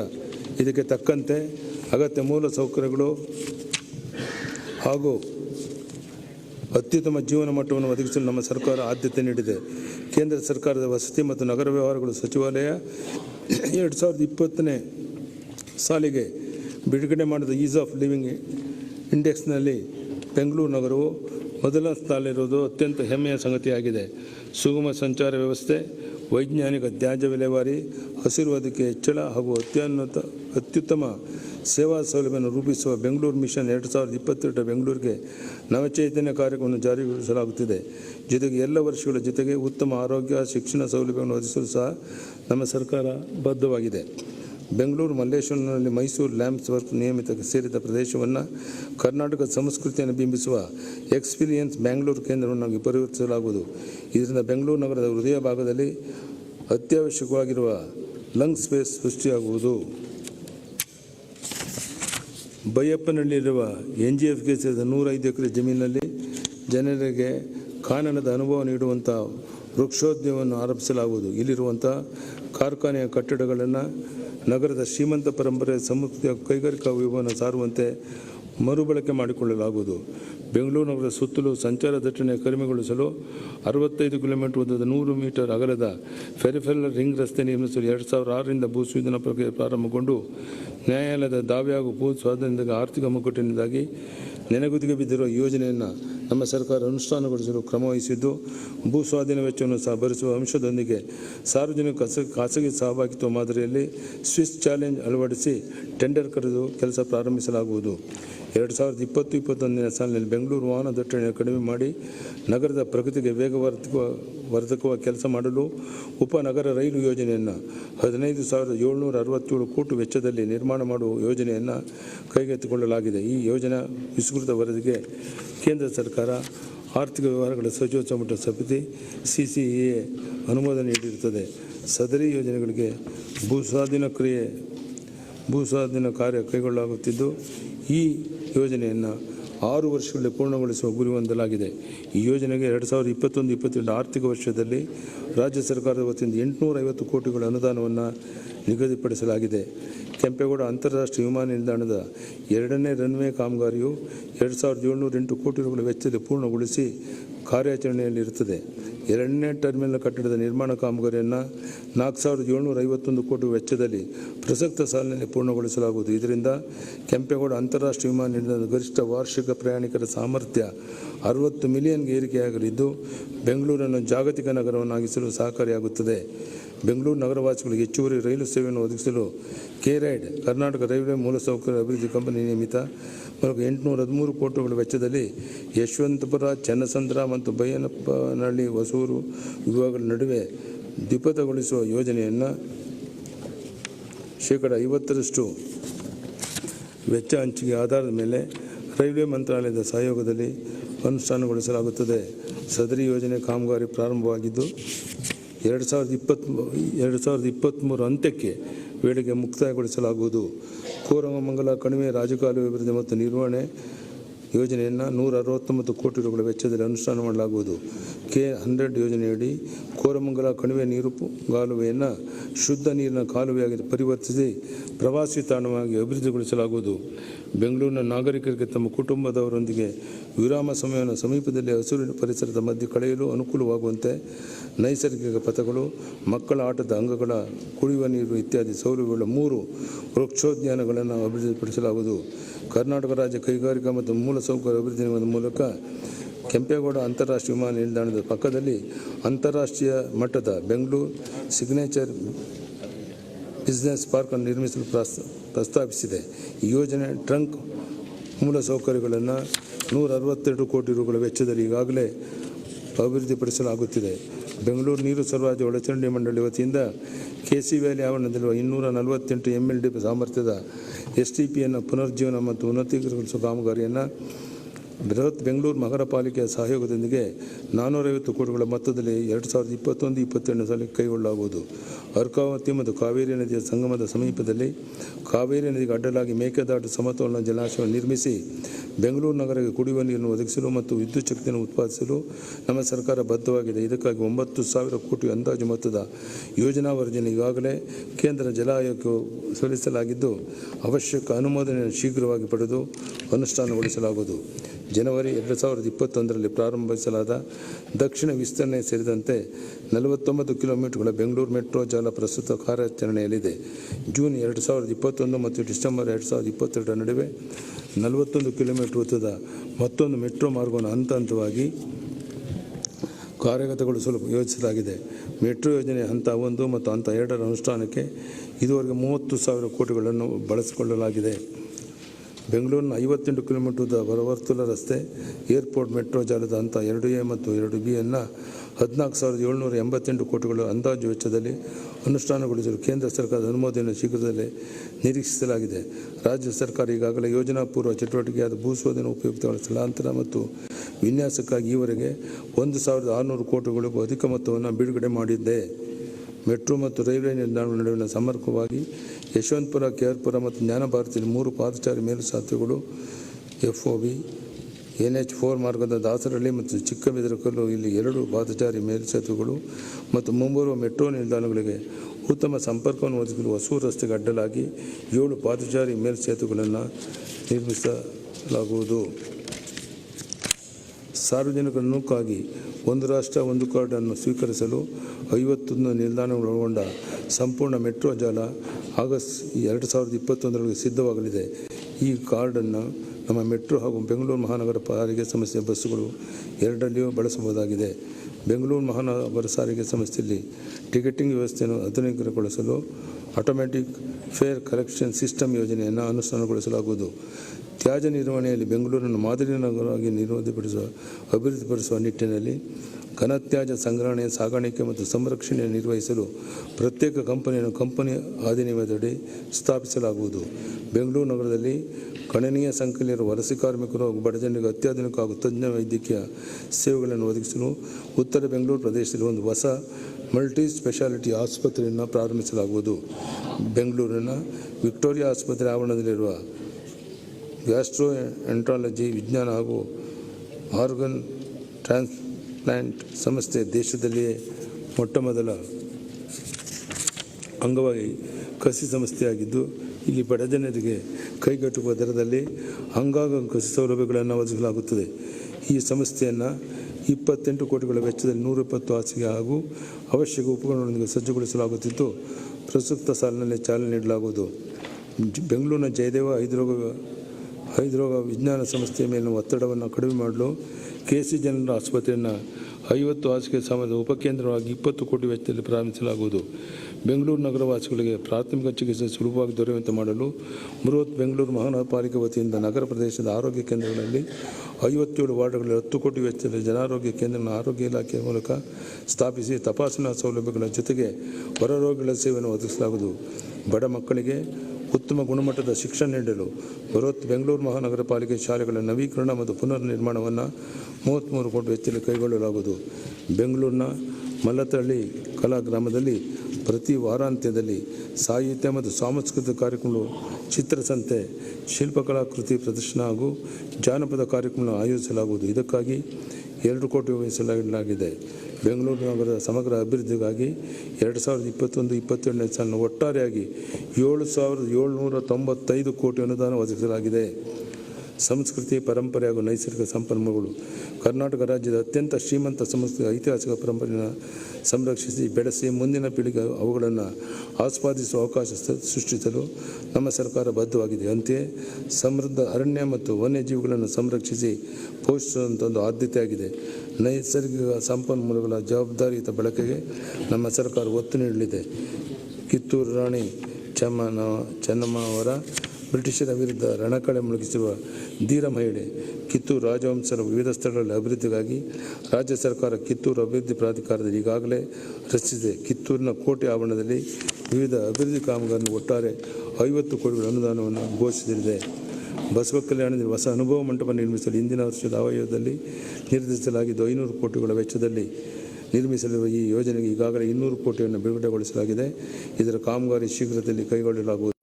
ಜಗಜ್ಯೋತಿ ಬಸವಣ್ಣನವರ ಜನ್ಮಸ್ಥಳವಾದ ವಿಜಯಪುರ ಜಿಲ್ಲೆಯ ಬಸವನ ಬಾಗೇವಾಡಿ ತಾಲೂಕಿನ ಇಂಗ್ಲೇಶ್ವರ ಗ್ರಾಮವನ್ನು ಅಭಿವೃದ್ಧಿಪಡಿಸಲು 5 ಕೋಟಿಯನ್ನು ಒದಗಿಸಲಾಗುವುದು. ಲೋಕ ಕಲ್ಯಾಣಕ್ಕಾಗಿ ನಾಥ ಪರಂಪರೆ ನೀಡಿರುವ ಕೊಡುಗೆಗಳನ್ನು ಮುಂದಿನ ಪೀಳಿಗೆ ಪರಿಚಯಿಸಲು ಮಂಡ್ಯ ಜಿಲ್ಲೆಯ ಶ್ರೀ ಆದಿಚುಂಚನಗಿರಿ ಕ್ಷೇತ್ರದಲ್ಲಿ ಆದಿಚುಂಚನಗಿರಿ ನಾಥ ಪಾರಂಪರಿಕ ಕೇಂದ್ರವನ್ನು ಸ್ಥಾಪಿಸಲಾಗುತ್ತದೆ. ಇದಕ್ಕೆ ರಾಜ್ಯ ಸರ್ಕಾರದ 10 ಕೋಟಿ ಸಹಾಯಧನ ನೀಡಲಾಗುವುದು. ಅಯೋಧ್ಯೆಯ ಪವಿತ್ರ ಶ್ರೀರಾಮ ಜನ್ಮಭೂಮಿಯಲ್ಲಿ ಭವ್ಯ ಶ್ರೀರಾಮ ಮಂದಿರ ನಿರ್ಮಾಣ ಆಗ್ತಾ ಇದೆ. ಕರ್ನಾಟಕ ರಾಜ್ಯದಿಂದ ಅಯೋಧ್ಯೆಗೆ ಭೇಟಿ ನೀಡುವ ಭಕ್ತಾದಿಗಳಿಗೆ ಅನುಕೂಲ ಕಲ್ಪಿಸಲು ಸುಸಜ್ಜಿತ ಯಾತ್ರಿ ನಿವಾಸ ನಿರ್ಮಿಸಲಾಗುವುದು. ಈ ಉದ್ದೇಶಕ್ಕಾಗಿ ಉತ್ತರ ಪ್ರದೇಶ ಸರ್ಕಾರ 5 ಎಕರೆ ಜಮೀನು ಒದಗಿಸಲಿದ್ದು, ಪ್ರಸಕ್ತ ಸಾಲಿನಲ್ಲಿ ಕಾಮಗಾರಿಯನ್ನು ಪ್ರಾರಂಭಿಸಲು 10 ಕೋಟಿ ಒದಗಿಸಲಾಗುವುದು. ಡಾಕ್ಟರ್ SL ಭೈರಪ್ಪನವರ ಪರ್ವ ನಾಟಕದ ಪ್ರದರ್ಶನವನ್ನು ರಂಗಾಯಣಗಳ ಮೂಲಕ ರಾಜ್ಯಾದ್ಯಂತ ಏರ್ಪಡಿಸಲಾಗುವುದು. ಇದಕ್ಕೆ 1 ಕೋಟಿ ಒದಗಿಸಲಾಗುವುದು.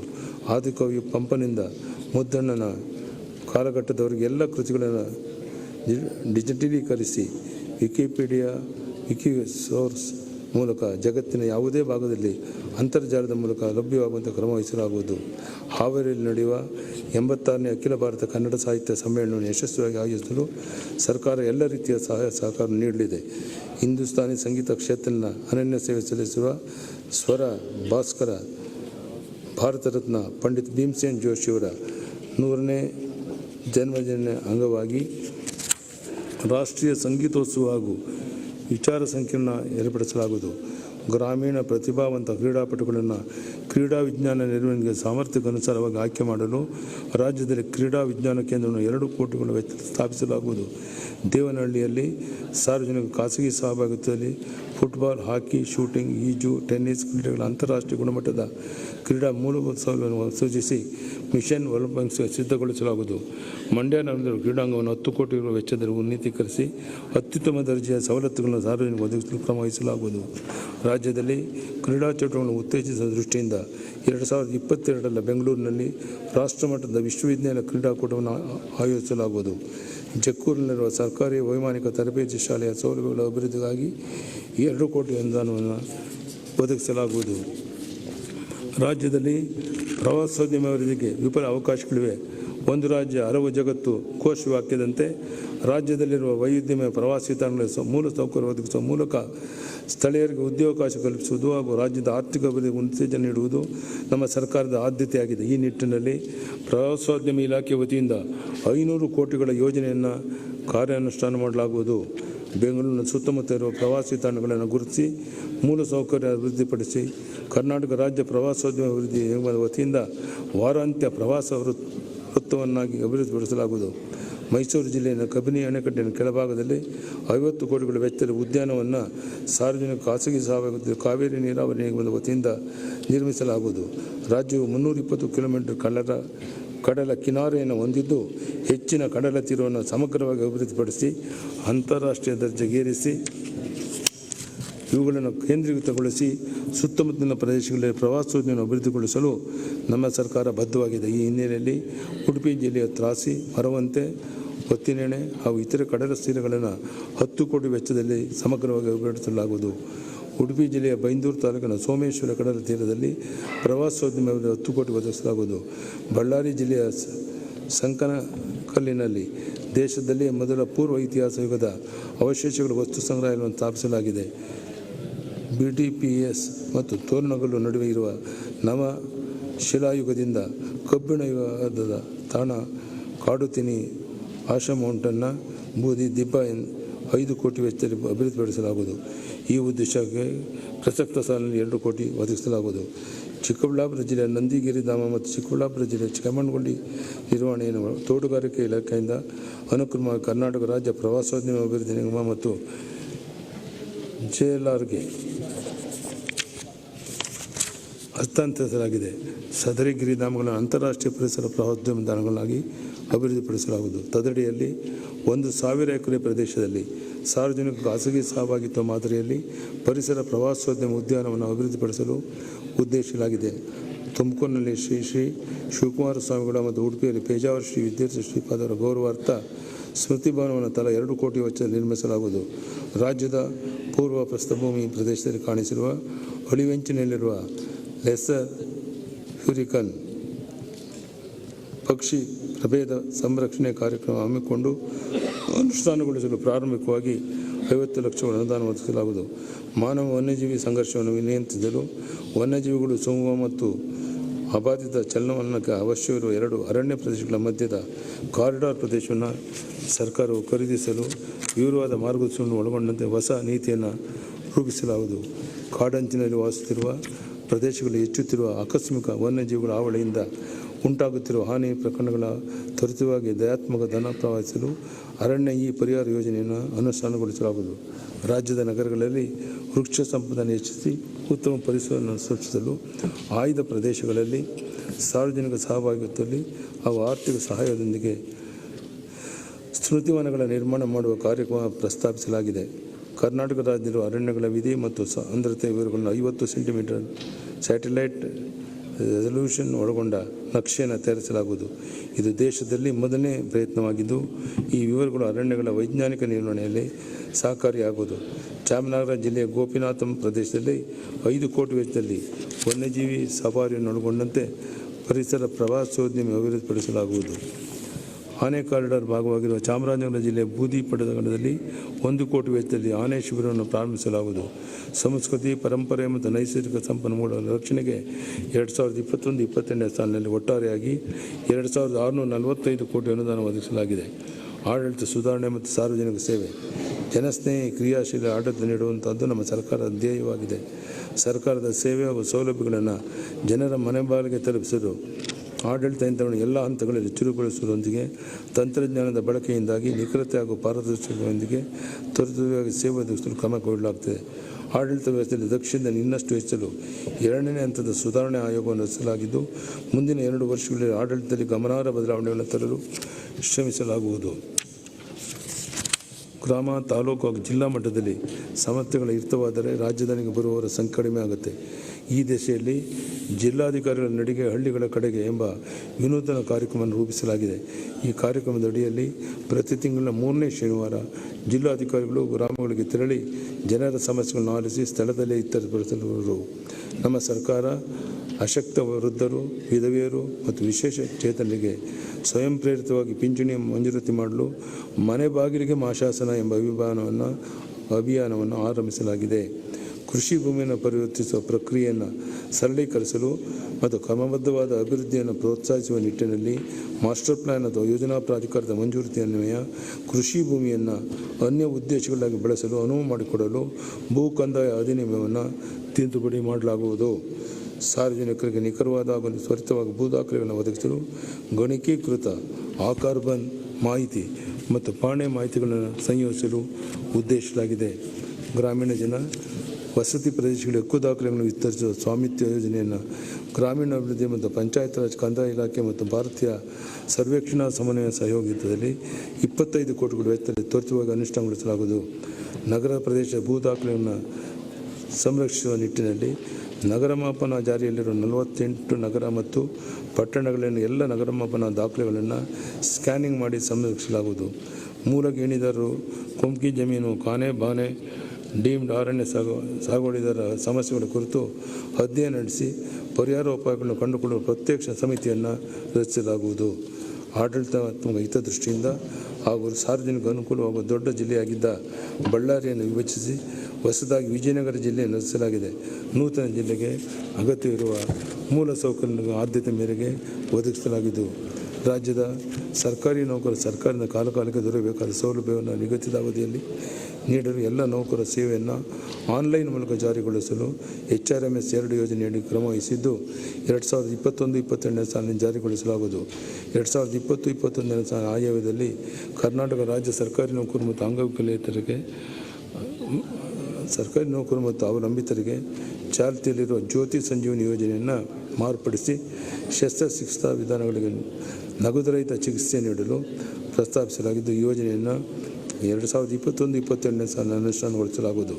ಸರ್ಕಾರಿ ನೌಕರರಿಗೆ ಉತ್ತಮ ಮತ್ತು ಪಾರದರ್ಶಕ ಸೇವೆ ನೀಡಲು ಕರ್ನಾಟಕ ಸರ್ಕಾರಿ ವಿಮಾ ಇಲಾಖೆ ಎಲ್ಲ ಪ್ರಕ್ರಿಯೆಯನ್ನು ಗಣಕೀಕರಿಸುವ ಕಾರ್ಯ ಪ್ರಗತಿಯಲ್ಲಿದ್ದು ಶೀಘ್ರದಲ್ಲಿ ಚಾಲನೆ ನೀಡಲಾಗುವುದು.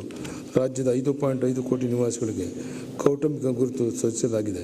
ಸರ್ಕಾರವು ಸ್ವಯಂ ಪ್ರೇರಣೆಯಿಂದ ನಾಗರಿಕರಿಗೆ ಸೇವೆ ಸೌಲಭ್ಯಗಳನ್ನು ಒದಗಿಸಲು ಸಾಮಾಜಿಕ ನೋಂದಣಿ ಪುಸ್ತಕ ಮತ್ತು ಅರ್ಹತಾ ನಿರ್ವಹಣಾ ವ್ಯವಸ್ಥೆಯನ್ನು ಜಾರಿಗೆ ತರಲಾಗುವುದು. ಈ ವ್ಯವಸ್ಥೆಯನ್ನು ಫಲಾನುಭವಿ ನಿರ್ವಹಣಾ ವ್ಯವಸ್ಥೆ, ಡಿಬಿಟ್ ಪ್ಲಾಟ್ಫಾರ್ಮ್ ಮತ್ತು ಸಾರ್ವಜನಿಕ ಕುಂದುಕೊರತೆ ಪರಿಹಾರ ವ್ಯವಸ್ಥೆಯೊಂದಿಗೆ ಸಂಯೋಜಿಸಲಾಗುವುದು. ಎಲ್ಲ ಇಲಾಖೆಗಳು ತಮ್ಮ ವ್ಯವಸ್ಥೆಯನ್ನು ಕೌಟುಂಬಿಕ ಗುರುತನ್ನು ದಾಖಲಿಸಿಕೊಳ್ಳಲು ಕ್ರಮ ವಹಿಸಲಿದೆ. ಈ ಯೋಜನೆ 15 ಕೋಟಿ ವೆಚ್ಚದಲ್ಲಿ ಕಾರ್ಯಗತಗೊಳಿಸಲಾಗುವುದು. ಪ್ರಸ್ತುತ ಸರ್ಕಾರದ 90 ಯೋಜನೆಗಳಡಿ ಫಲಾನುಭವಿಗಳಿಗೆ ಆರ್ಥಿಕ ನೆರವನ್ನು ಆಧಾರ ಆಧಾರಿತ ಪಾವತಿಯಡಿ ಡಿಬಿಟಿ ಪ್ಲಾಟ್ಫಾರ್ಮ್ನಡಿ ಪಾವತಿ ಮಾಡಲಾಗುತ್ತಿದೆ.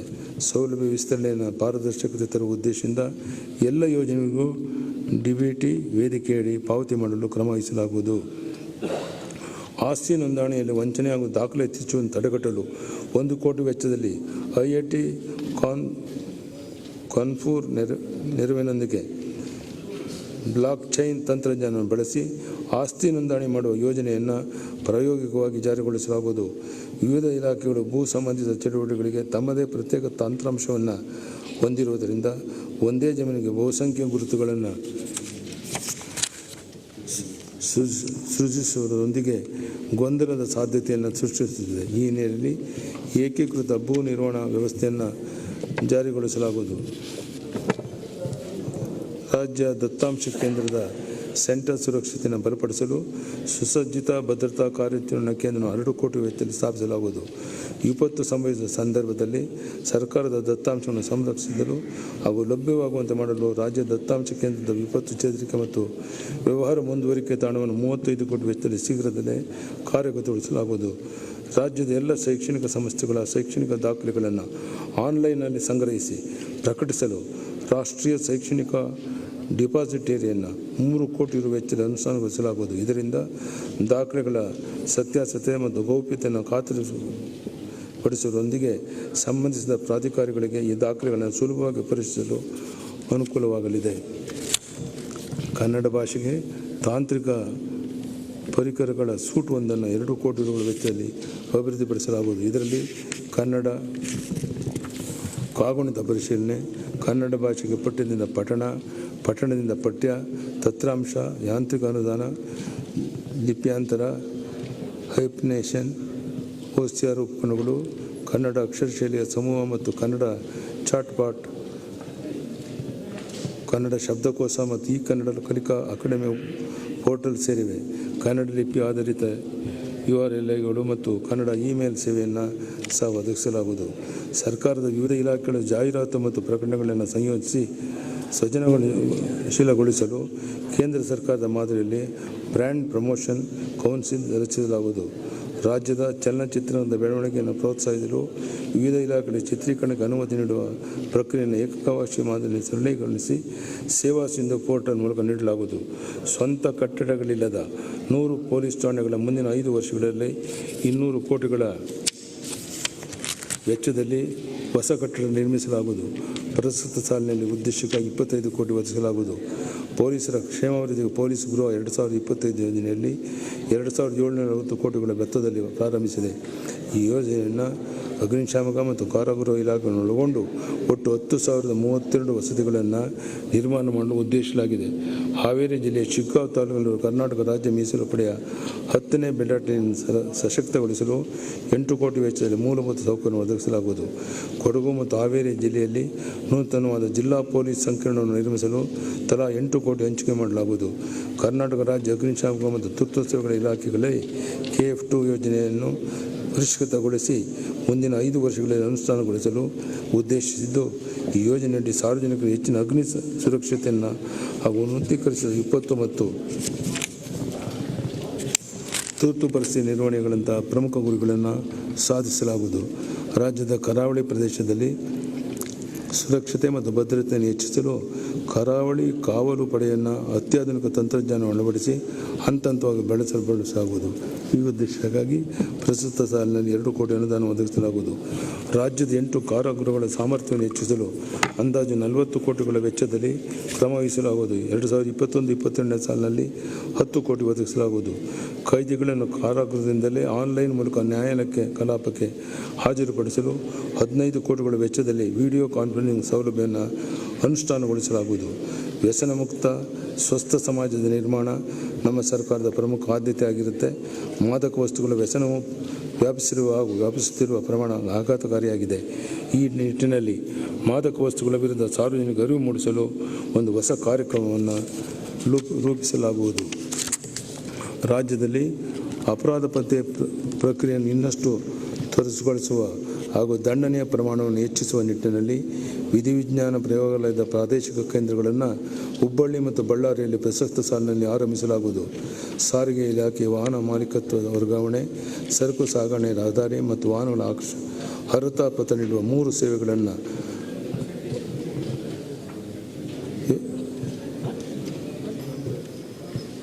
ವ್ಯವಸ್ಥೆಯ ಮೂಲಕ ಸಾರ್ವಜನಿಕ ಸೇವೆಗಳನ್ನು ಒದಗಿಸಲು ಕ್ರಮ ವಹಿಸಲಾಗುವುದು. ವಾಹನ ನೋಂದಣಿಗಾಗಿ ವಾಹನ ತಂತ್ರಾಂಶ ಮತ್ತು ಅನುಜ್ಞಾ ಪತ್ರಗಳಿಗಾಗಿ ಸಾರಥಿ ತಂತ್ರಾಂಶ ಸೇವೆಗಳನ್ನು ಸಾರ್ವಜನಿಕರಿಗೆ ಅನುವಾಗುವಂತೆ ಒದಗಿಸಲು ಸಾರ್ವಜನಿಕ ಖಾಸಗಿ ಸಹಭಾಗಿತ್ವದಲ್ಲಿ ಫೆಸಿಲಿಟೇಷನ್ ಸೆಂಟರ್ಗಳನ್ನು ಸ್ಥಾಪಿಸುವ ಉದ್ದೇಶಿಸಿದೆ. ಸಾರಿಗೆ ಇಲಾಖೆ ಅಧೀನದಲ್ಲಿ ರಾಜ್ಯ ವ್ಯಾಪ್ತಿ ಇರುವ 66 ಕಚೇರಿಗಳಲ್ಲಿನ ಹಳೆಯ ದಾಖಲಾತಿಗಳನ್ನು ಡಿಜಿಟಲೀಕರಣಗೊಳಿಸಿ ಕಾಗದ ರಹಿತ ಕಚೇರಿಯನ್ನಾಗಿ ನಿರ್ವಹಿಸಲು ಉದ್ದೇಶಿಸಲಾಗಿದೆ. ವಾಯು ಮಾಲಿನ್ಯ ತಡೆಗಟ್ಟುವ ಉದ್ದೇಶದಿಂದ ವಾಹನಗಳ ನೋಂದಣಿ ವೇಳೆಯನ್ನು ಸಂಗ್ರಹಿಸುವ ಹಸಿರು ತೆರಿಗೆ ನಿಧಿಯಿಂದ ಸಂಚಾರ ವ್ಯವಸ್ಥೆಯನ್ನು ಶಿಸ್ತುಬದ್ಧ ಸಾರಿಗೆ ವ್ಯವಸ್ಥೆಯನ್ನು ಅಳವಡಿಸಲು ಹಾಗೂ ಸಾರ್ವಜನಿಕರಿಗೆ ಬಗ್ಗೆ ಅರಿವು ಮೂಡಿಸಿ ವಾಯು ಮಾಲಿನ್ಯ ತಡೆಗಟ್ಟಲು ಕ್ರಮ ವಹಿಸಲಾಗುವುದು. ಅಧಿಕೃತ ವಾಹನ ಸ್ಟ್ಯಾಂಪಿಂಗ್ ಸೌಲಭ್ಯವನ್ನು ಸ್ಥಾಪಿಸಲು ಮತ್ತು ನಿರ್ವಹಿಸಲು ಕೇಂದ್ರ ಸರ್ಕಾರ ಕರಡು ಮಾರ್ಗಸೂಚಿಯನ್ನು ನೀಡಿದ್ದು, ಇದಕ್ಕೆ ಅನುಗುಣವಾಗಿ ರಾಜ್ಯ ಸರ್ಕಾರ ವಾಹನ ಸ್ಟ್ಯಾಂಪಿಂಗ್ ಸೌಲಭ್ಯ ನಿರ್ವಹಿಸಲು ಕ್ರಮ ಕೈಗೊಳ್ಳಲಾಗುವುದು. ಸಾರ್ವಜನಿಕರಿಗೆ ಹೆಚ್ಚಿನ ಸೌಲಭ್ಯಗಳನ್ನು ನೀಡಲು ರಾಜ್ಯದಲ್ಲಿ ಪ್ರಸ್ತುತದಲ್ಲಿ 52 ಬಸ್ ನಿಲ್ದಾಣಗಳನ್ನು ನಿರ್ಮಿಸಲಾಗುವುದು ಹಾಗೂ ಸಾರಿಗೆ ಸಂಸ್ಥೆಗಳ ವಾಹನಗಳ ನಿರ್ವಹಣೆಗಾಗಿ 16 ಬಸ್ ಘಟಕಗಳನ್ನು ನಿರ್ಮಿಸಲು ಉದ್ದೇಶಿಸಲಾಗಿದೆ. ಬೆಳಗಾವಿ, ಧಾರವಾಡ, ಮಂಗಳೂರು, ರಾಯಚೂರು ಹಾಗೂ ಹಾಸನಗಳಲ್ಲಿ ಸ್ವಯಂ ಚಾಲಿತ ಚಾಲನಾ ಪರೀಕ್ಷಾ ಪಥದ ಕಾಮಗಾರಿಯನ್ನು ಶೀಘ್ರವೇ ಪೂರ್ಣಗೊಳಿಸಿ ಈ ವರ್ಷದಲ್ಲಿ ಲೋಕಾರ್ಪಣೆ ಮಾಡಲಾಗುವುದು. ಧಾರವಾಡ ಮತ್ತು ಮೈಸೂರಿನ ವಾಹನ ತಪಾಸಣಾ ಮತ್ತು ಪ್ರಯಾಣೀಕರಣ ಕೇಂದ್ರಗಳು ಈ ವರ್ಷದಲ್ಲಿ ಕಾರ್ಯಾರಂಭ ಮಾಡಲಿದೆ.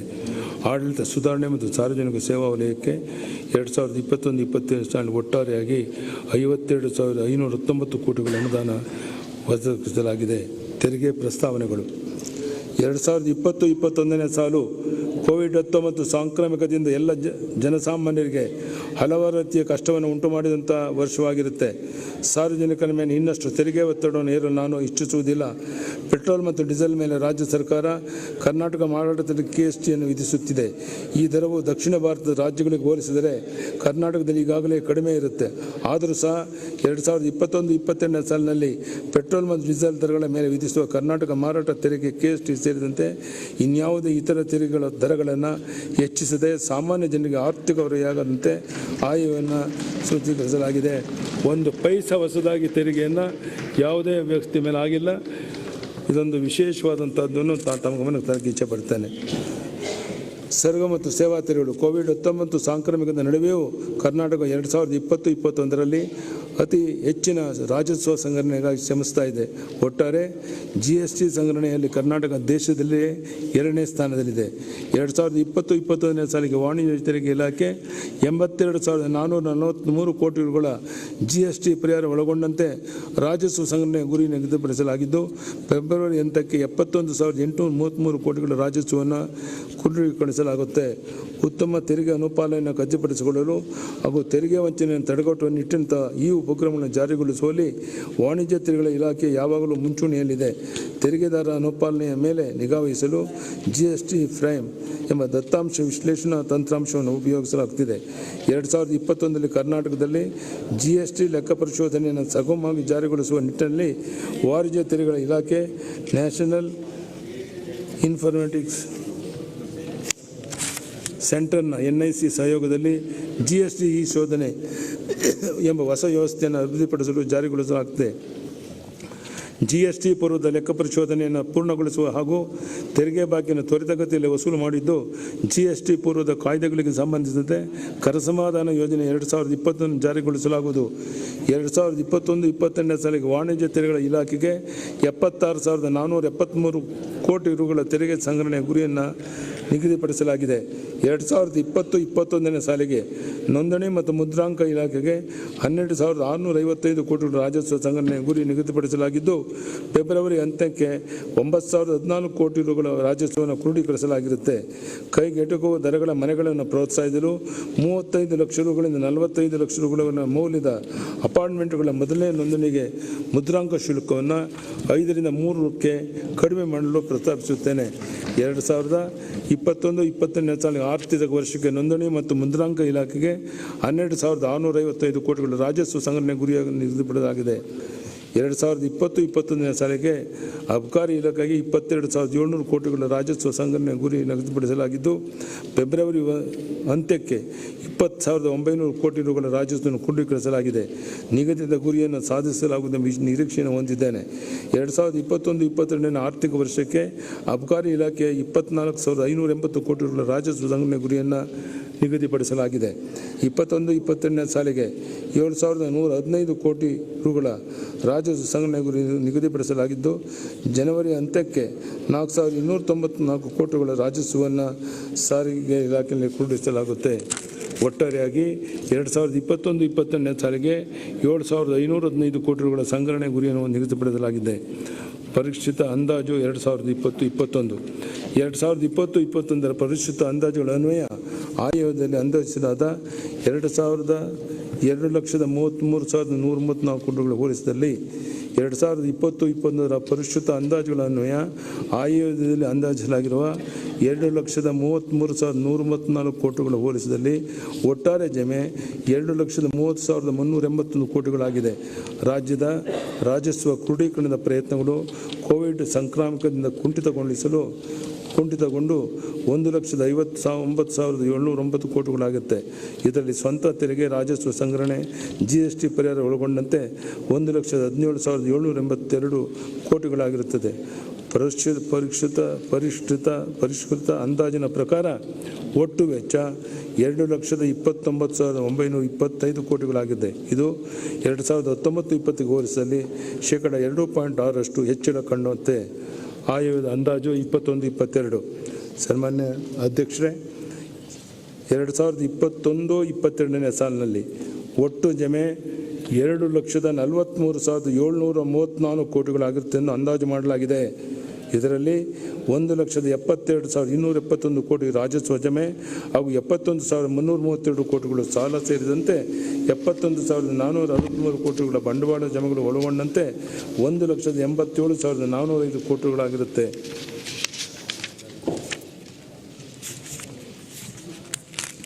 ರಾಜಸ್ವ ವೆಚ್ಚ 44,237 ಕೋಟಿಗಳ ಬಂಡವಾಳ ವೆಚ್ಚ ಹಾಗೂ ಸಾಲದ ಮರುಪಾವತಿ 14,565 ಕೋಟಿಗಳ ವೆಚ್ಚವನ್ನು ಒಳಗೊಂಡು ಒಟ್ಟು ವೆಚ್ಚ 2,46,207 ಕೋಟಿಗಳಾಗುತ್ತೆ ಎಂದು ಅಂದಾಜು ಮಾಡಲಾಗಿದೆ. ರಾಜಸ್ವ ಕೊರತೆ 15,134 ಕೋಟಿಗಳೆಂದು ಅಂದಾಜು ಮಾಡಲಾಗಿದೆ. ವಿತ್ತೀಯ ಕೊರತೆ 59,240 ಕೋಟಿಗಳಾಗುತ್ತೆ ಎಂದು ನಿರೀಕ್ಷಿಸಲಾಗಿದ್ದು ಅದು ರಾಜ್ಯದ ಆಂತರಿಕ ಉತ್ಪನ್ನದ ಶೇಕಡ 3.4 ಆಗಿದೆ. 2021-22 ಕೊನೆಯಲ್ಲಿ 4,57,899 ಕೋಟಿಗಳ ಒಟ್ಟು ಹೊಣೆಗಾರಿಕೆಗಳು ರಾಜ್ಯದ ಆಂತರಿಕ ಉತ್ಪನ್ನದ ಶೇಕಡ 26.9 ಅಂದಾಜು ಮಾಡಲಾಗಿದೆ. ಇದಕ್ಕಾಗಿ ಕರ್ನಾಟಕ ವಿತ್ತೀಯ ಹೊಣೆಗಾರಿಕೆ ಅಧಿನಿಯಮ 2002ಕ್ಕೆ ಸೂಕ್ತ ತಿದ್ದುಪಡಿ ತರಲಾಗುವುದು. ಸಂಪನ್ಮೂಲ ಕ್ರೋಢೀಕರಣ 2021-22ನೇ ಸಾಲಿನಲ್ಲಿ GST ನಷ್ಟ ಪರಿಹಾರವನ್ನು ಒಳಗೊಂಡಂತೆ ರಾಜ್ಯದ ಒಟ್ಟು ಸ್ವಂತ ತೆರಿಗೆ ರಾಜಸ್ವ 1,24,202 ಕೋಟಿಗಳಾಗುತ್ತೆ ಅಂದಾಜು ಮಾಡಲಾಗಿದೆ. ತೆರಿಗೆಯೇತರ ರಾಜಸ್ವಗಳಿಂದ 8,257 ಕೋಟಿಗಳನ್ನು ಸಂಗ್ರಹಿಸುವುದು ನಿರೀಕ್ಷಿಸಲಾಗಿದೆ. ಕೇಂದ್ರ ತೆರಿಗೆ ಪಾಲನಾ ರೂಪದಲ್ಲಿ 24,273 ಕೋಟಿಗಳು ಹಾಗೂ 15,530 ಕೋಟಿಗಳು ಕೇಂದ್ರ ಸರ್ಕಾರದ ಸಹಾಯಧನ ರೂಪದಲ್ಲಿ ರಾಜ್ಯ ಸರ್ಕಾರ ನಿರೀಕ್ಷೆ ಇದೆ.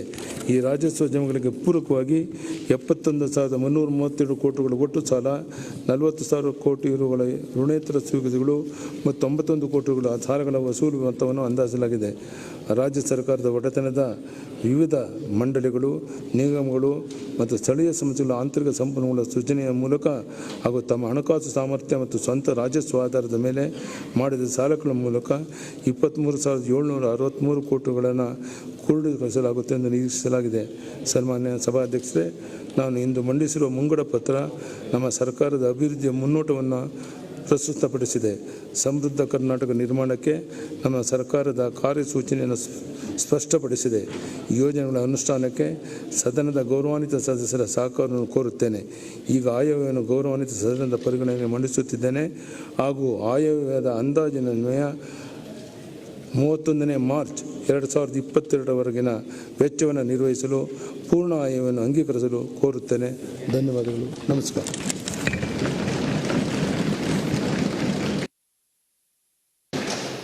ಸದನವನ್ನು ನಾಳೆ 11 ಗಂಟೆಗೆ ಸೇರುವಂತೆ ಮುಂದೂಡಲಾಗಿದೆ.